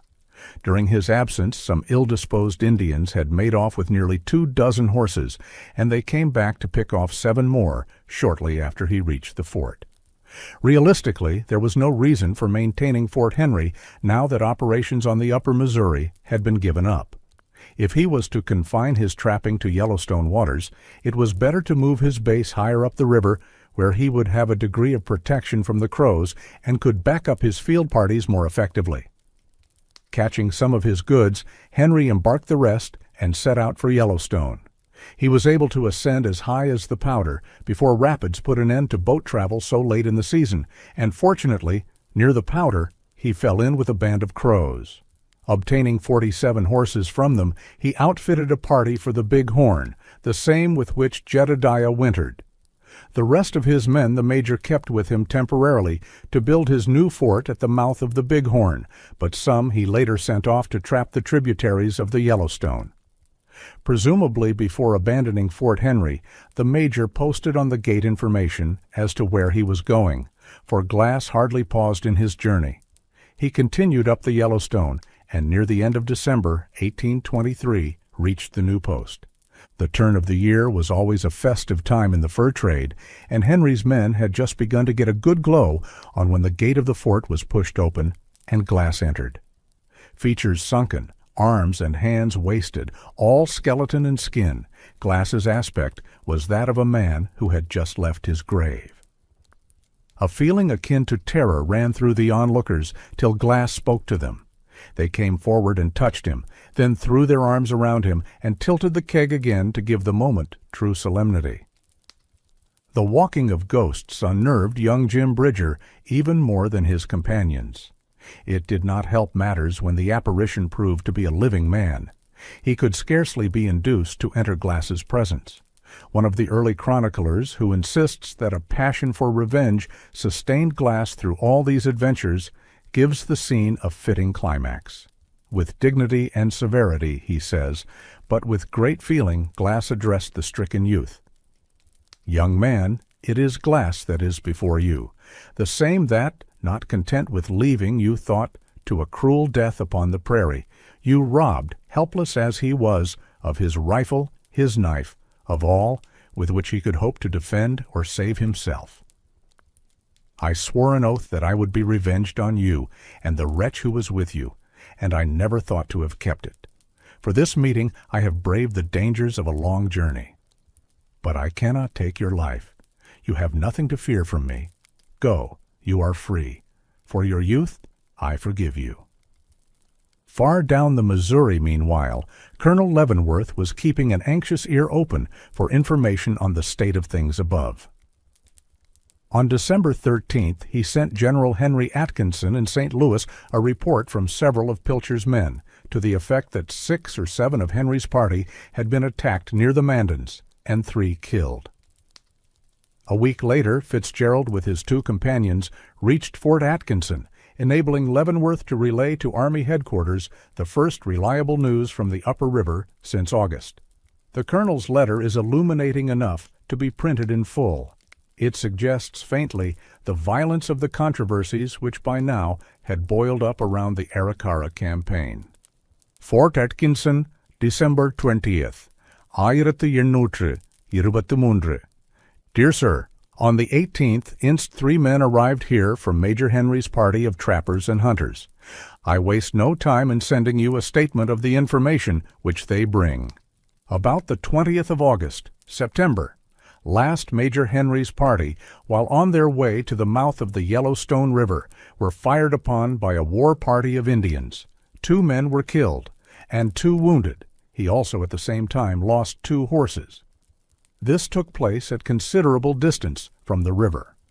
When Major Henry arrived at his establishment at the mouth of the Yellowstone River, he found that 22 or 23 of his horses had been stolen, and as was supposed by the Blackfoot or Assiniboine Indians, a short time after his arrival he lost 7 more horses. He embarked his goods on board his boat, abandoned his establishment, and ascended the Yellowstone River to the mouth of Powder River. He was then prevented from going further with his boat by the rapids of the river. There he met the Crow Indians, from whom he obtained 47 horses. With these he started a trapping party in a southwestern direction towards the mountains.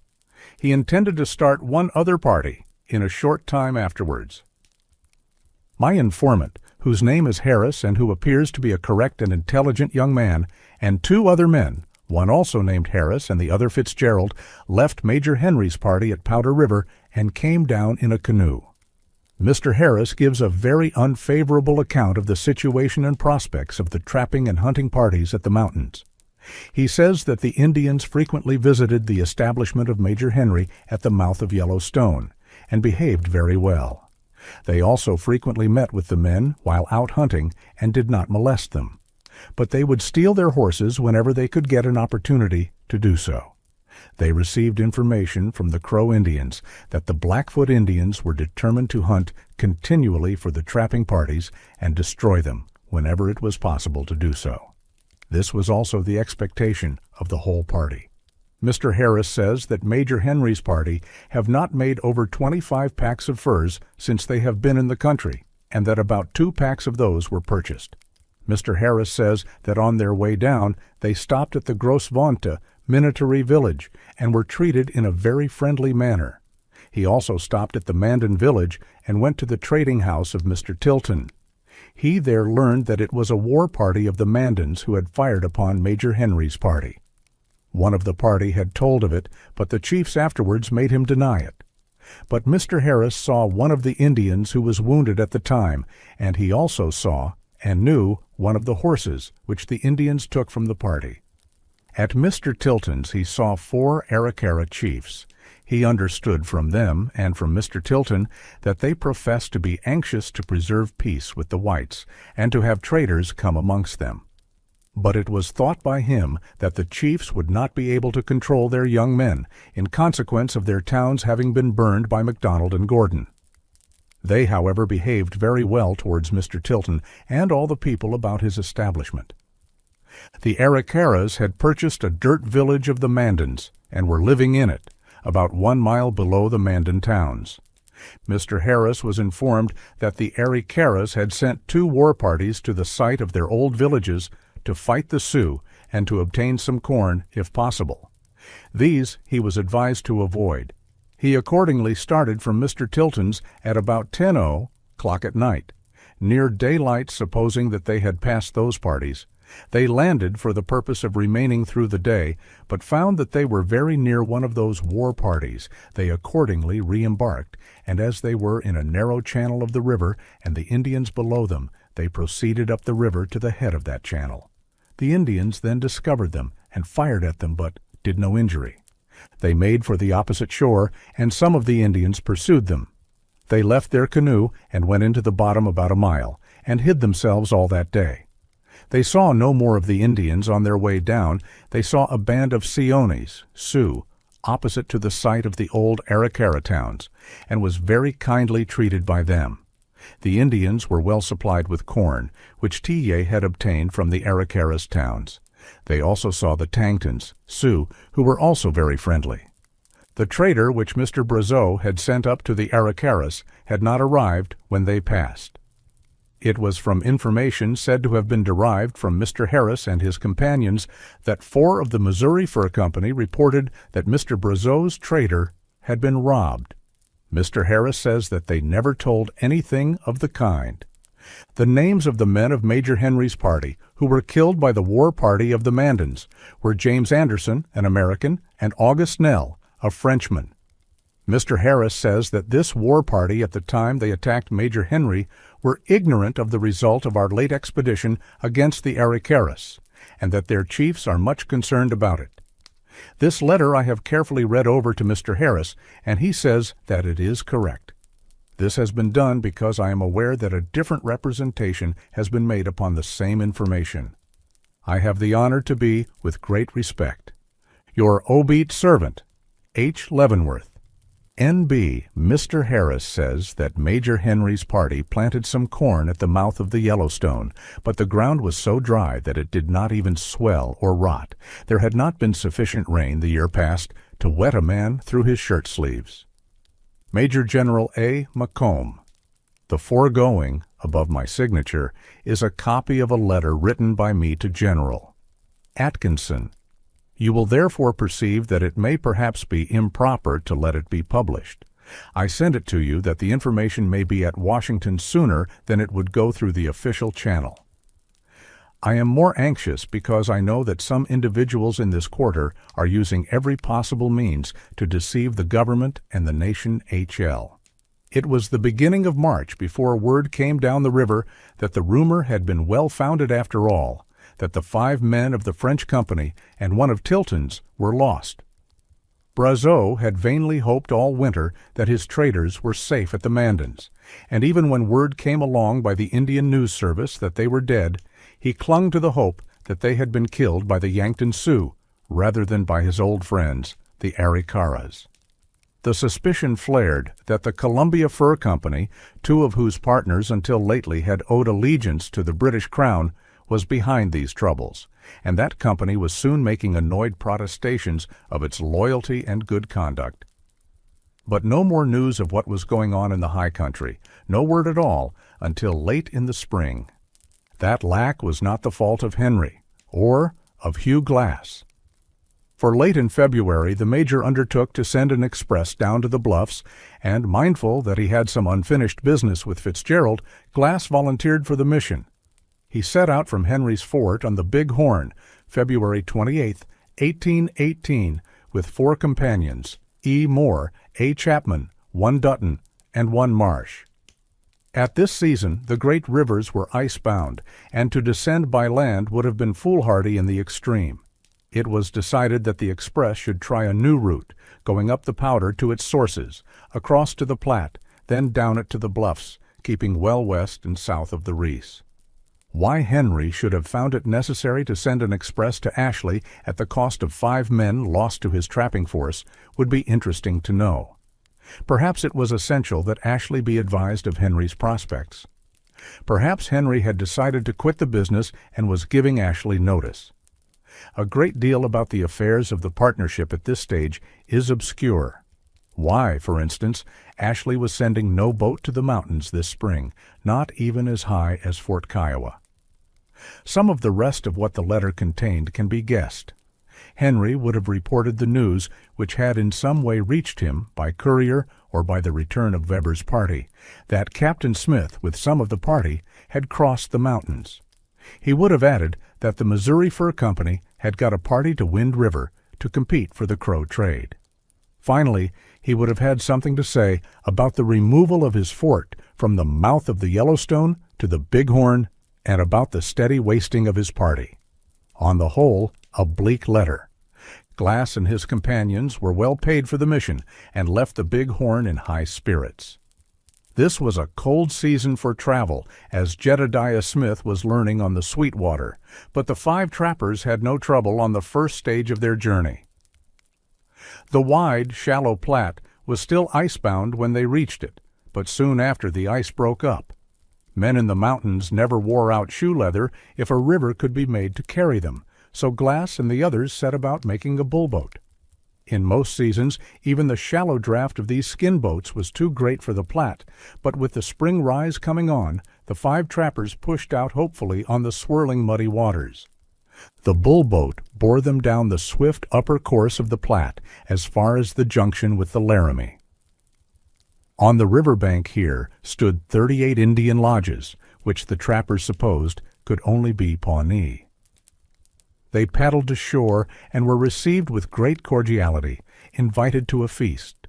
All except Dutton left their rifles in the bullboat and proceeded to the lodge of the chief.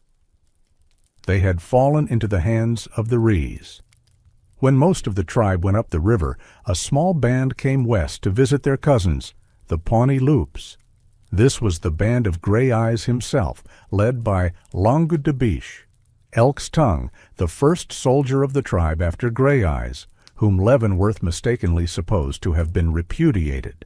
Glass and his companions did not for some time dream of their peril, but while they were eating, a few words were dropped which led Glass to suspect the truth. Horrified, he said to one of his comrades, "These are Rika Rees." The chief, understanding him, replied, "No, Pawnees we." The whites had been foolhardy, but they were not fools. They burst out of the lodge and ran for their boat. Their rifles were gone, of course. They piled into the bullboat and made for the far shore. This was a sport the Rees enjoyed, and like so many hunting dogs plunged into the river in pursuit. As soon as Glass and his companions reached the opposite side, they scattered, hoping some would get away. Dutton was lucky. He still had his rifle and was not pursued. Marsh was even luckier. Unarmed as he was, he outdistanced his pursuers and later managed to find Dutton, after which the 2 men made their long way down the Platte, arriving at Fort Atkinson sometime in May to report their 3 companions dead. Luckless were Chapman and Moore. Language hardly suffices to describe the special case of Hugh Glass, who for the 4th time in 10 months found his life thrown into the balance. Unperceived, he gained a point of rocks from which he saw Chapman and Moore overtaken and slain, one within a few yards of where he lay. When night came on and the Rees gave up their search for him, Glass began to hope again. He would have to follow down the Platte, how many hundreds of miles he had no way of knowing, to reach civilization. Yet how much better off was he now than he had been in September? Although, as he said afterward, I had lost my rifle and all my plunder, I felt quite rich when I found my knife, flint and steel, in my shot pouch.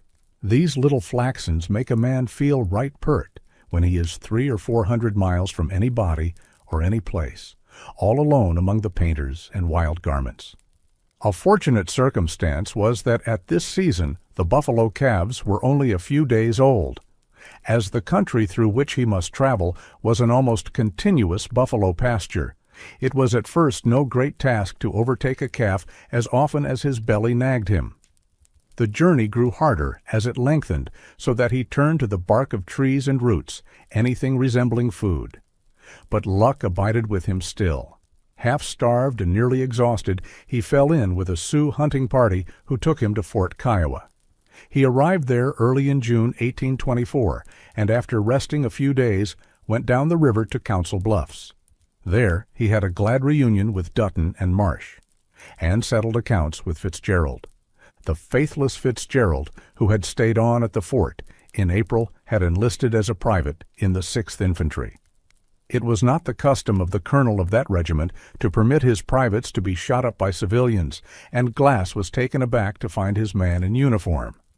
Leavenworth ordered his rifle restored and furnished him with such fixins as to put him in shape to take the field again. But let George Yount give the story its final flourish. At Fort Atkinson, Yount says, Glass found the recreant individual who had so cruelly deserted him when he lay helpless and torn so shockingly by the grizzly bear. He also there recovered his favorite rifle. To the man he only addressed himself as he did to the boy. Go, false man, and answer to your own conscience and to your God. I have suffered enough in all reason by your perfidy. You was well paid to have remained with me until I should be able to walk. You promised to do so, or to wait my death and decently bury my remains. I heard the bargain, your shameful perfidy and heartless cruelty. But enough? Again I say, settle the matter with your own conscience and your God. Much there is in Hugh Glass's story of courage, perseverance, and the indomitable will to live, but above all, it is brimming over with luck. Perhaps for that reason, especially, the West took Hugh Glass to its heart and has never allowed him to die. The West has always valued luck. But a man can press his luck too far, and Glass may have considered that it was time to leave Missouri. Soon after arriving at Fort Atkinson, he joined a company bound for Santa Fe, and it was 4 years before his trail again crossed that of Jedediah Smith. This spring, and on through the summer, the Platte saw a veritable parade of men set adrift on the incalculable unknown. Dutton and Marsh reached Fort Atkinson first, the indestructible Glass soon after. The summer wore on, and here came Jim Clyman, ragged and starving, as much dead as alive. Clyman had scarcely reached the fort when he walked Fitzpatrick, Branch, and Stone in more wretched condition still. Clyman and Fitzpatrick had stories set beside the epic of Hugh Glass, and their adventures cast a longer shadow in the history of the West. Clyman's personal saga was eloquent of the way in which a man in the mountains could have the world fall away under his feet. When he separated from Fitzpatrick in June, he supposed that Fitzpatrick and the men would join him within a day or so. Making his way down the Sweetwater as far as the North Platte, he prepared to await his companions there. After cutting himself a lodging place in a clump of willows, he gathered some driftwood and was on the point of striking fire when he heard the sound of voices. Along the bank of the stream, here some 4 rods wide, came a number of mounted Indians. They stopped nearly opposite, and soon had 4 or 5 fires blazing. In all, Clyman counted 22 Indians and 30 horses. This was a party the lank mountain man did not feel like joining, and there were altogether too many Indians at hand. The country for half a mile back was bare and sandy, and the moon nearly full. It would be almost as easy to track him as if the land were covered with snow. Watching his chance, Clyman walked backward across the sandy stretch to a narrow, rocky ridge, then followed the ridge to where the river broke through it. After crossing over to the east bank of the Sweetwater, he climbed a high point of rocks and prepared to keep watch on his disagreeable neighbors from a distance of 40 rods. Some of the war party lay down and slept, while the rest kept up the fire. Toward midnight all arose and collected their horses. 2 of the animals, however, crossed the Sweetwater, chased by 2 of the braves. A shout was raised, and 8 or 10 more joined the chase. There was much riding to and fro, while Clyman debated the probability that his trace would be discovered, but finally the war party made off to the north. Next day, Clyman went to have a look at the abbreviated canyon subsequently famous as Devil's Gate, through which the Sweetwater plunges, fearfully swift, without any perpendicular fall. While up on the high cliffs, he saw about 20 Indians approach the stream where he had been half an hour before, all on foot. They made a small raft of driftwood, piled their war equipment and clothes on it, swam the stream, and moved off to the south. This was the day Jedediah Smith came down the river in search of him. Jedediah arrived while Clyman was off examining the Devil's Gate, and he narrowly escaped falling in with the second of the 2 war parties. Clyman returned to his observatory and remained there 11 days, racking his brain for some explanation of Fitzpatrick's long delay, and getting distinctly lonesome. At length Clyman examined his supply of ammunition. Although he had plenty of powder, there were only 11 balls in his shot pouch. Suppose he were to spend a week looking for his companions and not find them, he would not have enough balls left to take him to civilization. It seemed advisable to head down the river. But what a prospect! He was not sure whether he was on the Hatta or the Arkansas, and there was only one way of finding out. On the afternoon of the 12th day, Clyman left his lookout and headed down the Platte. The days were warm, and he had to keep near the water. At length, as he told the story, I found a bull boat lying drifted up on a sandbar, and the marks of a large Indian ranch on the main shore. I knew by the boat some white men had been here, for the Indians never made such boats. This gave me a faint hope of meeting some white men in this Indian world. By the time he told this story at Fort Atkinson, he had another viewpoint on this faint hope. The bull boat was that from which Hugh Glass and his companions had fled. The Indians were the Rees. Nearby, the bones of Chapman and Moore were bleaching in the sun.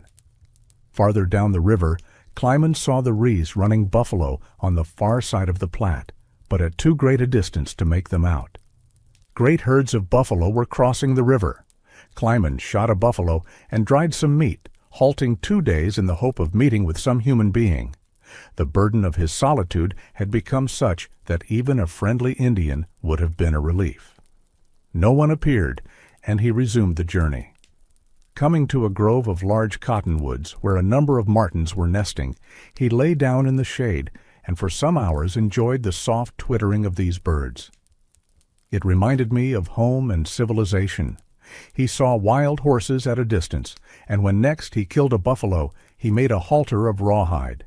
A fine black stallion came down to the river to drink, and Clyman fired, hoping to stun the animal by shooting him through the neck just above the spinal column.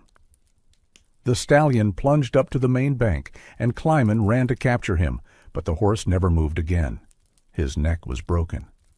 The loneliness of his journey had become unbearable, and when Clyman came to a large and recent lodge trail crossing the Platte, he waded across.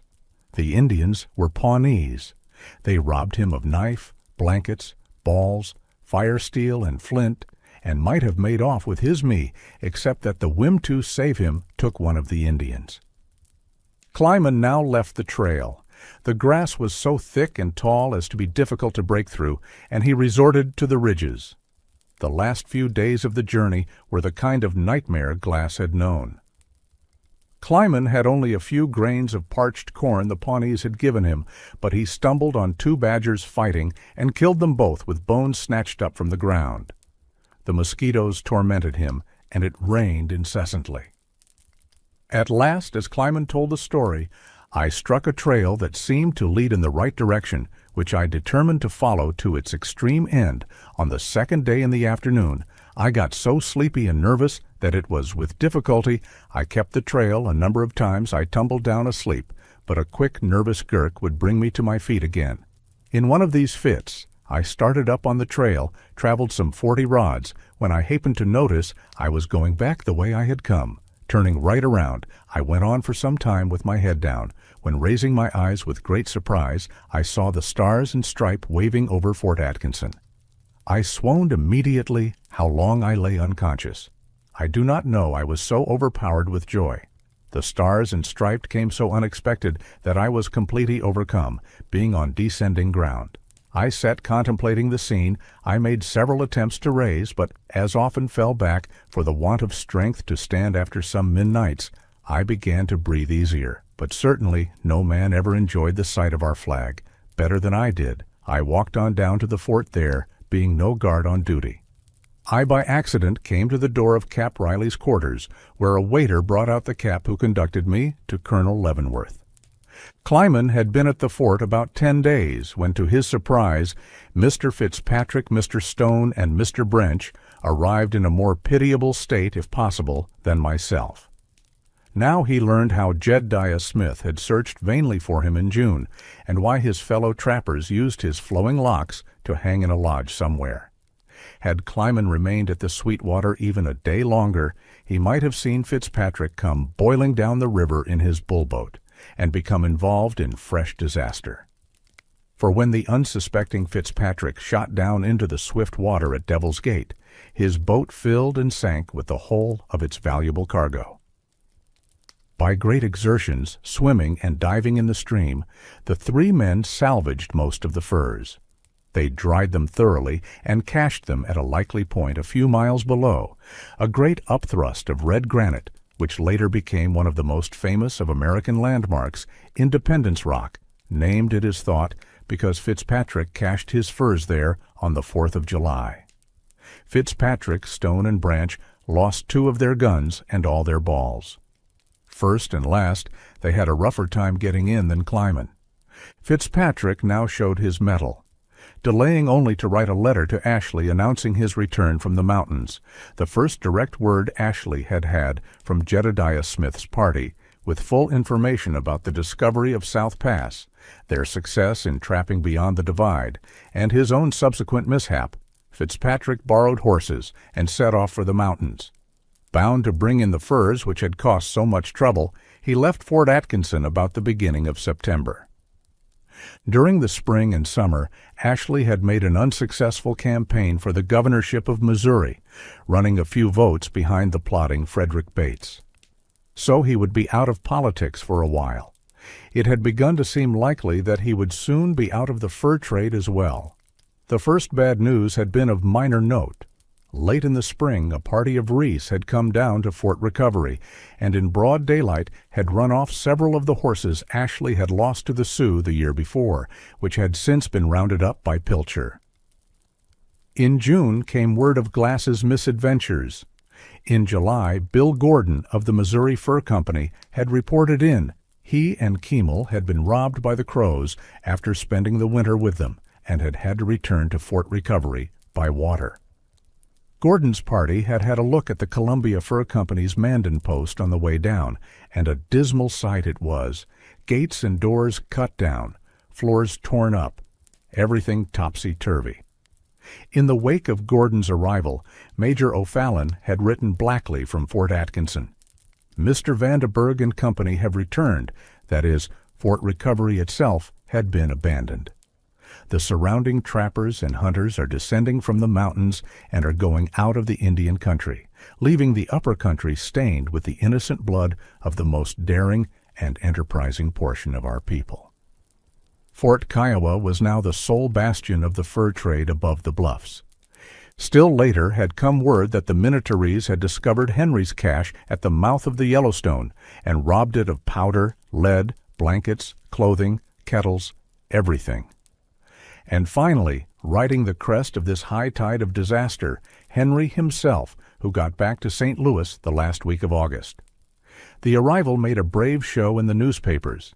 The St. Louis Enquirer said on August 30th, "After an absence of nearly 3 years, we are happy to announce the safe return of Major Henry, of the firm of Ashley and Henry, with a part of his company from the Rocky Mountains. He descended the Missouri in boats to St. Louis with a considerable quantity of valuable furs, etc." The Enquirer did not say that Henry had made a despairing final effort and launched Weber beyond the mountains. Neither did it say that the Major had another 6 men dead, 4 killed on the Yellowstone by Minnetarees, 2 on the Missouri by Sioux. Especially the Enquirer did not say that there were too few by far of the valuable furs. Fitzpatrick's letter reporting that he had furs in quantity and was going back to the mountains for them was the one note of hope 1824 had brought. Jedediah Smith had found a rich beaver country beyond the mountains and got down an earnest of its wealth. He and Weber might do even better this year. Henry would have to go back to the Rockies, following the trail Jedediah Smith and his men had blazed. Or if Henry had had enough, Ashley would go himself. Another year would decide whether William H. Ashley was to be a man of independent fortune or a bankrupt. Chapter 6. The Stakes of the Columbia. When Jedediah Smith separated from Thomas Fitzpatrick on the Sweetwater early in July 1824 to turn back across South Pass, his purpose was to press his hunt as far as the Columbia. In the Green River Valley, he had reached the farthest limits of the British fur frontier. Now he would launch himself into the heart of the British domain. It is more fruitful to think of Jedediah Smith's fall hunt of 1824 in these terms than as an exploration. He was the first American to have got west of the Continental Divide in 10 years, but Jedediah's significance this year is that in his own person he is the American oncoming, the long-delayed frontal challenge to the maintenance of the British position in Oregon. That such a challenge was developing, the Hudson's Bay Company had seen clearly for 2 years. On September 4, 1822, when Andrew Henry was still cutting pickets for his post on the Yellowstone, and Ashley and Jedediah Smith were laboriously engaged in the ascent of the Missouri, the governor and committee in London addressed a letter to their subalterns on the Columbia. With news from American papers that a party of 150 men had left Saint on a fur-trading expedition across the Rocky Mountains, they received advice from Washington that the American government contemplated forming a settlement on the Columbia. Information was requested concerning these developments, and the gentlemen in Oregon were reminded, "We depend on your strenuous exertions to secure the fur trade to Great Britain by your liberality to and kind treatment of the natives." The situation west of the mountains cannot be hewed into simplicity with a few sharp words, and explanation is required. In 1822, the Hudson's Bay Company was still trying to heal the open wounds remaining from its long and nearly mortal struggle with the Northwest Company. Trading southward from its historic posts on Hudson Bay, the English company had clashed with a powerful group of Montreal traders who had made their way up the St. Lawrence River, Lawrence and through the Great Lakes to Hudson Bay waters. The Nor'westers were as formidable an opposition as any fur company ever faced anywhere, and a murderous trade war that lasted through more than a generation brought both companies virtually to their knees before a merger was agreed on in 1821. Notwithstanding the violence of this struggle, the Northwest Company had the energy and found the resources to push entirely beyond the area of conflict to the waters draining the western and southern slopes of the Height of Land. The first man to complete the continental crossing north of Mexico was a Nor'wester, and it was Nor'westers who built the first trading post west of the Great Divide. The same restless energy took the Northwest Company south to the headwaters of the Columbia, on which its men were trading as early as 1807, and though John Jacob Astor's bravely conceived Pacific Fur Company anticipated the Nor'westers in establishing a post at the mouth of the Great River, the tide of disaster which overwhelmed Astoria late in 1813 transformed the whole vast basin of the Columbia into a private preserve of the Canadians. The charter of the Hudson's Bay Company, down to 1821, limited it to waters that drained into Hudson Bay, and only a single servant of the company penetrated to Columbia waters, a foray that reached no farther than Flathead Lake and was never followed up. Against all expectations, the effective monopoly established by the Northwest Company on the Columbia profited the company nothing. Fort George, as Astoria was renamed, had been envisioned as a main base for all the western operations of the company. It would be supplied by sea, and the returns made there instead of being carried all the way back to the St. Lawrence. There were many ramifications to the idea, including the marketing of the furs in China, in defiance of another great British monopoly, the East India Company. The whole concept was breathtaking in its boldness, but it did not work out, and exploitation of the province was a more dismal failure still. In 1816, the company sent the former Astorian Donald Mackenzie out to Columbia in the hope that he would revitalize the interior trade.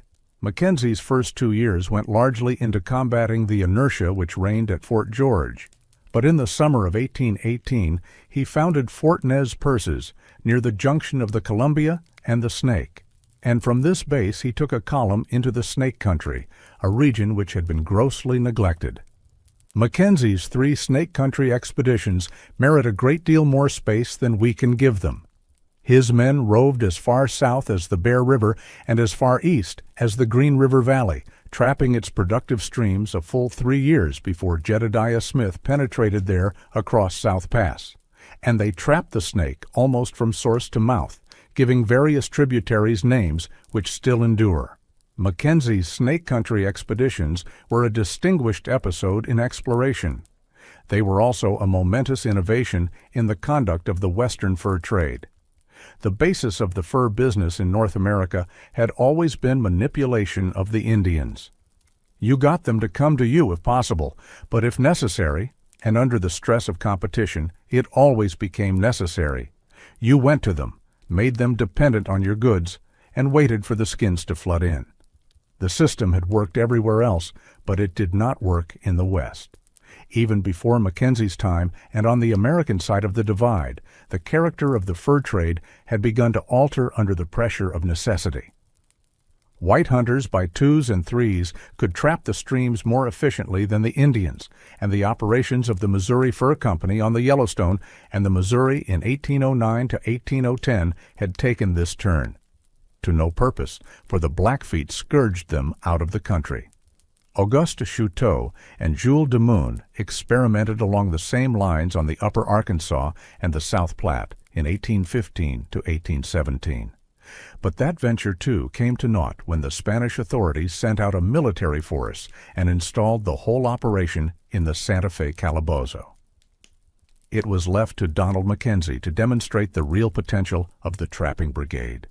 With a motley group of Iroquois and Abenakis from the St. Lawrence, Owyhees from the Sandwich Islands, superannuated freemen, servants whose term of service had expired, and a few Canadian Ongajays, Mackenzie made history.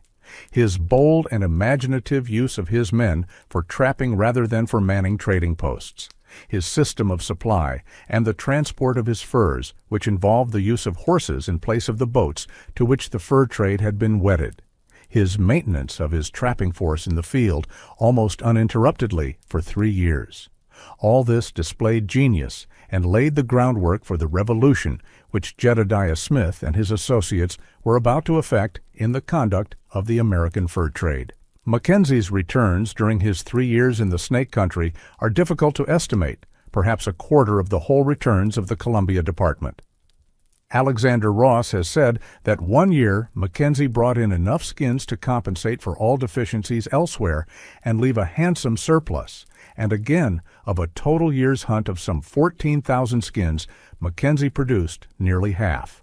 There remains some doubt that Mackenzie's Snake Country hunt ever exceeded 4,000 beaver, and in no year down to 1821 does the Columbia Department seem to have broken even.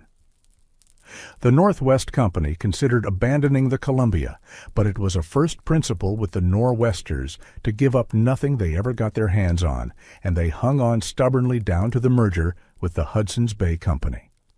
That company in turn began to weigh the advantages and disadvantages of withdrawal, but the question was still open when Ashley and Henry launched their first expedition up the Missouri. At stake was an empire in fur. Somewhere that empire had to be fought for. If the Columbia were abandoned, if the company withdrew northward, Americans would be sucked into the vacuum. Astor had never been happy about the fate of his Pacific Fur Company. New competition might come by sea, or, failing that, by land across the Rockies. In either case, the struggle for furs would begin all over again, and on the borders of the richest fur country west of the Rockies, New Caledonia, British Columbia. The shock of the American oncoming logically should be met on the farthest frontier. To keep the Americans at a distance, even operations at a loss could be contemplated with equanimity, if the losses were not beyond all reason. The question was not one of furs only. An important national interest was involved. In the negotiation of 1818, the United States and Great Britain had been unable to settle on a satisfactory partition of Oregon. The United States had stubbornly contended for a boundary along the 49th degree all the way to the Pacific, while Britain just as stubbornly had contended for a boundary that would carry the line along the 49th degree as far as the Columbia, then down the Columbia to the sea. A division of the Oregon country that would have left British the richest part of the modern state of Washington. The importance of the Columbia to the fur trade of the Pacific had been primarily responsible for the British obstinacy. Unable to agree on anything else, the negotiators had agreed on joint occupation of Oregon for 10 years.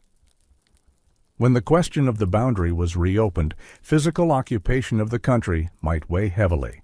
Thus, the imperial interest, as well as its own, urged the Hudson's Bay Company to stand fast on the Columbia. Through 1822 to 1824, while the American fur trade of the far west was struggling to survive in the face of the disasters on the high Missouri, the company anxiously debated a course of action, and a firm decision was not reached until the fall of 1824, when Americans, in the persons of Jedediah Smith and his 6 companions, had already burst on the scene. The Hudson's Bay Company's energetic North American governor, young George Simpson, had not required prodding from London to direct his attention to the Columbia. As early as July 1822, in writing to the London office of an encouraging increase of returns from the remote department on the Pacific, he had observed that although large profits could scarcely be expected, yet by economy and perseverance the trade might be made to support itself, provided, however, and always provided, that no formidable opposition from the Americans assail us in that quarter. An inexorable logic was at work.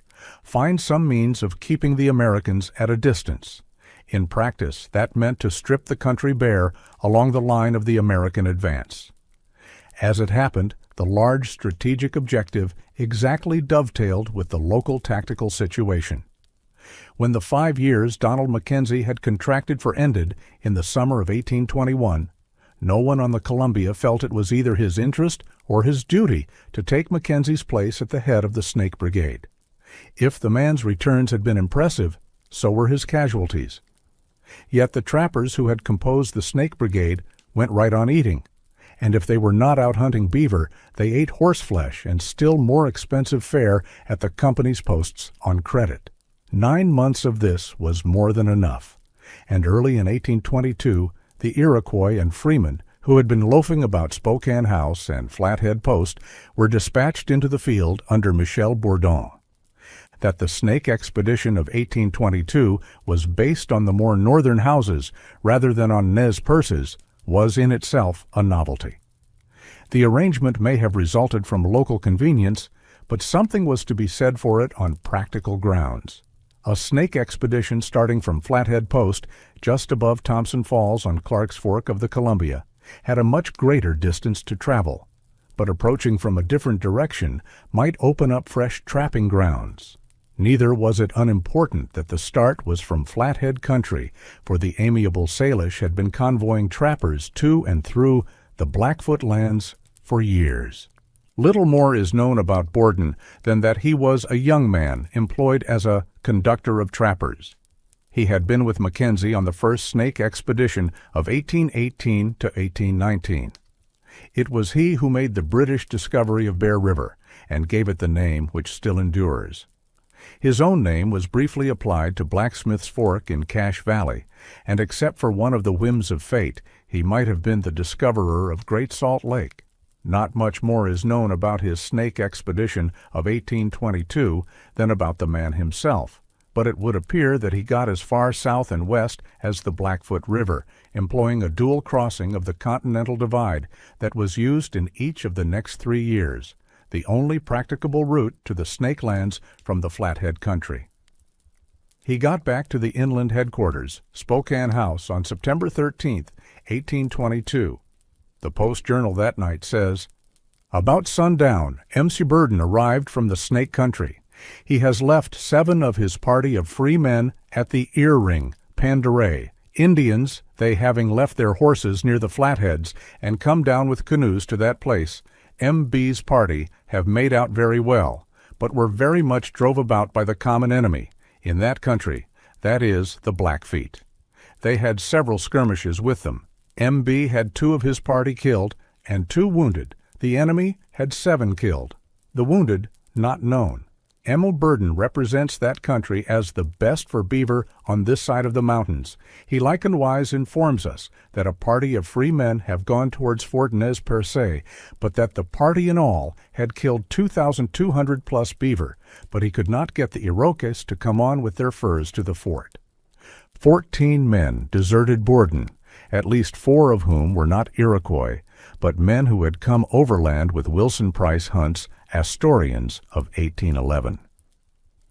Instead of going to Fort Nez Perces, they had headed east across the Continental Divide to the American frontiers. When the fact of their desertion could no longer be doubted, the company's officers had to conclude that the runaways had taken themselves to the new post's building on the Yellowstone, and nothing appeared more certain than that they would be back with Americans in tow. In fact, these deserters had embarked on an odyssey. They may have made their way east by the Astorian Track of 1811. It is even conceivable that they rode east through South Pass a year before Jedediah Smith came through it westbound. The details of their journey are not recoverable. But sometime in the winter of 1822 to 1823, having crossed the mountains, they fell among Crow and Cheyenne Indians who killed several, robbed the rest of all they possessed, and made captives of their women and children. In this extremity, they made the long journey down to Fort Atkinson, arriving at the end of July 1823 to seek aid from the U.S. authorities in having their families restored to them.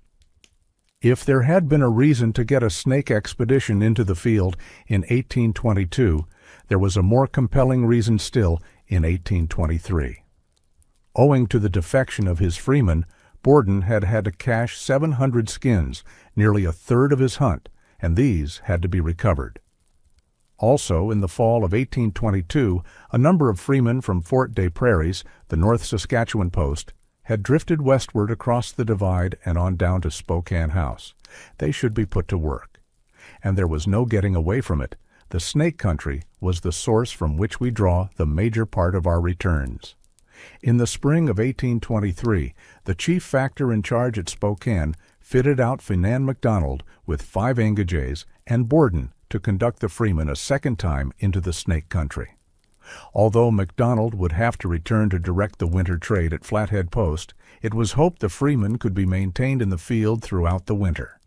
Summer furs were poor in quality, and to have the men set out in the spring, return in the fall, and winter about the company posts as they had done of late was the worst kind of management. A 6-foot 4-inch giant with a tremendous pair of shoulders and a wildly red-whiskered face, Finan MacDonald had somewhat the aspect of a prophet who had missed his calling.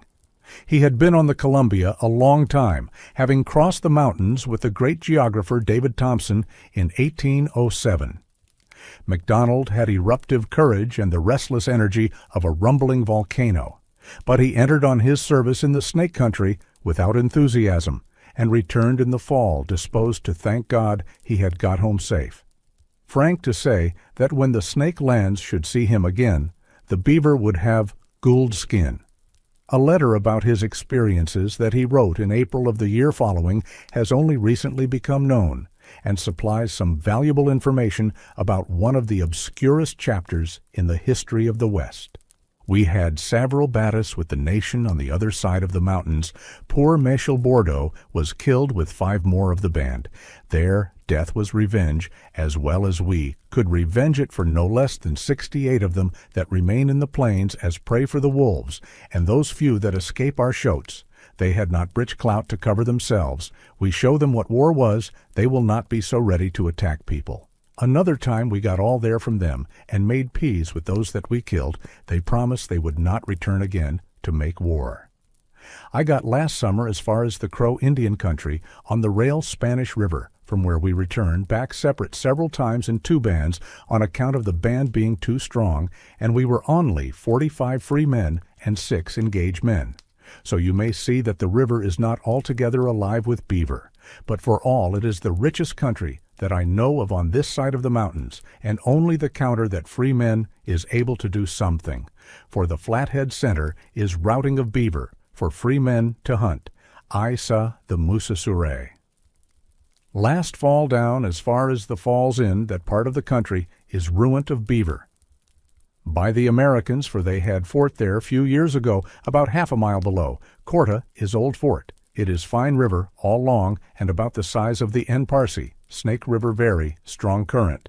The embittered conflict with the Piegans, which cost MacDonald the lives of Borden and 5 others, the nearest thing to a pitched battle the British ever had to fight in the Snake Country, was fought in the service of the entire fur trade, for during the next few years Blackfoot war parties which roamed the Snake lands hunting horses and glory refrained from any but adventitious murders, and this relative immunity to attack did much to secure the fortunes of Jedediah Smith and his associates.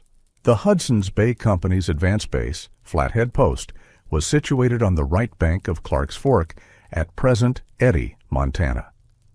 The trail to the Snake Country angled away from the river, east into the Horse Plains, on into Camas Prairie, and then south to cross the Flathead River at present Perma. After ascending the Flathead some miles, the trail turned south up the Jocko River and passed over a low divide to the site of Missoula. Here, at the confluence of Clark's Fork and the Bitterroot River, two alternative routes opened up. One trail continued south up the Bitterroot to its head and across Gibbon Pass to Missouri waters. This was the route that became familiar to Jedediah Smith. The other trail turned east into Hellgate, the narrow canyon above Missoula, and followed Clark's Fork all the way up to Deer Lodge Prairie. Then by Deer Lodge Pass it crossed over to Missouri waters, reaching the Big Hole River at its northernmost bend, some 20 miles below the point where the Bitterroot Road arrived on that stream. McDonald probably took the trail via Clark's Fork and Deer Lodge. Once on the Big Hole, he went up it to its sources, and then crossed over to the Beaverhead, arriving on it immediately below Lemhi Pass. Scarcely had he recrossed the divide than he ran into a Blackfoot ambuscade. The balls that whistled about his startled party did no damage, but in the slashing counterattack McDonald immediately organized, several of his men were killed. The Hudson's Bay men had had more than enough of the gentle ways of the Blackfeet. Back on the Big Hole, one of the party had been killed in a parley with the Piegans, and the man's scalp, flaunted on a coopstick, they had only now recovered. Ranging themselves in front of the dense thicket in which the Blackfeet had taken refuge, the trappers poured into it volley after volley of buckshot. The Piegans, short of ammunition, responded mainly with screams of defiance, but now and then a shot rang out, and 3 more of the besiegers were picked off. Utterly exasperated, McDonald's men took up a position to either side of the thicket, then contrived to fire it. With a strong wind blowing, the flames leaped up furiously. A dreadful moment, and then the shrieking Piegans burst out of their refuge to run the gantlet. The wonder was that as many as 7 of the 75 who made up the war party got away. 10 of them burned to death in the thicket. A more sanguinary battle was never fought in the Snake Country, and something of its horror attached to the spot for years after. McDonald went on south up over the Salmon River Mountains to the Snake, then farther south still, as far as the Bear. When Borden reached this stream in 1819, he supposed that he had found the Spanish River, the Rio Colorado. Mackenzie in 1820 to 1821 had shown that was a mistake by getting his party over into the Green River Valley proper, but the Bear was still conjectured to be a branch of the Spanish River. McDonald, like Borden, had his opportunity to become the discoverer of Great Salt Lake, but he turned up the Bear, and as his quoted letter now for the first time makes clear, got over into the Valley of the Green, the Rail Spanish River. This was late summer 1823, when Jedediah Smith had scarcely finished fighting with Reese and was yet 1,000 weary miles travel short of South Pass. But now McDonald turned back to the Snake, very likely by the well-worn Indian Trail north into Jackson Hole and over the Tetons to Henry's Fork. He may here have had another brush with Blackfeet, inconclusive but sufficient to force him to break off trapping. Turning north again, he recrossed the Salmon River Mountains and went on down the Lemhi River to where the trail veered east across Lemhi Pass. Then he trapped his way down the Missouri to Great Falls. This was the farthest east any Hudson's Bay Company party ever ventured on American soil, and rumors of McDonald's foray, carried by the Indian News Service to Fort Atkinson far below, served to build up pressures for a military expedition up the Missouri to bind the Indians to the American interest. McDonald brought out of the Snake Country 4,339 beavers, perhaps the best hunt that had ever been made there, and when he reached Flathead Post, he received the welcome news that someone else would have the job of trying to improve on his returns. The North American governor and committee, meeting at York Factory in the summer of 1823, had decided to continue the Snake expedition and had appointed Alexander Ross to its command. Mr. Ross was cautioned against opening a road for the Americans. Ross had been on the Columbia longer than anyone but MacDonald, having come out on the Tonquin in 1811. Unlike most of Astor's clerks, he had stayed on with the Northwest Company. When Mackenzie returned to Columbia in 1816, Ross became his principal supporter. He assisted in building Fort Nez Perces and had it in charge till 1823.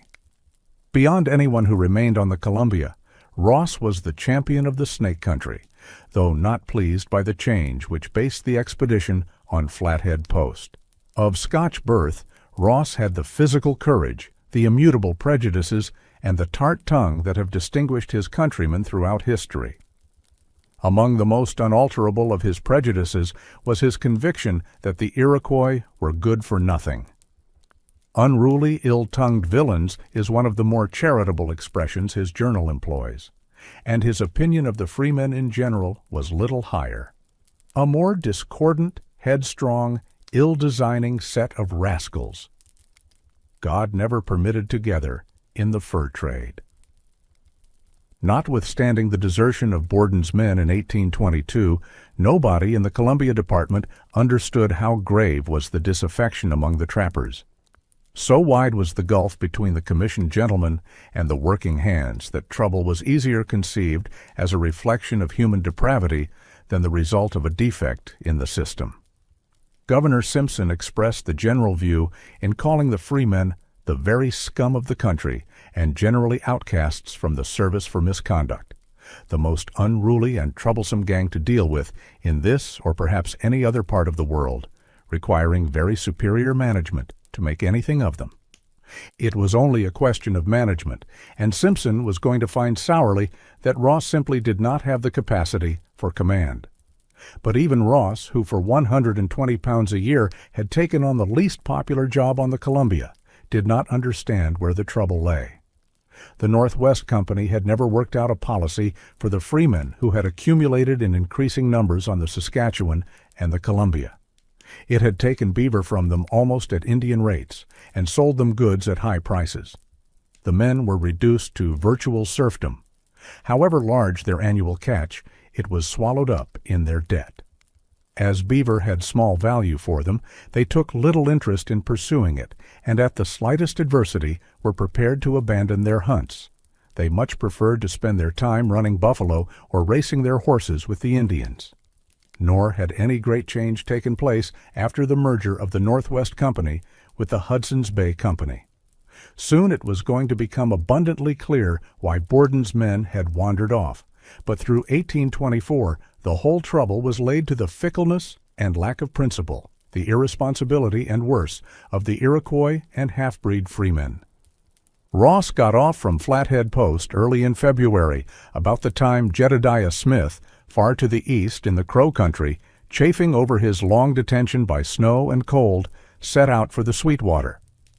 Through March and the first week of April, while Jedediah was finding his way across the windswept reaches of South Pass and down to the new trapping grounds in the Green River Valley, Ross was forcing his way up the snow-choked Bitterroot Valley and across Gibbon Pass to the Big Hole, whence by the familiar route to Lemhi Pass he got over into the Snake Country and could consider his spring hunt fairly begun. After some weeks on salmon waters, Ross crossed the divide south. There, yielding to the import opportunities of a dozen of his Iroquois, he divided his party. Most of his brigade he took west toward the head of the Boise, and on that stream, the Payette and the Weiser, he made a rich haul before turning east again. Meantime, however, his Iroquois ran into trouble. Ross had been reluctant to detach the Iroquois in the first place, remembering the endless troubles Mackenzie himself had had in similar circumstances. But it was certainly true, as Finan MacDonald had observed, that a brigade could be too strong for its own good. The British practice was to maintain the Snake Brigade in sufficient strength to protect itself from the tribes. That this was sound practice is shown by the fact that after MacDonald set to with the Piegans in 1823, British scalps were lost at rare intervals. The Americans, in penetrating the West, would not and could not profit by this example, but scattered everywhere in small parties, sometimes of 4 men and less, which made for efficient trapping, but at the cost of high casualties. These Americans blamed British subversion of the Indians, refusing to face the fact that the price was one their system of trapping required them to pay. But Ross's Iroquois did have a valid point. The larger the party, the richer a river had to be to justify trapping it. Relatively, a small party might do better on a stream already worked over than a large one on virgin waters. So after being badgered for weeks, Ross gave his consent for the Iroquois to trap by themselves.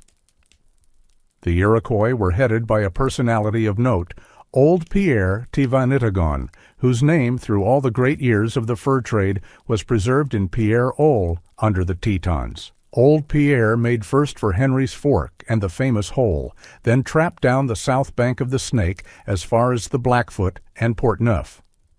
Ross said later that the conduct of the Iroquois was blamable from the time they left him, that they passed the time with the Indians and neglected their hunts, quarreled with the Indians at last, were then robbed and left naked on the plains. But that was Ross's spleen. While Ross was in the western reaches of the Snake country, a number of his traps were stolen by the Snakes. To force their return, he seized horses belonging to the thieves, and though this got his traps back, the Indians went off ready to vent their ill temper on the first object that was offered, the Iroquois. A Snake chief was killed in the scuffle, and all things considered, the Iroquois were fortunate to get off with their lives. When, unexpectedly, Jedediah Smith and his 6 men in the late summer of 1824 stumbled on the forlorn Iroquois in the vicinity of present Blackfoot, Idaho, the British trappers begged the Americans to convoy them to Ross's camp and offered in payment such beaver as they still retained. It was probably about mid-September 1824 that Jedediah Smith entered this scene. Where he had been since parting from Thomas Fitzpatrick is one of the minor conundrums of a life not yet wholly unriddled. The only thing resembling a statement of his route is a vague remark made by Ashley a year and a half later. Jedediah, Ashley said, stated that he had in the fall of 1824 crossed from the headwaters of the Rio Colorado to Lewis Fork of the Columbia, and down the same about 100 miles, thence northwardly to Clark's Fork of the Columbia. This has been interpreted to mean that Jedediah traveled northwest out of the Green River Valley to the Hoback River, down it to Jackson Hole, across the Tetons by Teton Pass, down into Pierre Hole, across the Snake Plain to the 3 Buttes, and then north to Columbia waters proper. Such a route does not in all respects conform to Ashley's description, and the interpretation rests in part on a confusion of the 3 Tetons with the 3 Buttes. It is entirely possible that when Jedediah recrossed South Pass, he headed southwest, returning to the country he had trapped in the spring. He would have moved over the Bear River Divide, followed down the Bear 100 miles, and then struck north to the sources of the Blackfoot. From here, he would have had a continuous northing all the way to Flathead Post. Camp of the Gros Ventres of the Prairies on the Upper Missouri. Charles Bodmer, 1833. From Maximilian, Table. Mupatiyatavad. Courtesy, Co-Collection, Yale University. Trappers making their escape from hostile Blackfeet. Alfred Jacob Miller, 1837. Courtesy, National Park Service. Scotts Bluff National Monument. Devil's Gate on the Sweetwater River. Frederick A. Piercy, 1853. From route from Liverpool. These details of the itinerary are important to local history and to the record of Western exploration, but how Jedediah reached the Snake has only trivial significance compared with the fact that hereabouts he fell in with the Iroquois. En route to this rendezvous, Jedediah and his men trapped with conspicuous success. Ross heard later that they had in 2 different caches 900 beavers, which would be a famous 3 months hunt for a party of 7. Ross suggested long afterward that the Americans had acquired the whole by intriguing with his Iroquois, and the remark has given rise to supercilious comment about Jedediah's ethics. The idea is implausible on its face and is not supported by anything in the record. The story Ross had from Jedediah that the Iroquois traded him 105 beaver for supplies and escort back to Ross was probably correct. And let us observe that what was asked of Jedediah was not guide service in a country the Iroquois knew better than he, but armed protection through a bristling region. That his Iroquois should come back trapless and beaverless, naked and destitute of almost everything, was for Alexander Ross a hard blow. He had done well after a poor spring hunt and had counted on the Iroquois for additional hundreds of skins. Worse still, there were Americans to remind him of the pointed instructions from York Factory. Ross gave Jedediah Smith his due in the words that everybody used about him. A very intelligent person, but his quality made him all the more disturbing, for Ross took these 7 Americans to be rather spies than trappers, and in his journal set down something of his disquiet. It is evident part of our deserters of 1822 have reached the American posts on the Yellowstone and Big Horn with much fur. I suspect these Americans have been on the lookout to decoy more. The quarter is swarming with trappers who, next season, are to penetrate the snake country with a Major Henry at their head, the same gentleman who 15 years ago wintered on Snake River. The report of these men on the price of beaver has a very great influence on our trappers. The 7 trappers have in 2 different caches 900 beavers. I made them several propositions, but they would not accept lower than $3 a pound. I did not consider myself authorized to arrange at such prices. They intend following us to the Fort 33. If Ross was correctly informed as to the number of beaver Jedediah had trapped, he had acquired enough to strain his resources in horses and men getting them out of the mountains. He could very well break off his hunt for the sake of some first-hand information about British operations. Ross might not like being accompanied back to his base, but there was no way he could prevent it. So the combined party crossed Lemhi Pass October 28th, and 4 days later recrossed the divide to the Bitterroot. The going was hard, with much ice and snow. Getting across Clark's Fork was especially disagreeable. One of the horses was drowned, and 2 of the men came near sharing its fate.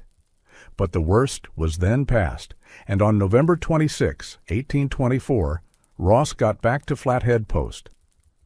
All things considered, Ross says pridefully, our returns were the most profitable ever brought from the snake country in 1 year, amounting to 5,000 beaver, exclusive of other peltries. Viewpoint of Mr. Finan MacDonald.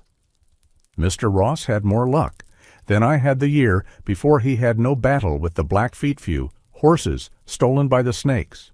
Brought out upwards of 4,900 beaver, large and small, 561 over and above. Last year he was better furnished in traps than I was the year before, and he was no ways troubled by our anemias of the year before. Jedediah's arrival at Flathead has left remarkably little in the Hudson's Bay Company records, yet the whole Columbia Department was already clangorous with what he symbolized. Less than a month before, Governor Simpson had arrived on the Columbia direct from York Factory, bringing with him a new chief factor, Dr. John McLaughlin, a man fully competent to run this long mismanaged department. Simpson had passed down the river taking deadly aim at everything that smacked to him of waste or extravagance. Shrewd, dynamic, and ambitious, there was little that escaped the young governor, and he was full of ideas about everything. Simpson was confident that his measures of economy would make the Columbia a paying proposition from this time forward, and he was determined that the Snake expedition should be made an effective instrument to shield the Columbia from the advancing Americans. The man best qualified to lead the brigade, Simpson decided, was the tough, belligerent Peter Skeen Ogden. During the year past, Ogden had had a soft berth in charge of the Spokane district, and he would have been satisfied to stay put. But it was in large part to Simpson that Ogden owed his having been taken into the company after being passed over in the merger of 1821. He would do as Simpson desired. Ogden stands second only to Jedediah Smith among the field captains of the fur trade in this decade. Born of Loyalist American parents in Quebec about 1794, he was 5 years older than Jedediah Smith, and down to this time had lived a considerably more varied life. His father had designed him for the ministry or the law, but at the age of 17, Ogden entered the service of the Northwest Company. For 7 years he was in the thick of the fight with the Hudson's Bay Company, so much so that when indictments began to be found, his company thought it expedient to send him out to Columbia. His world fell apart with the merger of 1821, but 2 years later he was given chief tradership by the H.B. Company, and now Simpson had plans for him. The governor instructed Ogden to meet the incoming expedition at Flathead Post, refit it, and get it back into the field without delay. This would be the last time the brigade was based on Flathead Post. Simpson liked Fort Nez Perces as a base no better than Flathead, and he proposed a genuine innovation for the year's operations. Ogden and his men were ordered to proceed direct for the heart of the Snake Country towards the banks of the Spanish River or Rio Colorado, pass the winter and spring there, and hunt their way out by the Umpqua and Willamette rivers to Fort George next summer sufficiently early to send the returns home by the ship. And in future, instead of incurring the heavy expense of sending the equipment round by the Spokane and Flathead posts, outfit it direct from the depot on the coast. These were merely the mechanics of the operation. Simpson never for a moment lost sight of the large objective. The Snake Country was a rich preserve of beaver they must undertake to destroy. As long as it existed, there were compelling reasons for the Americans to cross the divide. If the region could be converted into a fur desert, it would be difficult for the Americans either to reach or to maintain themselves on the Columbia. In 1818, it had been pretty well settled that when partition finally came, all the country south of the Columbia would pass into American hands. Since the company must sooner or later be ousted from that area, the intelligent thing was to get everything out of it they could. Elsewhere in the Columbia Department, it might be to the interest of the Hudson's Bay Company to trap on a sustained yield basis, but the Snake Country must be ruined, the faster the better. It may have seemed to George Simpson that his crisp directions settled all the problems. What these directions involved, what actually he was requiring to be done, he had hardly the faintest conception.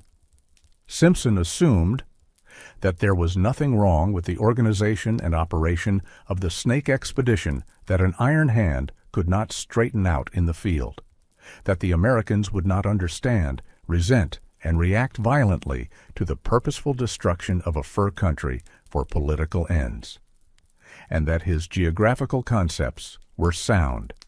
These assumptions had now to be put to the test. Chapter 7. Action on the Fur Frontier. Peter Skeen Ogden reached Flathead Post with the outfit for the Snake expedition on November 26, 1824, just a few hours before Alexander Ross came in with Jedediah Smith. If Boss was disappointed at the change in command and his new appointment in charge of Flathead, he mastered his feelings. He fell to work helping Ogden get the brigade in shape to take the field again, and during the 3 weeks this required, Jedediah Smith lazed around the fort, enjoying in wry fashion the spectacle of the winter trade. Like most trading houses in the Indian country, Flathead Post was more imposing in its name than in the fact, a row of huts 6 in number, low, linked together under one cover, having the appearance of deserted booths, the function of which was mainly to keep the rain off trade goods and furs. A brass 3-pounder was the principal reminder to the Indians that correct conduct was expected of them. It was not needed, for the Flatheads had always been friendly, and Blackfeet never got this far west in any numbers. But the winter trade with the Flatheads, Pandores, Kootenays, and a few Nez Perces and Spokanes was truly a spectacle, the likes of which Jedediah had nowhere seen east of the divide. Some 861 men, women, and children had assembled, with several thousand horses. Each tribe had its appointed day, beginning with the Flatheads on November 30th. The manner of it was ceremonious in the extreme and instructive to watch. The Flatheads came up in a body, mounted and chanting the song of peace. At a little distance from the fort, they halted and discharged their guns in salute, a compliment returned by the brass 3-pounder. When the echoes had died away, the head chief advanced to make a formal speech, welcoming the whites to these lands and apologizing for having so few beavers to trade. The entire cavalcade then moved up. The chiefs were invited to smoke, and the women of the camp came up on horseback, leading animals laden with provisions. The trade which followed lasted until dark, so each of the tribes in turn. By December 3rd, the trade was over, and the Indians were leaving for their wintering grounds. In all, the Hudson's Bay Company had traded 1,183 beaver, 14 otters, 529 muskrats, 8 fishers, 3 minks, 1 marten, 2 foxes, and 11,072 pounds of dried buffalo meat. Although the returns averaged hardly 3 skins to the Indian, it looked effortless, and Jedediah could not be unaware of the grip the British maintained on the tribes through this trade. During the 3 weeks at Flathead Post, there is only a single mention of Jedediah's presence, a notation by Alexander Ross in the Post Journal on December 12th. In course of this day, we traded from the American hunters I met in the Snake Country 40 beaver at Freeman's prices. Ross thereby bought for 60 cents or so apiece skins worth in St. Louis from $8 to $12, and payment made for them, probably tobacco or gunpowder, was in goods sold at an advance of 70% on prime cost. The Snake Expedition got off from Flathead Post December 20th, 1824, the most formidable party, Ross remarked, that has ever set out for the Snakes. Besides 2 gentlemen, Ogden and William Kitson, it was made up of 11 engagés and 46 freemen. They had 61 guns, 268 horses, and 352 traps. As there was no particular hazard the first few days of the journey, Jedediah and his men did not join up till December 29th, when the British column was nearing Hell Gate. The men who composed Jedediah's party have gone unidentified all this time for lack of any real information about them, but there is good warrant for thinking that one was William L. Sublette, as Jedediah's clerk, another Thomas Eddy, and a third, possibly, Arthur Black. The Americans made a small show in comparison with the genuine spectacle of the British column, and Ogden did not notice them in his journal until he had been 4 months on the way. Kitson had a lively interest, and from time to time his diary makes a useful note concerning the Americans, the more useful in that Jedediah's own journal for this period has never been found. Short of stature, Ogden was powerfully built, capable of manhandling any 3 of his party. He had a gift for leadership, and before his years in the Snake Country ended, would demonstrate his capacities, but in 1824 he still had much to learn. There was a wild streak of humor in him, an exuberance that found expression in spectacular practical jokes. But it was compensated in some degree by a disposition to look on this as the worst of possible worlds. His journals were intended for the eyes of his superiors, and his persistent pessimism may have been a shield held high against outrageous fortune, but also it reflected a genuine outlook on life.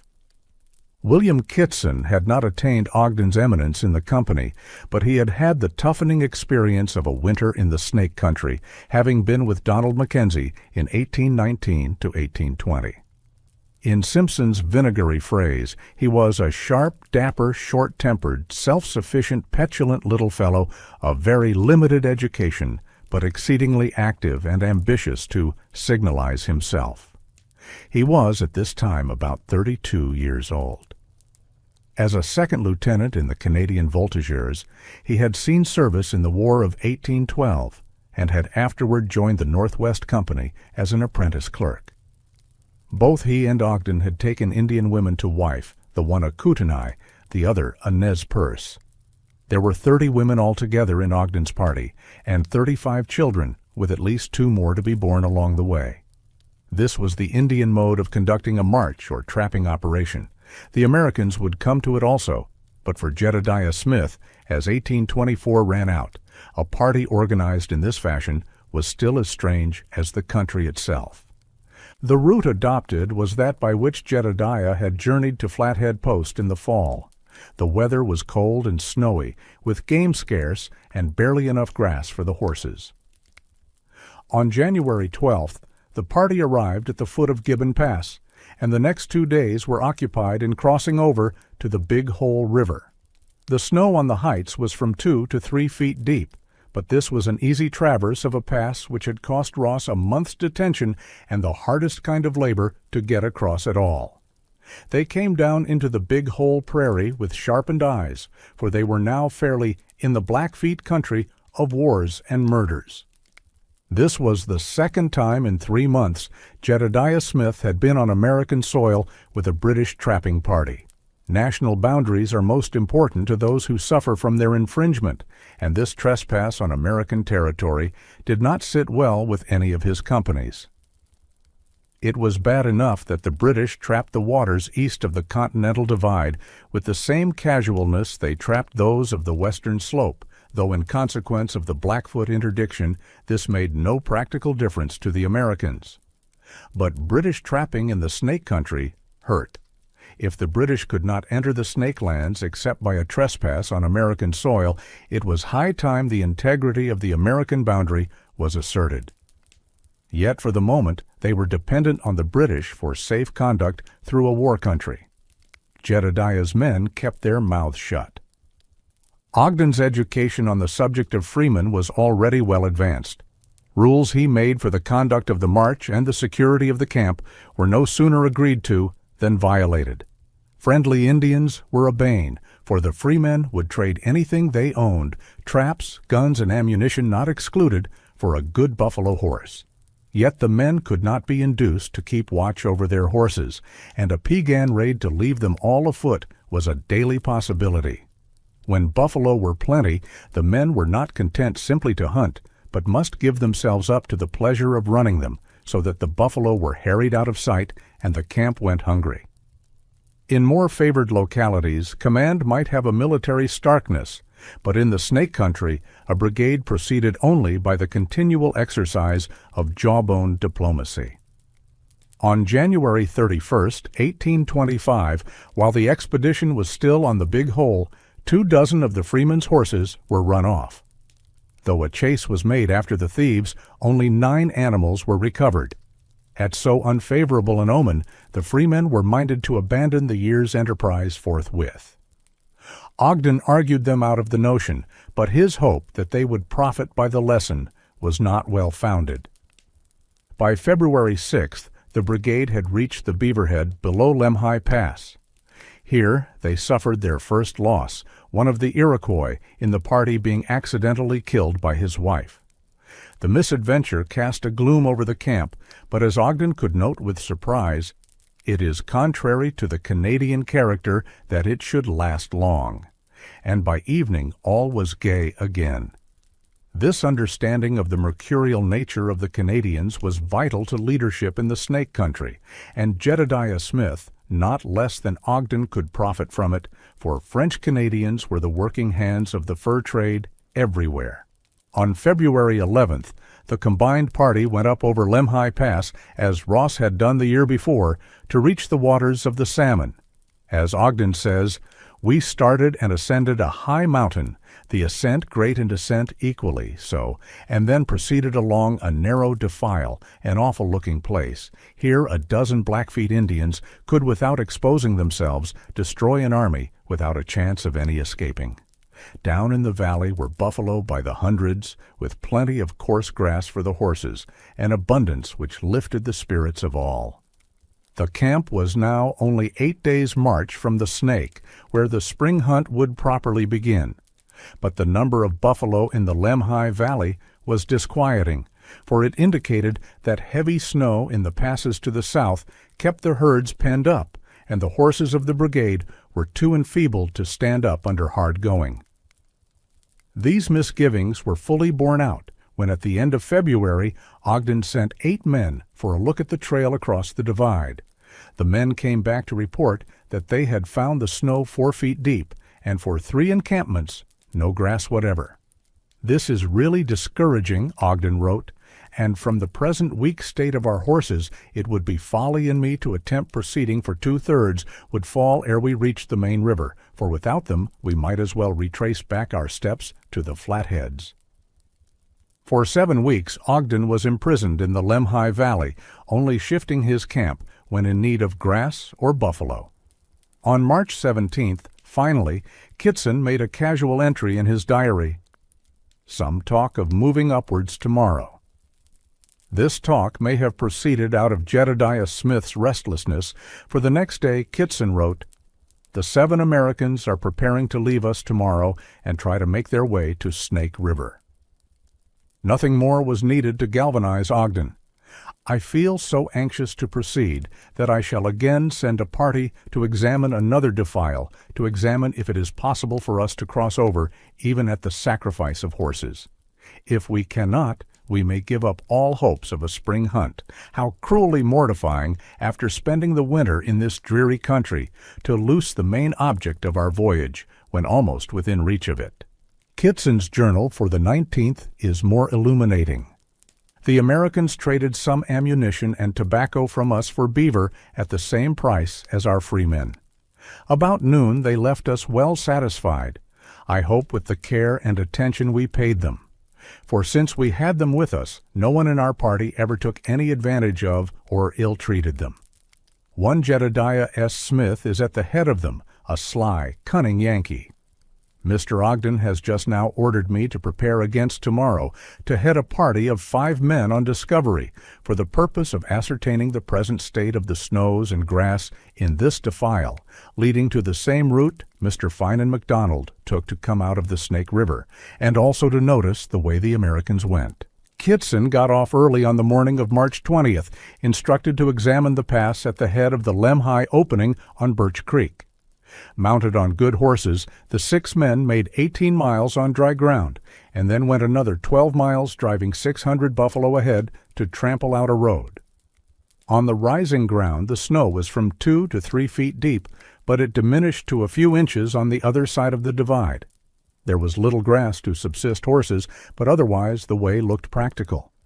Next morning, however, Kitson ran into a blood war party, numbering over 30 men.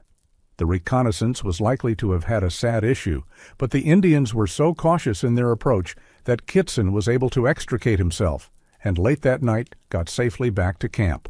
If Blackfeet were infesting the Birch Creek Divide, that was the very way Ogden did not wish to go, and when he got the brigade under way on the 23rd, he chose the Little Lost River route, which had looked so dismaying in February. This, as it turned out, was the way Jedediah Smith had gone, a fortunate choice in Kitson's view, for, had they taken the one I visited, they would have met with certain death, as they appeared when with us not to be over-watchful.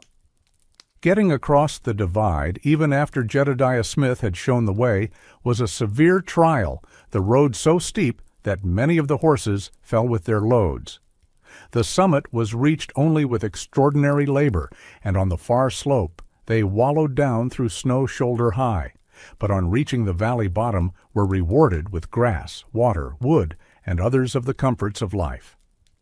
As soon as possible, Ogden sent off a party of 13 men under Francois Payette to oppose the Americans and get a share of the beaver by trapping. The expedition by then had nearly reached the sink of the Little Lost River on the verge of the Snake Plain. 3 buttes, already famous as landmarks, rose midway in the dark lava desert, and the road went straight south, just east of the middle butte. This was a bad trail, for there was little grass in summer, not much water, and the lava cut up the horses' hooves. But Jedediah Smith and his own advance party were out ahead, and Ogden pressed after them, reaching the Snake opposite the mouth of the Blackfoot at sunset April 6th. Next day he crossed the Snake, making contact at once with Jedediah Smith's party. The American camp, Kitson remarked, was without any person in care. The beaver they had taken 80 in number were spread on the ground. This was better than Ogden's own men had done, but when they came in a little later, he was happy to hear that they had 63 beavers and an otter. Next day, for the first time, Ogden mentions in his own journal the Americans who had been so long in his company. As the Americans intended to separate on the morrow, he observed, they requested to trade, and though they found the prices high, say the freeman's tariff.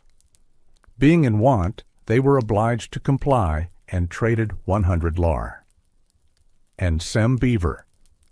This is some recompense for the beaver they traded with our party last summer. Here is an interesting reference to the beaver Jedediah had obtained from Ross's Iroquois. On balance, the British were now ahead, for in 3 transactions they had gained rather more than they had lost. Almost certainly it was ammunition of which Jedediah was in want. He had been out from his base 18 months. From the time he left Fort Kiowa, there had been no possibility of supplying himself, and he could not have been sure when and where he would again fall in with Fitzpatrick, the single strand of contact he had with St. Louis. Jedediah may also have known that Bloods were prowling in the vicinity. It was only the roll of the dice that Ogden's party, rather than his own, this very day paid a fee to their presence. Early that morning, when Ogden's detached party were visiting their traps, they were set upon by Bloods. There was a scramble into the bushes and into the water, and all but one got away. The unlucky Antoine Benoit was found after a 2-day search. He had been shot through the body and head, 3 times stabbed, scalped, and stripped naked.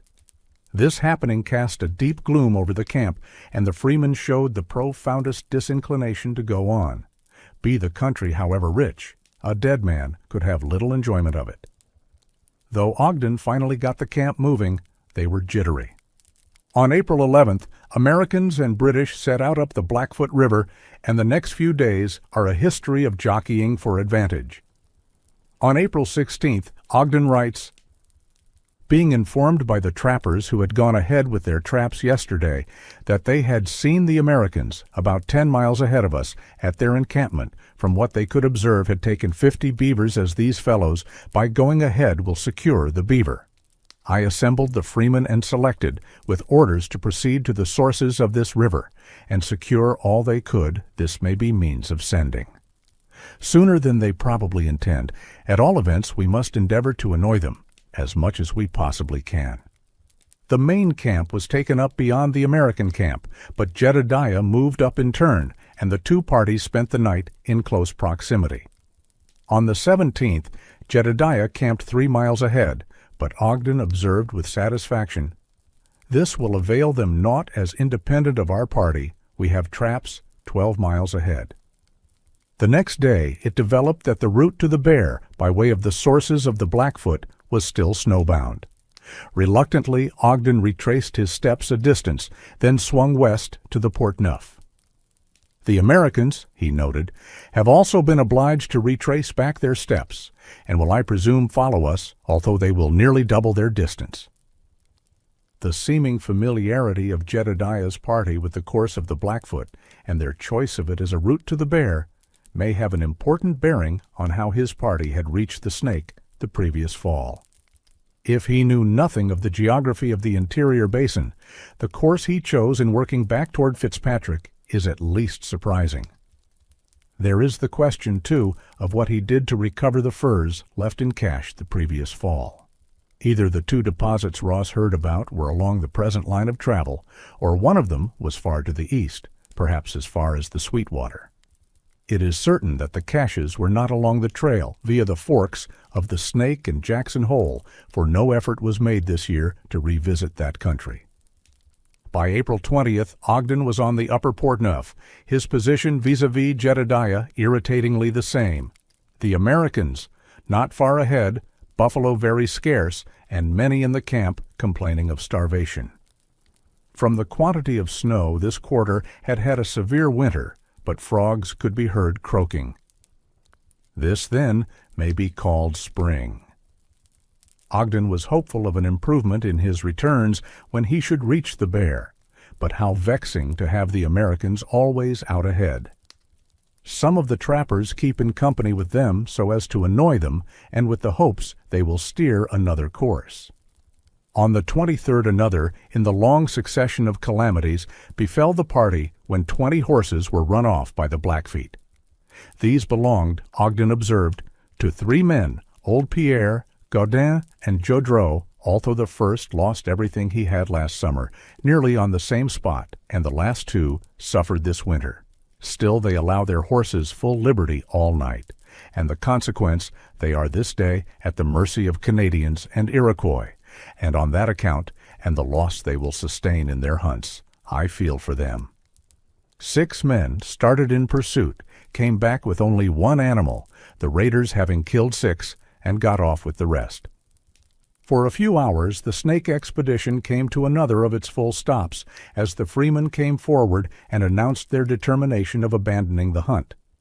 To what end do we labor and toil? We are now only at the commencement of the season, and already 1 man has been killed, and 1/2 of our horses have been stolen.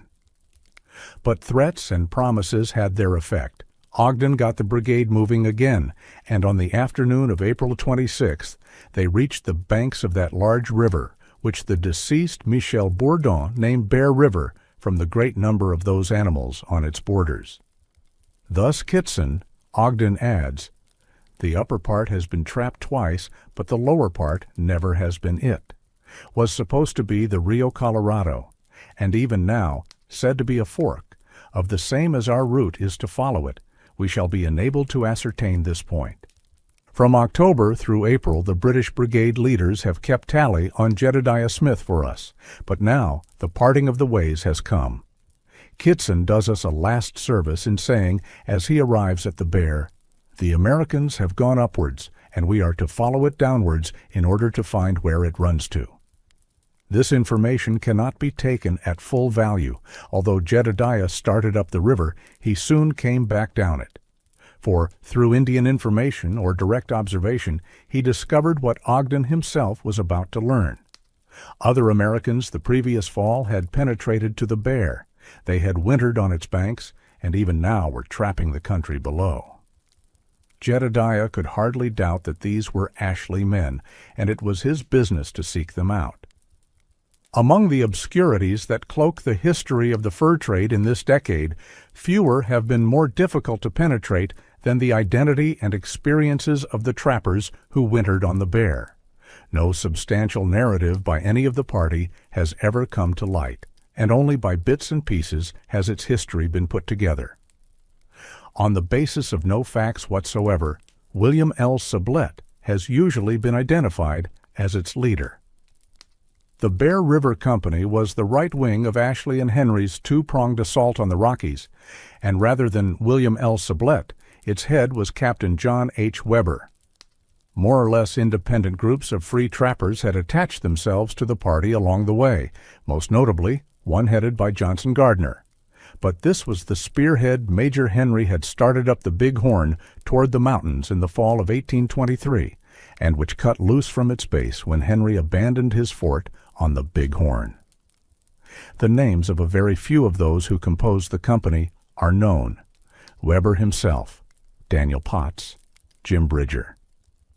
2 others are accounted for by the laconic casualty lists of the fur trade, one of which tells us that in 1824 Thomas, a half-breed, was killed by Williams on the waters of Bear River west of the mountains. Weber's party crossed over into the Valley of the Bear, probably by way of Black's Fork, for Daniel Potts says that after passing from the Green River Valley in a southwesterly direction, they had very good traveling over an inconsiderable ridge, and fell on a considerable river called the Bear River, on which stream, its tributaries, and the adjacent country, they took beaver with great success from the autumn of 1824. How many men composed Weber's party has been left for the British records to state, though on the authority of Indian information, which may explain why the number is given as both 25 and 50 men. This party has been chiefly celebrated for Jim Bridger's discovery of Great Salt Lake, but its importance in the history of the fur trade comes from its head-on collision with Ogden. That there were more Americans in the region who had reached his trapping grounds before him, Ogden did not discover for days. On May 4th, he fell in with a party of snakes who appeared very doubtful of us, and we so equally in regard to them. This mistrust was well-founded, for these were snakes of the band that had stripped Ross's Iroquois the previous year, and had been up to worse mischief since. From them, Ogden learned that a party of Americans had wintered nearby and were gone in the direction he had intended taking. If this be true, which I have no reason to doubt, it will be a fatal blow to our expectations. That was merely the two-way stretch of Ogden's pessimism, and he had no thought of turning back, but the remark was sound prophecy. The Hudson's Bay party was now fairly in Cache Valley. Beaver signs were abundant, but it could be assumed that the Americans had cleared off all the streams, as high up the canyons as the snow had permitted.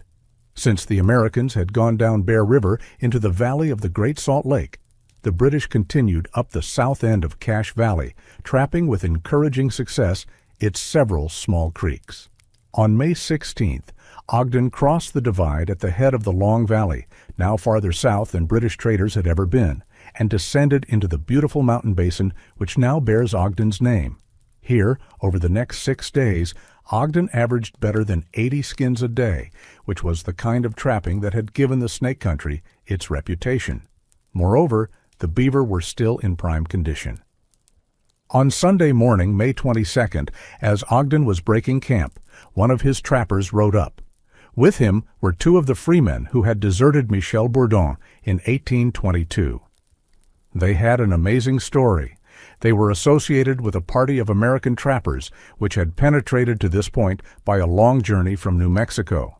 Some 30 men made up the party, which was led by 2 French Canadians, Provost and Leclerc. They had spent the winter in this quarter, but had met with little success.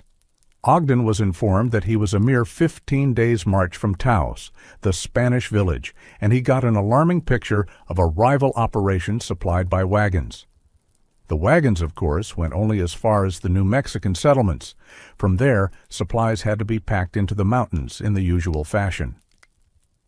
The whole country was overrun with beaver hunters. For less than 3 weeks back, Ogden had crossed the trail of one party on Bear River, and here was another which knew nothing of the first. Ogden also learned that he was now on the lands of the Utas, a tribe represented as friendly to the whites. Some of these Indians accompanied Provost's men, so decorated with crosses that the British were disposed to regard them as Christians. But it was the story of the deserters that interested Ogden most. As his party began the slow 6-mile journey over the next divide south and on down to the new camp in the canyon of the Weber, he jogged along listening to the 2 men. Of their story he wrote little enough in his journal, merely that, of the 14 who deserted 6 are dead and the remainder with the Spaniards at St. Louis in Missouri, and that the party to which they now belonged had a battle last fall with the Snakes of the Americans, and one of our deserters, Patrick O'Connor, were killed, and only 1 snake fell. These shorthand notes we must elaborate, for deserters and their leaders alike have become important to this narrative. Etienne Provost is a figure in the history of the American fur trade badly in need of clarification. Few men who reached the mountains in this decade have been more misunderstood. Provost has been regarded as an Ashley man, even as leader of the party which was headed by Weber. There has been wide speculation that it was he, rather than Jedediah Smith, who led the vanguard of the American trappers through South Pass. And he and Ashley are often said to have broken in 1826, but an association between them never existed. Provost entered the mountains as an independent, from a different direction entirely, and already in May 1825 he had made a notable contribution to mountain history. Provost became a butterball of a man, and even in 1825 he may comfortably have filled his buckskins. His early life is obscure, Born in Canada about 1782, by 1815 he had moved to Saint Louis, for he was one of the party Chouteau, and de Mun took to the upper Arkansas that year. 2 years on the Arkansas and South Platte made a mountain man of him, and 2 months in jail in Santa Fe put a high gloss on the finished product, for like the rest of the Chouteau de Mun party, he was rounded up by Spanish soldiery as a trespasser on the soil of His Most Christian Majesty. Chouteau and de Mun got back to St. Louis in September 1817 to make loud complaint to their government, and Etienne Provost's X affixed to this bootless document is our first evidence that the fur trade had become his life. Having thrust his head into view in this single instance, Provost, turtle-like, drew it back into the horny shell of his anonymity, not to emerge for another 5 years. But after William Becknell got back from Santa Fe in February 1822, every American who had ever been in that country, in jail or out, made haste to return. Provost must have been one of the earliest, for he was back from Santa Fe by August 1st, 1823, when we find Benjamin O'Fallon writing the governor of New Mexico that he had been informed by Messrs. Provost, Leclerc, and several other Americans of the governor's wish to make peace with the Pawnees. O'Fallon's letter is the more enlightening in that, on the same day he wrote it, he was interesting himself in the straits of the Hudson's Bay Company's forlorn Iroquois. Not realizing how sad a fiasco the Arikara campaign was going to be, nothing to be done this year or the next to recover their captured women and children, the Iroquois waited patiently at the fort through August 1823 for some fortunate turn of events. Instead, they became victims of a prevailing epidemic. Several died, and most of the rest were glad to join Provost and Leclerc when the partners arrived back at the fort with a new outfit. The story of these deserters was remarkable enough already. With their return to the mountains in Provost's company, it becomes truly extraordinary. Consider their 3-year odyssey into the Snake Country with Borden, east across the Continental Divide on their own, down to the American military frontier, back to the mountains on the Santa Fe Trail, a course nearly at right angles to that on which they had left the mountains. And from Santa Fe all the way back to the Snake Country, a 3-year wandering during which they fought with Blackfeet, Crows, Cheyennes, and Snakes, lost furs, horses, and women, and now had encountered their own people again. Had one of these men kept a journal of his experiences, it would be one of the immortal narratives of Western history. As much can be said for Etienne Provost. A journal kept during these years would be a document beyond price.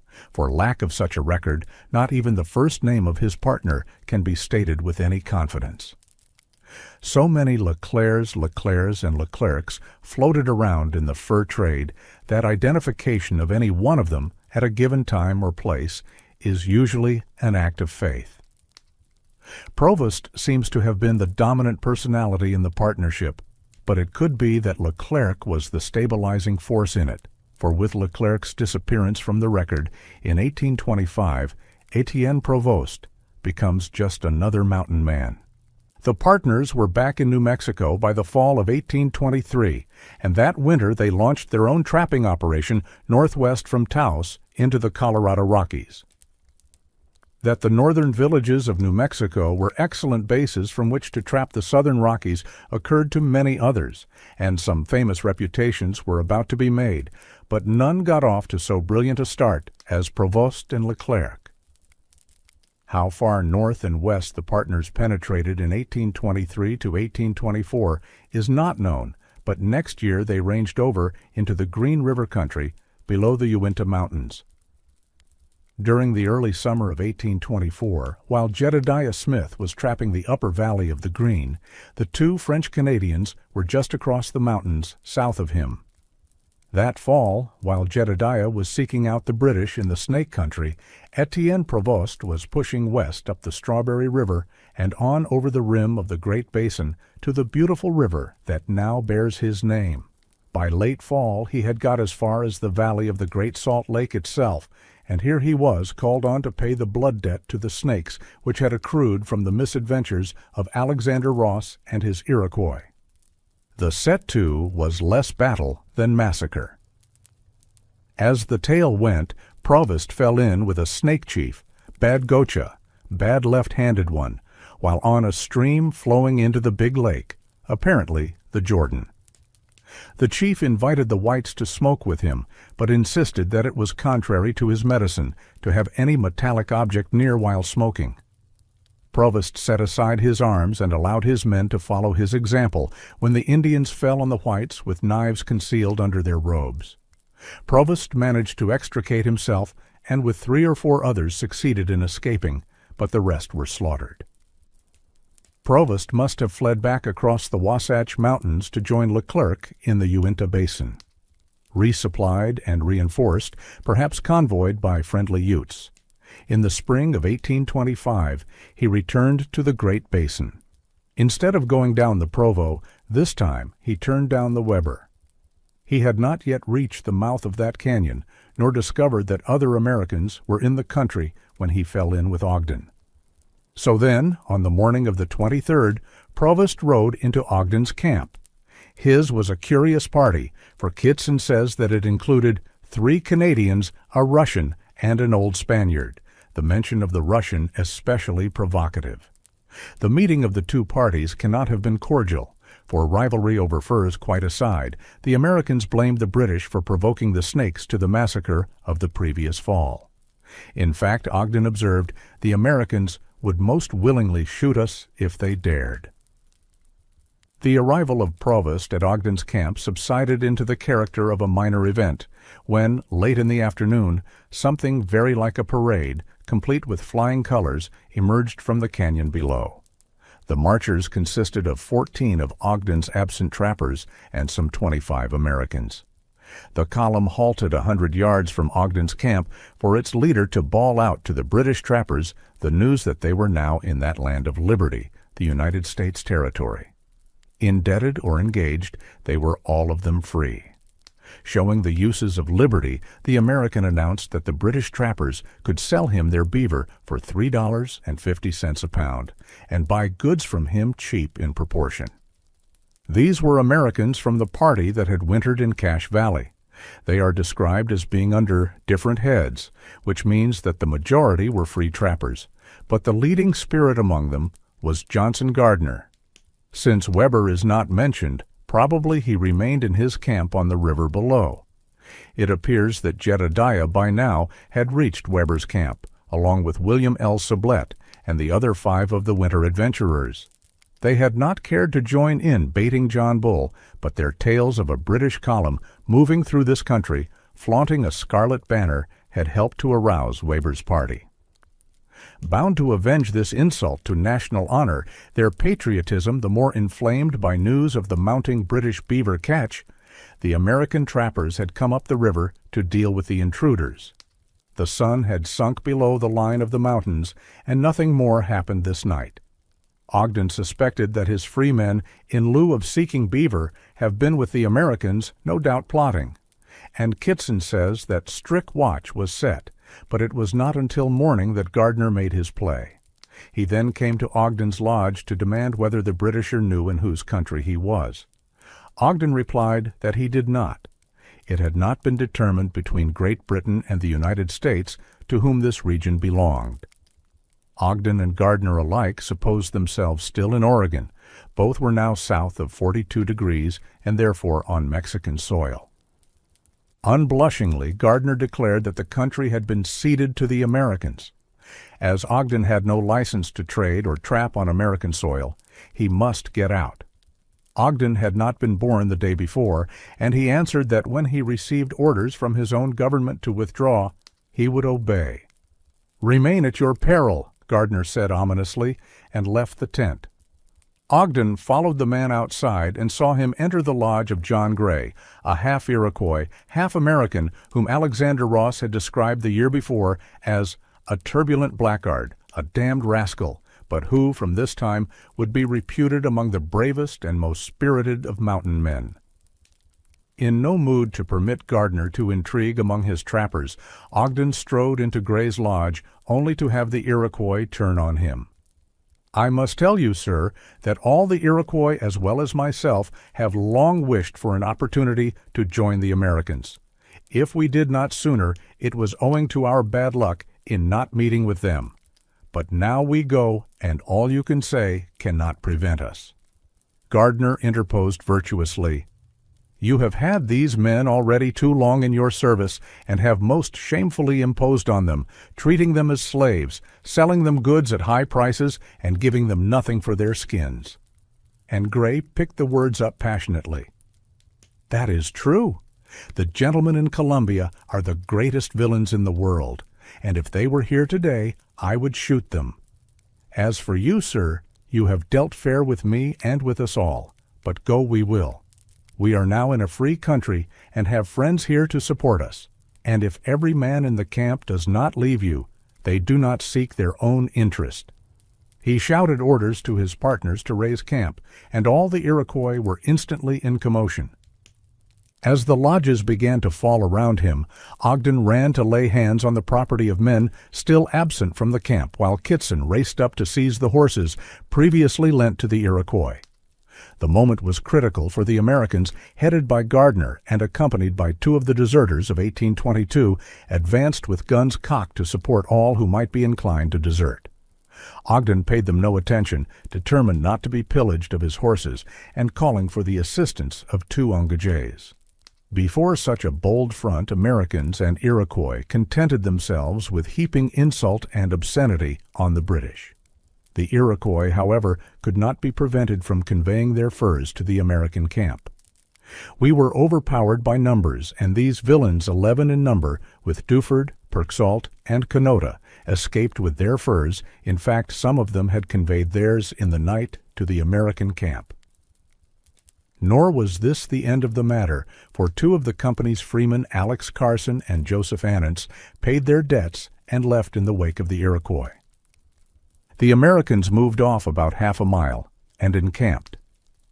After a while, Carson came back to warn Ogden that the Americans and Iroquois were talking of coming on the morrow to pillage him. Ogden set a double watch through the night, and at daybreak on the 25th gave orders to raise camp. Scarcely had his men begun to load their horses than the Americans and Iroquois rode up. Finding the British prepared, as Ogden thought, they kept their peace, but 3 more of Ogden's freemen came forward to announce their intention of joining the Americans. "I endeavored to reason with Mr. Montour," Ogden says, "but all in vain. The reasons he gave for his villainy were the company turned me out of doors. They have 260 pounds of my money in their hands, which they intend to defraud me of, as they have refused to give me interest for it, but they may keep it now for my debt, and Prudhom's, which we have contracted in the Columbia. As for Clement, he had a balch in the Compies. Book, go where we shall be paid for our furs, and not be imposed and cheated as we are in Columbia." The 3 men were immediately surrounded by the Americans, who assisted them in loading, and like all villains, appeared to exult in their villainy. We then started, but on my mounting, my horse Gardner came forward and said, "You will see us shortly, not only in the Columbia, but at the Flatheads and Cowtanis, as we are determined you shall no longer remain in our territory." To this I made answer, when we should receive orders from our government to leave the Columbia we would, but not before. To this he replied, "Our troops will make you this fall." We then parted. Back the British column went, back over the route they had taken outbound with such high hopes. "I kept behind all day through Mr. Ogden's orders," Kitson remarks, "fearing that more would leave us on the road." And Ogden, after encamping, glooms to his journal, "Here I am, surrounded on all sides by enemies, and our expectations and hopes blasted for returns this year. To remain in this quarter any longer, it would merely be to trap beaver for the Americans, for I seriously apprehend there are still more of the trappers who would willingly join them. Indeed, the tempting offers made them independent. The low price they sell their goods are too great for them to resist. And although I represented to them all these offers were held out to them as so many baits, still it is without effect. Ogden himself was impressed with the arithmetic. The Americans would give for beaver 8 times the company price. The headlong flight north continued. On May 29th, 3 more men deserted, leaving behind women, children, horses, traps, and furs so greatly they are prepossessed in favor of the Americans. Including those who directly deserted his party and those out-trapped who did not rejoin him, Ogden had lost 23 men, half of all the freemen with whom he had set out in December. With them had gone no less than 700 skins, to say nothing of his prospects. Simpson would not like this. The governor might like it still less that Ogden had not followed the return route prescribed for him. He was to have turned west toward the Pacific at about the point of his farthest south. All Simpson's plans had been predicated on completing his fall hunt at Fort George. This plan Ogden thought practicable. His men had informed him of a great lake just west of the chain of valleys through which he had traveled, a lake as large as Lake Winnipeg, which might extend 100 miles west. No doubt this was the rumored lake at the head of the Umpqua. But to have gone the route Simpson directed would have opened a road to Fort George, and Ogden was prepared to believe that the mere appearance of the Americans on the Columbia might bring the whole structure of the company crashing down. Simpson had better like it that Ogden was making straight for the post from which he had started, for, like it or not, this was all that was possible. Nearly 1/2 of the trappers are determined to return to Fort des Prairies. I must bend and submit to the will of the party. Ogden reached the Snake June 5th, crossed, and was about to make for the Salmon when he learned that the Flathead camp was in the vicinity of the forks of the Snake.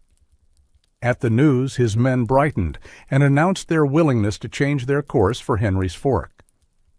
Ogden reached the Flathead camp June 15th, and many wonderful accounts do they give of the Americans which they have received from the Piegans. At least the Flatheads were not yet in contact with the Americans. But within the week, reports were heard of 5 lodges of Americans, from 30 to 40 men, coming down the Snake. Even as rumor, this was enough to put Ogden into a state. Knowing too well from dear-bought experience the loss I should sustain if the freemen were once more to meet with them and the tempting offers they would make the Flatheads, I resolved on leaving. Ogden's adventures through the rest of the summer cannot be described in detail.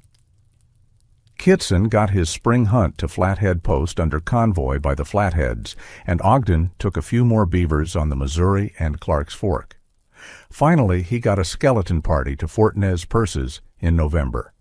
His year's returns amounted to 3,188 made beaver, large skins or their equivalent. But this had been a disastrous expedition. Ogden would not venture beyond the limits of the Snake Country for 4 years. There was the gravest doubt whether a British expedition could even be held together in the same country with the Americans. If the Snake Country was converted into the fur desert Simpson had contemplated, it now seemed likely that the Americans would do the job. Chapter 8. Rendezvous, 1825. At what time Fitzpatrick's letter announcing his arrival from the mountains reached Ashley in St. Louis is not known exactly, but it was by the 3rd week of September, 1824. On the 24th of that month, Ashley obtained a new license to trade with the Indians, and the information in the license could have been based only on advice from Jedediah's clerk. This document authorized Ashley to trade with a band of the Snake Indians west of the Rocky Mountains at the junction of 2 large rivers, supposed to be branches of the Buenaventura and the Colorado of the West, within the territory of the United States. The reference, obviously, even frivolously, is to the Snakes who had made free with Fitzpatrick's horses. The geography is confused, but may have had reference to the junction of the Green and the Big Sandy. That Indians were mentioned in the license illustrates how far the laws of the United States lagged behind reality. The delusion persisted that fur trade and Indian trade were still one and the same, and as late as May of this year, Congress had passed a law the intent of which was to force white traders to locate at designated points for trade with specific tribes and bands. That was one of the remoter consequences of the public row which had followed the Ankara campaign. It was another half-dozen years before the United States government began to wake up to the fact that it was altogether by hunting that so much beaver was brought down out of the Rockies. There were other interesting features to this license. It was issued to William H. Ashley. Nothing said about Henry. It was for 3 years. And the capital employed was a respectable $8,000. Something of Fitzpatrick's letter also seeped out to begin a slow change in the nation's concepts of the West. The St. Louis Press credited Andrew Henry with the news, but there is no doubt where Henry's information came from. We learn that his party have discovered a passage by which loaded wagons can at this time reach the navigable waters of the Columbia River. This route lies south of the one explored by Lewis and Clark, and is inhabited by Indians friendly to us. These remarks were picked up by papers all over the country, including the universally read Knight's Register. Here is the dawn of South Pass on the American consciousness, and 2 years would not pass before the fact was blazing in the West with noonday brilliance. That Henry should leave the stage of history honored only as a prophet is sad. He retired to a frustrated end in Washington County, dying in 1833 to have it said of him that he was his own worst enemy.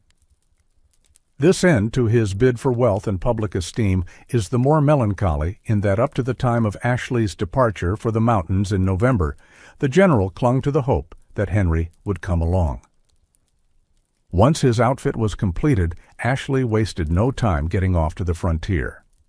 On October 21st, the sutler at Fort Atkinson noted in his diary that Ashley had arrived with a party of trappers and hunters destined for Spanish country, and 5 days later he had news in counterpoint. Fitzpatrick and party have come in and brought beaver. So Fitzpatrick's trip back to Independence Rock to retrieve his cache had ended well. The furs were safe. Nevertheless, a letter Ashley wrote from Fort Atkinson on October 29th to his friend Dr. William Carr Lane had a gloomy tone. Since his arrival at the fort, he said, he had remained. With hopes of Major Henry's joining me and that a difference between the agents of the U.S. at this post and the Pawnee Indians, out of which serious consequences may result, would be amicably settled. These are matters of much importance to me, but there is little or no probability of my wishes.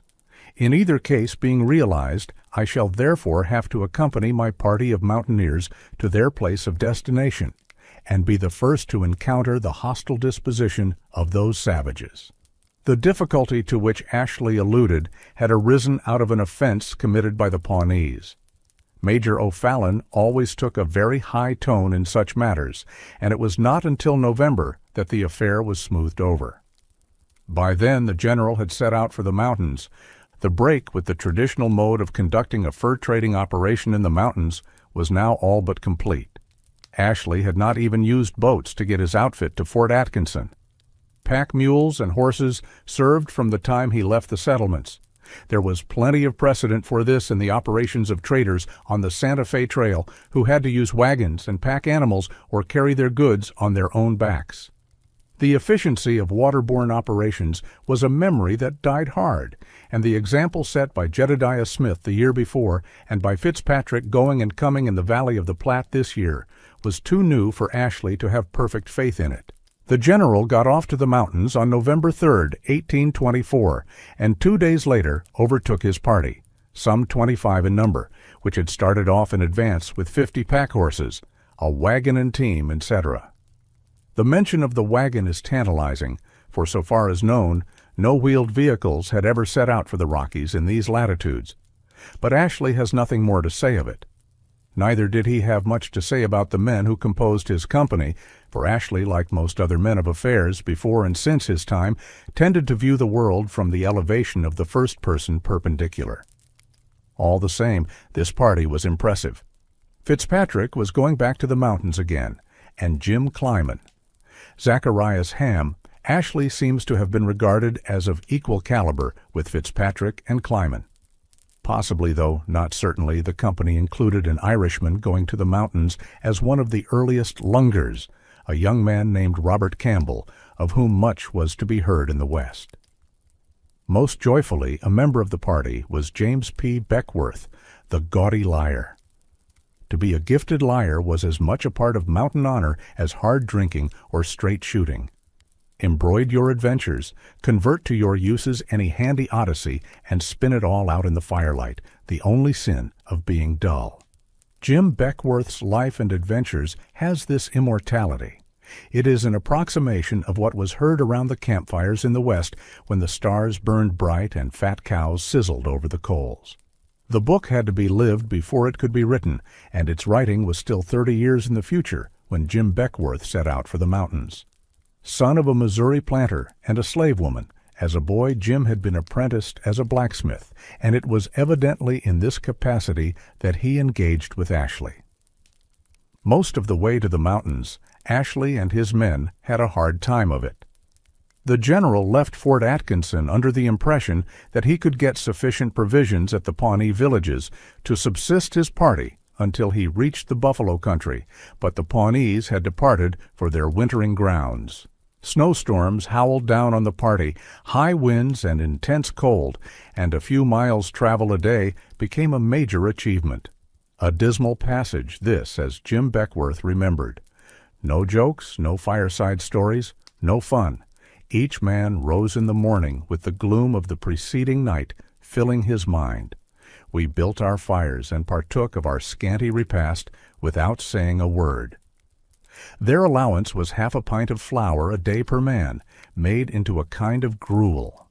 With the ground covered 2 feet deep with snow, the horses had to be subsisted on the bark of the round-leaf cottonwood, and presently the men were reduced to living on the flesh of the horses that died. In this fashion they traveled west to the Loop Fork of the Platte, and some distance up that stream, essentially the same trail Stephen Long's expedition had traveled to the Rockies 4 summers before, and one the Mormons would beat into a road a few decades later. Finally, the beleaguered company turned south to the Platte, and with the change in course, their luck changed. They arrived on the banks of the river November 22nd to find game in abundance and rushes on which their starved horses fed with relish. On December 3rd, 100 miles above, Ashley fell in with the Grand Pawnees, en route to winter on the Arkansas. The going would be harder from here on, the Pawnees said. Ashley would find little fuel or food for his horses except at the forks of the Platte. They urged him to take up winter quarters at the forks, saying that he would endanger the lives of his whole company if he attempted to advance farther before spring. The weather was, in fact, extremely cold, accompanied by frequent light snow. Ashley went up the river another 8 miles, and falling in with the Pawnee Loups, traveled with them the rest of the way to the forks, their usual wintering place. His men, Ashley says, had undergone an intense suffering from the inclement weather, which also bore so severely on the horses as to cause the death of many of them.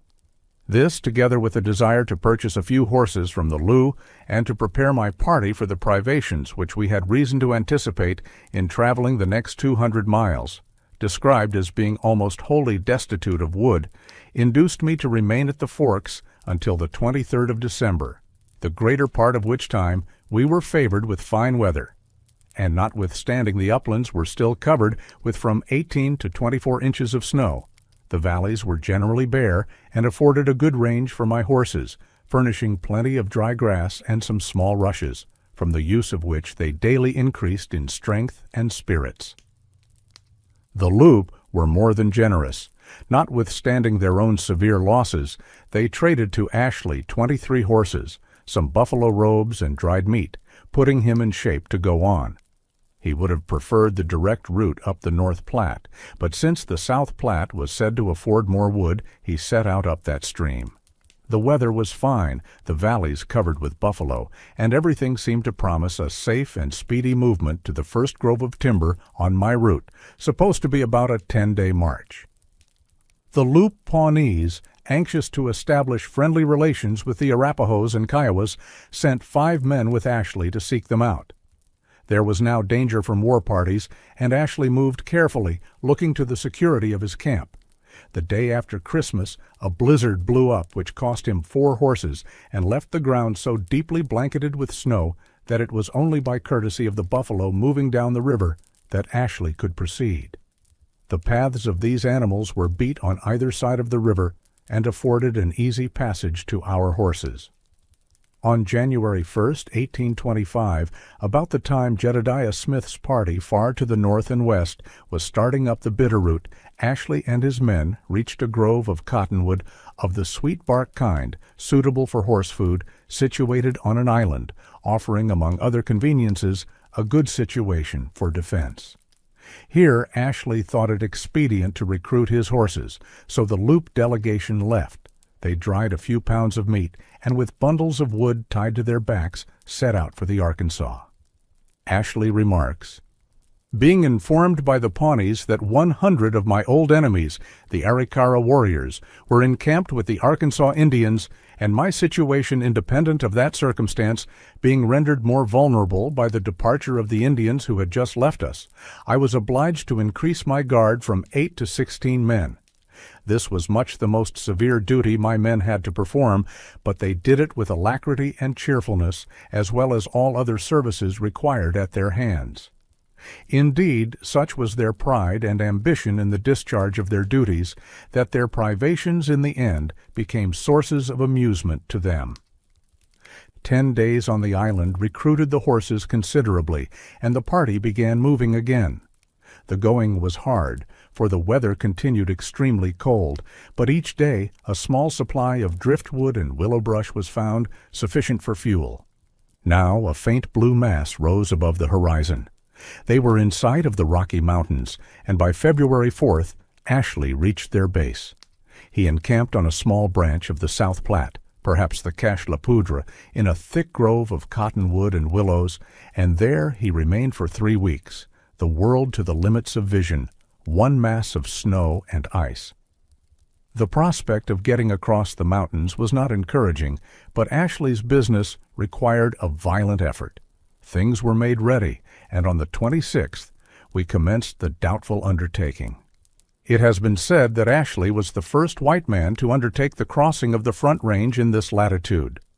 Very likely Chouteau and de Mun preceded him in 1816 to 1817, since their men penetrated to the park at the head of the North Platte and gave it a name which long endured, the Bullpen. The earlier travelers, however, undoubtedly crossed the mountains at a more clement season. Ashley's own passage across the first range, exceedingly difficult and dangerous, required 3 days, but the country relented as he advanced, the valleys and south sides of the hills but partially covered with snow. The latter already presented in a slight degree the verdure of spring, while the former were filled with numerous herds of buffalo, deer, and antelope. He had reached the Laramie Plains. All the cottonwood he saw was the narrow leaf or bitter variety horses could not eat, and his animals had to subsist upon a very small allowance of grass, and this, too, with the exception of a very inconsiderable proportion, entirely dry and in appearance destitute of all nutriment. But Ashley was discovering a key fact about the western ranges.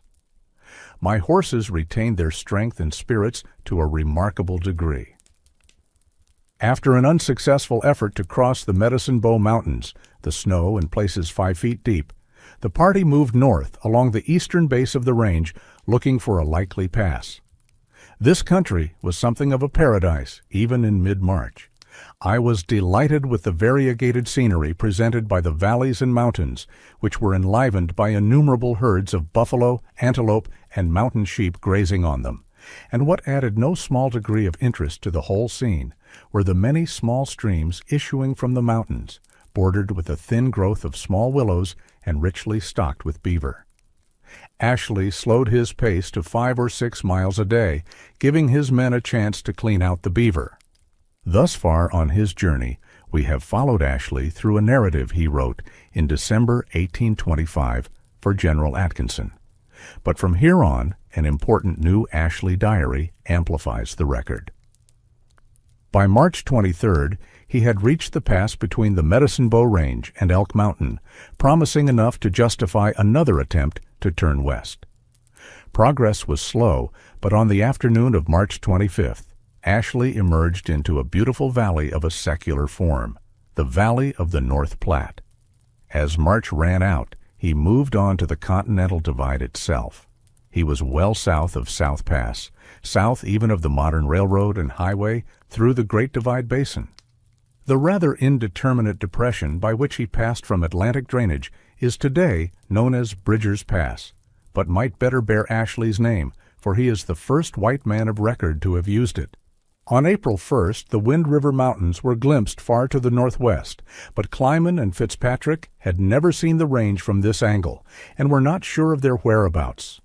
The horses were much reduced by fatigue and hunger, and Ashley was anxious to find the river of which he was in search.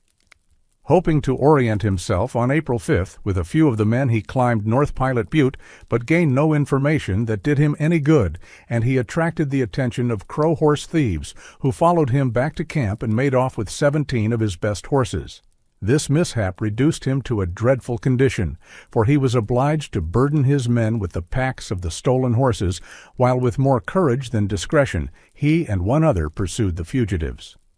2 of the stolen animals were recovered, but that was not saying much. They had given out, and the Crows had abandoned them. Artfully, the Crows left behind a snake arrowhead, which, with other appearances, as Ashley says, persuaded him that the miscreants were snakes.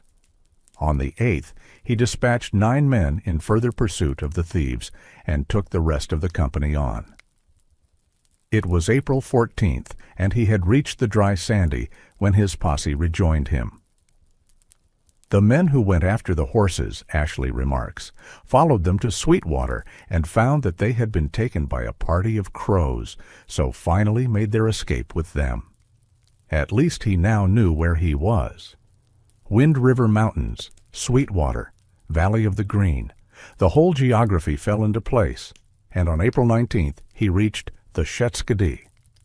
Far to the south, 40 to 50 miles, the jagged crest of a mountain range lifted along the sky, the snowy heights glinting through the blue distances.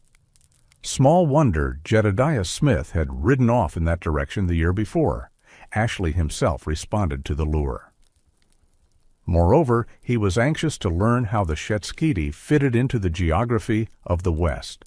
Small though his party was, he divided it into 4 detachments, 3 to trap the country, while he took the 4th on a voyage of discovery.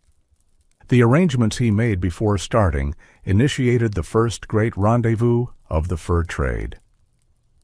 The following, Ashley writes in his diary, are the directions given to Mrs. Ham and Clyman, who conduct each a party, 1 of 6, the other of 5 men, to wit that I will transport the goods and extra baggage down the river to some conspicuous point. Not less than 40 or 50 miles from this place, should the river not pass, we'll make choice of the entrance of some river that may enter on the west side of the Shetskadee, for a deposit should there be any such river, should the mountains through which the river first passes be a less distance than was imagined, the deposit will be made on or near the river a short distance above the mountain at some suitable place. The place of deposit, as aforesaid, will be the place of rendezvous for all our parties on or before the 10th July next, and that the places may be known. Trees will be peeled, standing the most conspicuous near the junction of the rivers or above the mountains, as the case may be. Should such point be without timber, I will raise a mound of earth 5 feet high, or set up rocks the top of which will be made red, with vermilion 30 feet distant from the same, and 1 foot below the surface of the earth, a northwest direction will be deposited a letter communicating to the party anything that I may deem necessary. Mrs. C. and H. will, each at a proper time, appoint each a man of their party to take charge of their business, should by accident anything occur to make it necessary. The men so appointed will be informed of my arrangements, will with their party proceed accordingly in the most careful and best manner for my interest. Copies of the foregoing directions were delivered to Messrs. Ham Cly and Fitzpatrick, our boat launched, and at 3 o'clock p.m. the party started. Clyman, with 6 men to the sources of the Shetskedi Ham, westerly to a mountainous country that lay in that direction, Fitzpatrick with 6 men southwardly, and myself with 7 men, embarked on board the boat with all my goods and the extra baggage of the men. By the disposition Ashley made of his men, Clyman was to return to the tributaries of the Green he had trapped the previous year.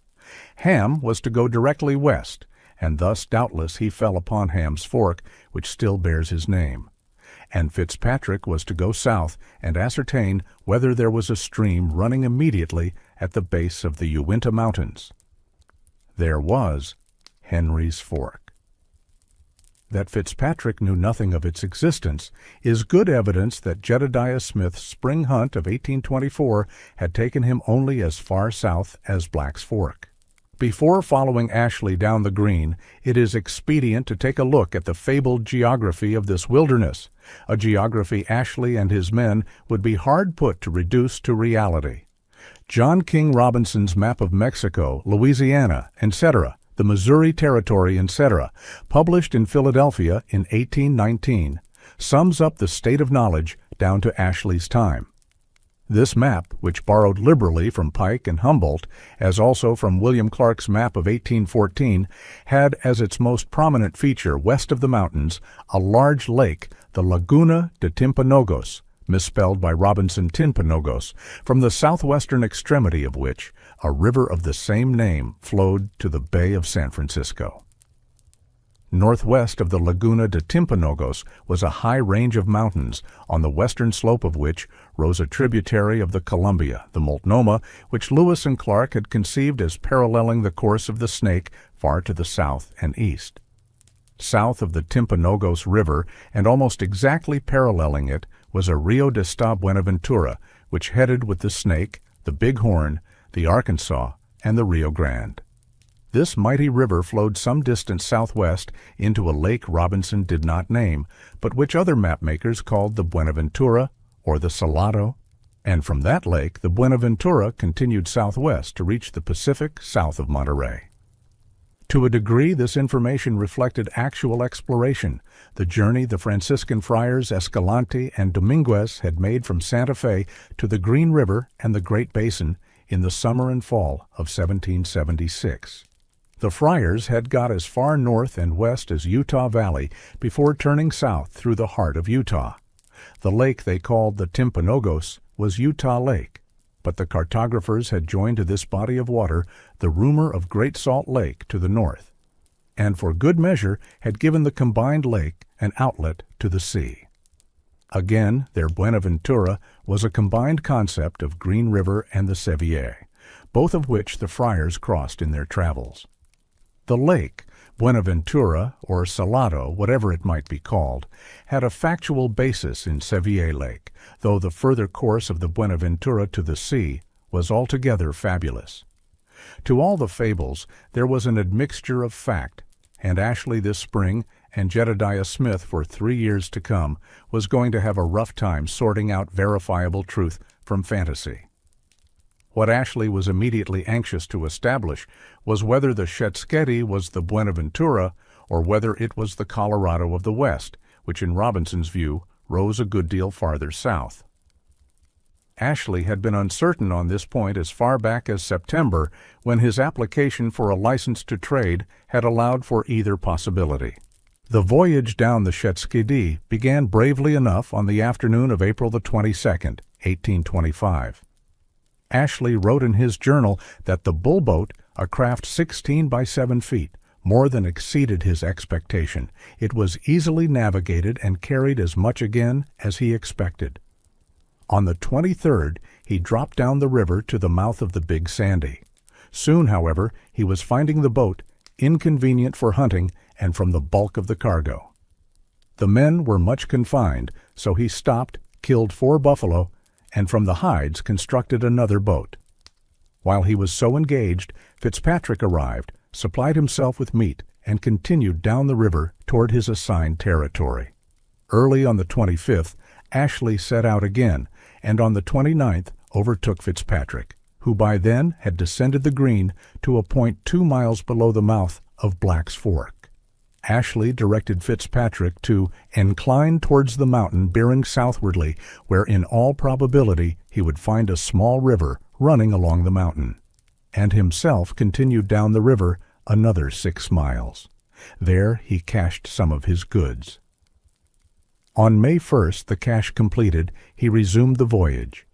10 miles farther down, Ashley found a beautiful bottom where he made signs for the various parties to rendezvous. But 4 miles below, on May 3rd, he came on Henry's Fork, the existence of which he had gratifyingly foreseen. There was much beaver sign on this stream, beautiful bottoms with a considerable growth of small willow and large timber higher up. Finding this a much more suitable place for a rendezvous, I have made marks indicative of my intention to rendezvous here, and in consequence, have given the creek the name of Rendezvous Creek. Below Henry's Fork, as Ashley observed, the Shetskiti plunged into the maw of the mountain. He had reached Flaming Gorge, and from now on this was a journey of such kind as to have given Major John Wesley Powell, 44 years later, an enduring reputation as an explorer. The mountains had an oppressive aspect. They are entire rock, generally of a reddish appearance, rising to a height of from 2,000 to 4,000 feet. On the one side or other of the river perpendicular or projecting over, on the other side so steep and rugged as to prevent the passage of a man over them. Ashley was plunging headlong into a kind of country nothing in the American experience had prepared him for. Almost at once he came to a fall of 10 or 15 feet in the distance of 150 feet, caused by the mountains giving way and throwing rock from 20 to 40 feet in diameter. Entirely across the river, it is not possible for boats of any description here. We performed a portage of 100 yards. In a canyon farther down, the channel of the river is more confined by this than by the mountain above. The walls of the mountain are perpendicular on each side of the river and much obstructed by rocks, which make it exceedingly dangerous to descend. The next day the river was so very bad that we were unable to proceed with our canoes loaded. We discharged them and performed a portage of 1/2 mile, which in consequence of the roughness of the side of the mountain along which we were obliged to pass, made it extremely difficult and tedious. And on the day following, we descended the river today about 4 miles SW, and have 5 portages to perform. At many of these places the river is not more than 40 or 50 yards wide. Rolling over rocks with great violence, some of my men are the most skillful of watermen, or I could not have proceeded at all. The voyage got worse as it lengthened, and on May 14th achieved a climax. Let Ashley tell the story. He was in Split Mountain Canyon, caught in a series of rapids.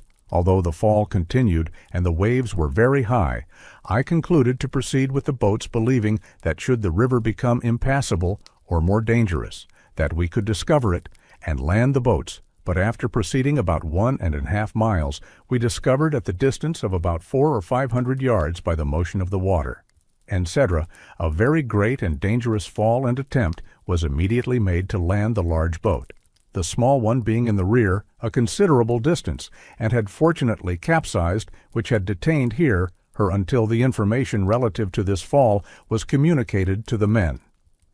But we were already in the draught to land was impossible. I discovered from the appearances of the rocks that our only way, and that doubtful to avoid immediate destruction, was to lay the boat straight with the current and pass in the middle of the river. I directed the steersman accordingly. My orders were obeyed, and the men performed their duty handsomely. But soon after entering the heavy billows, our boat filled with water, but did not sink. She was in that situation thrown against a rock at or near the foot of the falls, and near a large eddy, to which by the rock she was inclined, and entered. 2 of the most active men then leaped in the water, took the cables, and towed her to land, just as from all appearances she was about making her exit, and me with her, for I cannot swim, and my only hopes was that the boat would not sink. Jim Beckworth later made a famous story out of how he saved the general from the Suck, but at the time he was 150 miles or more away, on the other side of the Uinta Mountains in Jim Kleiman's party.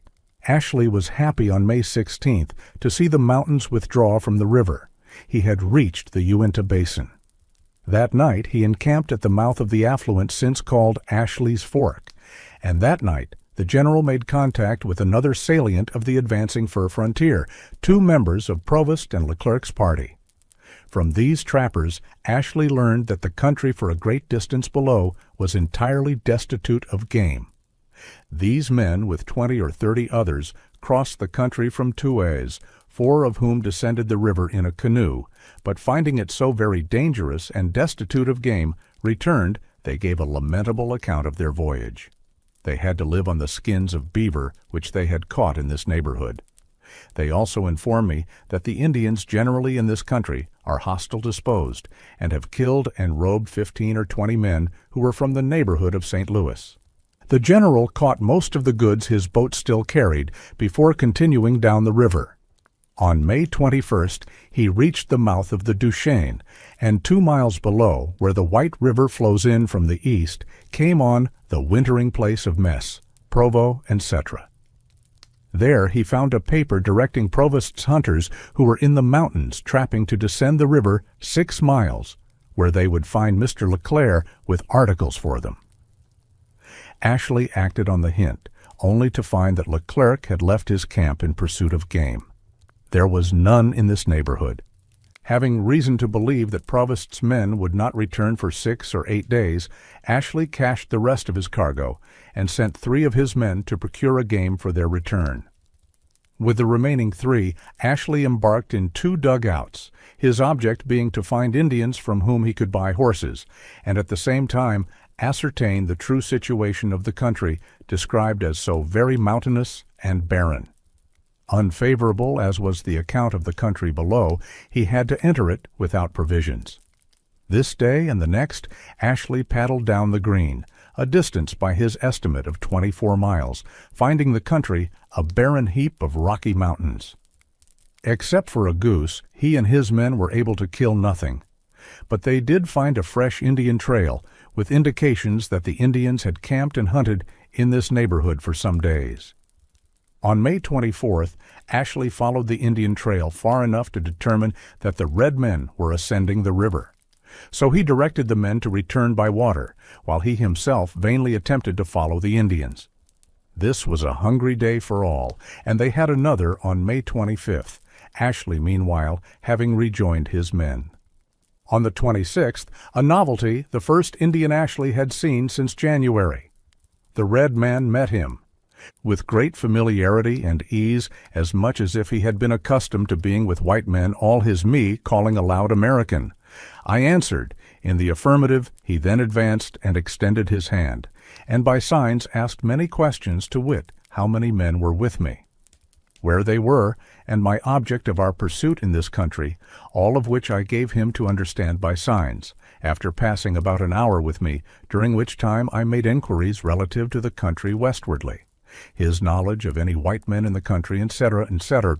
He departed with a view to notifying a band of his nation to which he belonged, and who were not more than a day's march from my camp of my situation, and to endeavor to induce them to bring and sell me 7 horses, of which I informed him I was in want. It took longer than anticipated for the Indians to arrive, but during the 2-day wait, Ashley and his men had some success in fishing. Ashley had supposed these Indians to be snakes, but now he correctly identified them as Utes. I invited their chiefs and warriors to smoke, and informed them that I wanted to purchase 7 horses, and showed them the goods that I would give them. They expressed satisfaction at the liberal offer made them, but such is the use that they make of their horses, and the value they set on them, that I with difficulty purchased 2. They expressed great friendship for the Americans, and their conduct verify their professions. I was much surprised at the appearance of these people. I expected to find them a poor, lifeless set of beings, destitute of the means or disposition to defend themselves, alarmed at the sight of a white man. But to the contrary, they met me with great familiarity and ease of manner, were clothed in mountain sheepskin and buffalo robes superior to any band of Indians, in my knowledge, west of Council Bluffs. Have a great number of good horses, and about the one-half, well armed with English fusees, others with bows and arrows. Tomahawks, and a number of them, were ornamented with pearl and seashells, which they informed me they purchased from Indians who lived on the borders of a great lake. None of them have been to the Pacific, nor have they an idea of its extent, farther than 40 or 50 miles. Finding that he could obtain no more horses from the Utes, Ashley moved up to a camp of 6 Frenchmen about 6 miles distant. The 3 horses he acquired there were not enough, and when he turned west up the wide valley of the Duchesne on June 3rd, he had to leave his goods in cache. The trail he was following was the one used by Escalante in 1776, in that notable journey from Santa Fe, which brought white men for the first time into the Great Basin. Pursuing this trail on June 7th, to his surprise and satisfaction, Ashley met Mr. Provo and party consisting of 12 men who informed me that Mr. Weber had wintered on the south waters of the Columbia, and had heard of my being in the country, that he had gone over to Green River in search of me. It was just 2 weeks since Peter Skeen Ogden had parted from Provost and Gardner in Weber Canyon. It is evident from what follows that Ashley learned from Provost of the defection of Ogden's freemen, and he was suddenly anxious to talk business with them. Much more in this brief diary entry is notable. Ashley's belief that Weber had wintered on Columbia waters, the character of the interior basin, was not yet clear to him or anyone else. He had the Multnomah in mind. And for the first time in his diary, Ashley has used the name Green River for a stream he had called the Shetskadee. The name was of Spanish origin, and Provost had brought it from Taos. Ashley could now feel assured that, whatever its name here, this stream was the Rio Colorado. That Weber had learned of Ashley's presence in the country means that by the end of May, Ham's detachment had made contact with him, or that the information had reached him through the Indians. The encounter with Provost was helpful to Ashley beyond the news he brought, for the French-Canadian agreed to transport to the waters of the Columbia the goods Ashley had left in cache on Green River. Turning back on the trail as far as the junction of the Strawberry and the Duchesne, Ashley set up a camp and waited a week while Provost went over to Green River and raised the cache. On June 15th, the reunited party took the trail west again. The route by which Provost guided Ashley to the Weber was presumably that by which Provost first reached the Great Basin in the fall of 1824. This trail struck west to the headwaters of the Strawberry, keeping north of that river's wild and canyoned course until it reached Strawberry Valley. Here in 1776, Escalante had turned southwest, eventually emerging into Utah Valley by Spanish Fork Canyon, but Provost followed the Strawberry up to its source, crossed the rim of the basin there, and descended Center Creek on the other side of the divide. The canyon of this creek led Ashley down to the open valley in which Heber City stands, whence he turned north along the foothills, crossed a low divide, and arrived on the bank of the Provo River at the south end of Camas Prairie. In the fall of 1824, Provost had probably gone down the river which bears his name, following it all the way to its mouth in Utah Lake. But on returning to the interior basin in the spring of 1825, he had found another way to the valley of the Great Salt Lake. For now he led Ashley across Camas Prairie to the Weber River. Both these rivers, Ashley heard, ran into the lake, which is about 30 miles W of this route, the Great Salt Lake.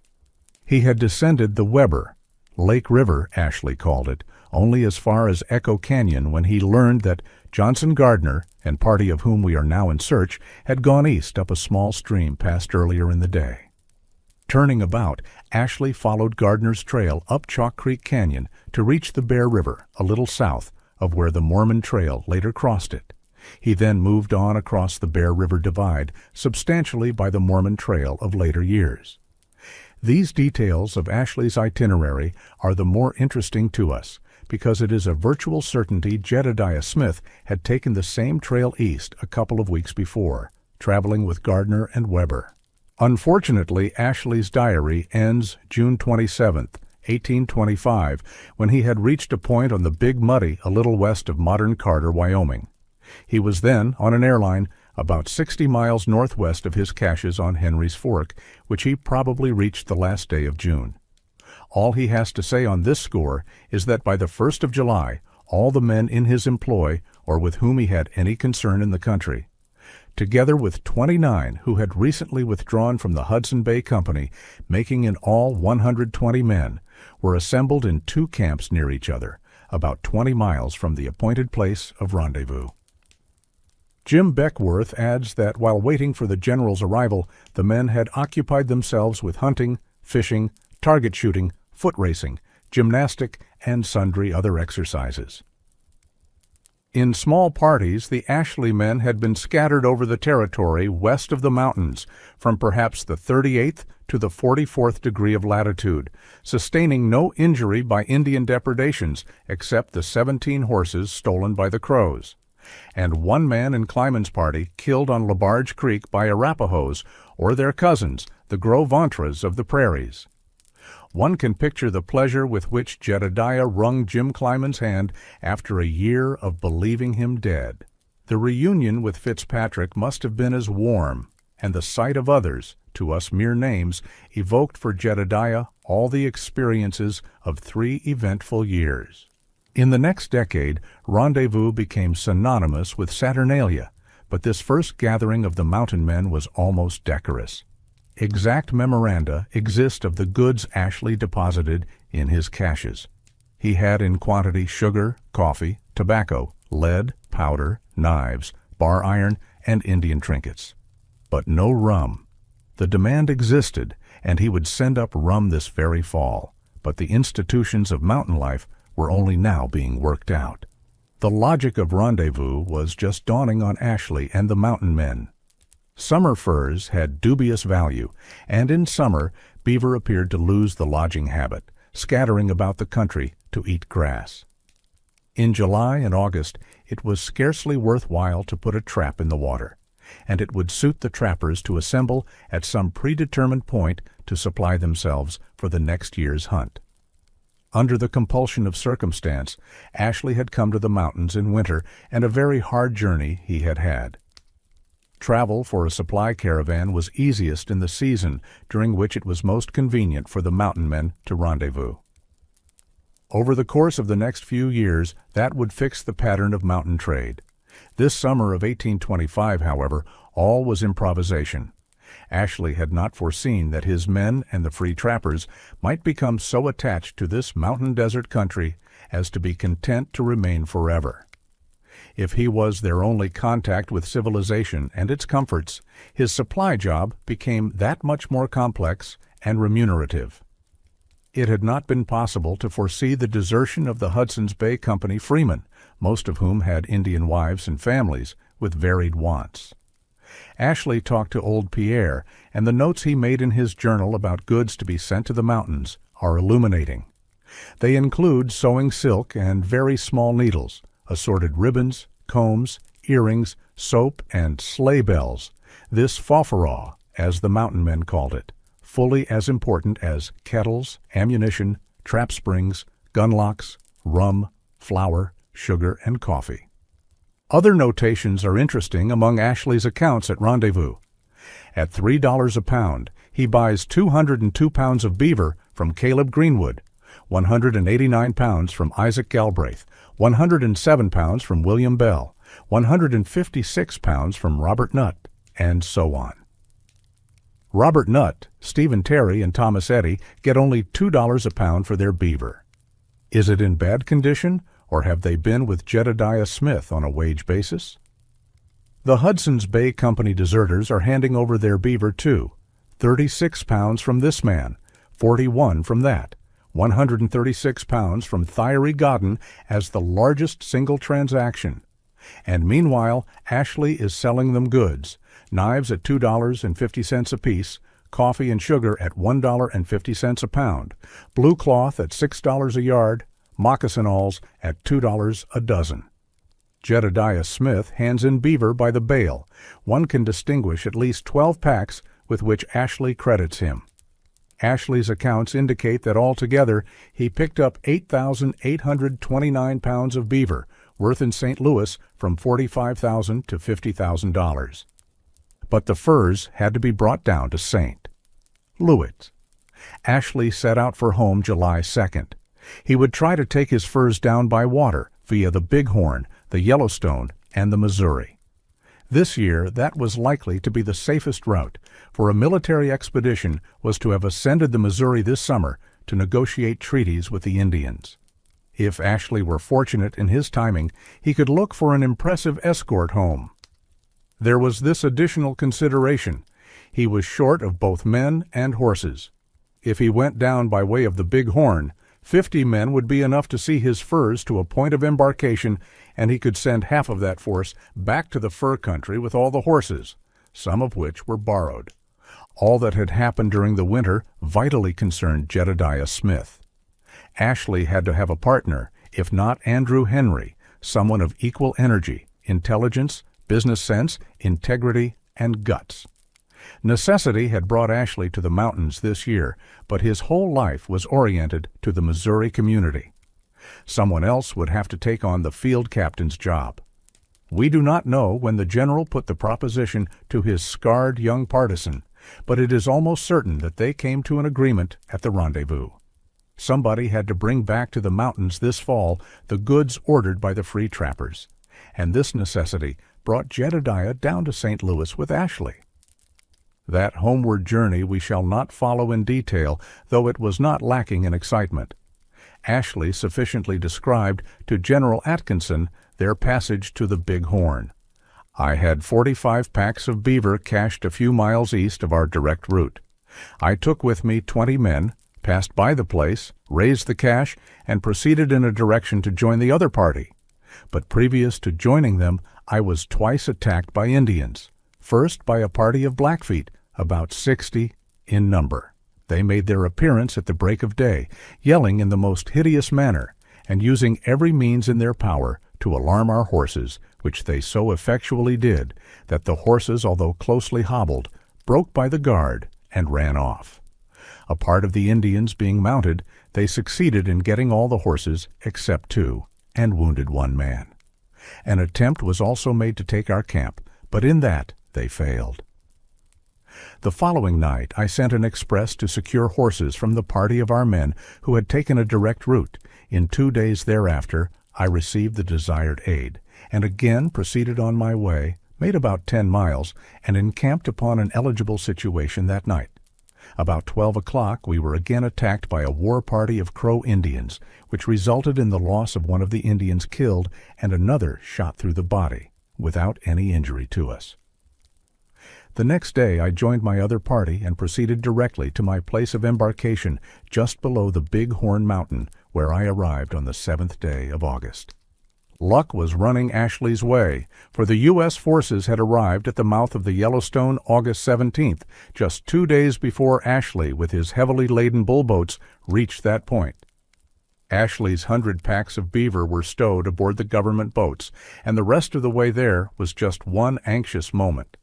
One of the government boats was stove in by a snag a few miles above the James River. Ashley's beaver got a ducking, but after being thoroughly dried, was as merchantable as ever. The Missouri Advocate of October 5, 1825, expressed the feelings of the West in welcoming Ashley home. Our fellow citizen, General Ashley, has just returned from his adventurous enterprise to the Rocky Mountains, bringing with him one of the richest cargoes of fur that ever arrived at St. Louis. He spent the past winter in the bosom of the mountains and made excursions in the spring down several of the rivers which go to the Pacific Ocean. The furs obtained by him were brought on horses to the waters of the Bighorn, where they were embarked about the middle of August, and after a voyage of 3,000 miles, arrived at St. Louis on the 4th inst. It is thus by the effort of heroic enterprise, General. Ashley has indemnified himself for all the losses occasioned by the murderous attack of the Ankaras in the summer of the year 1823.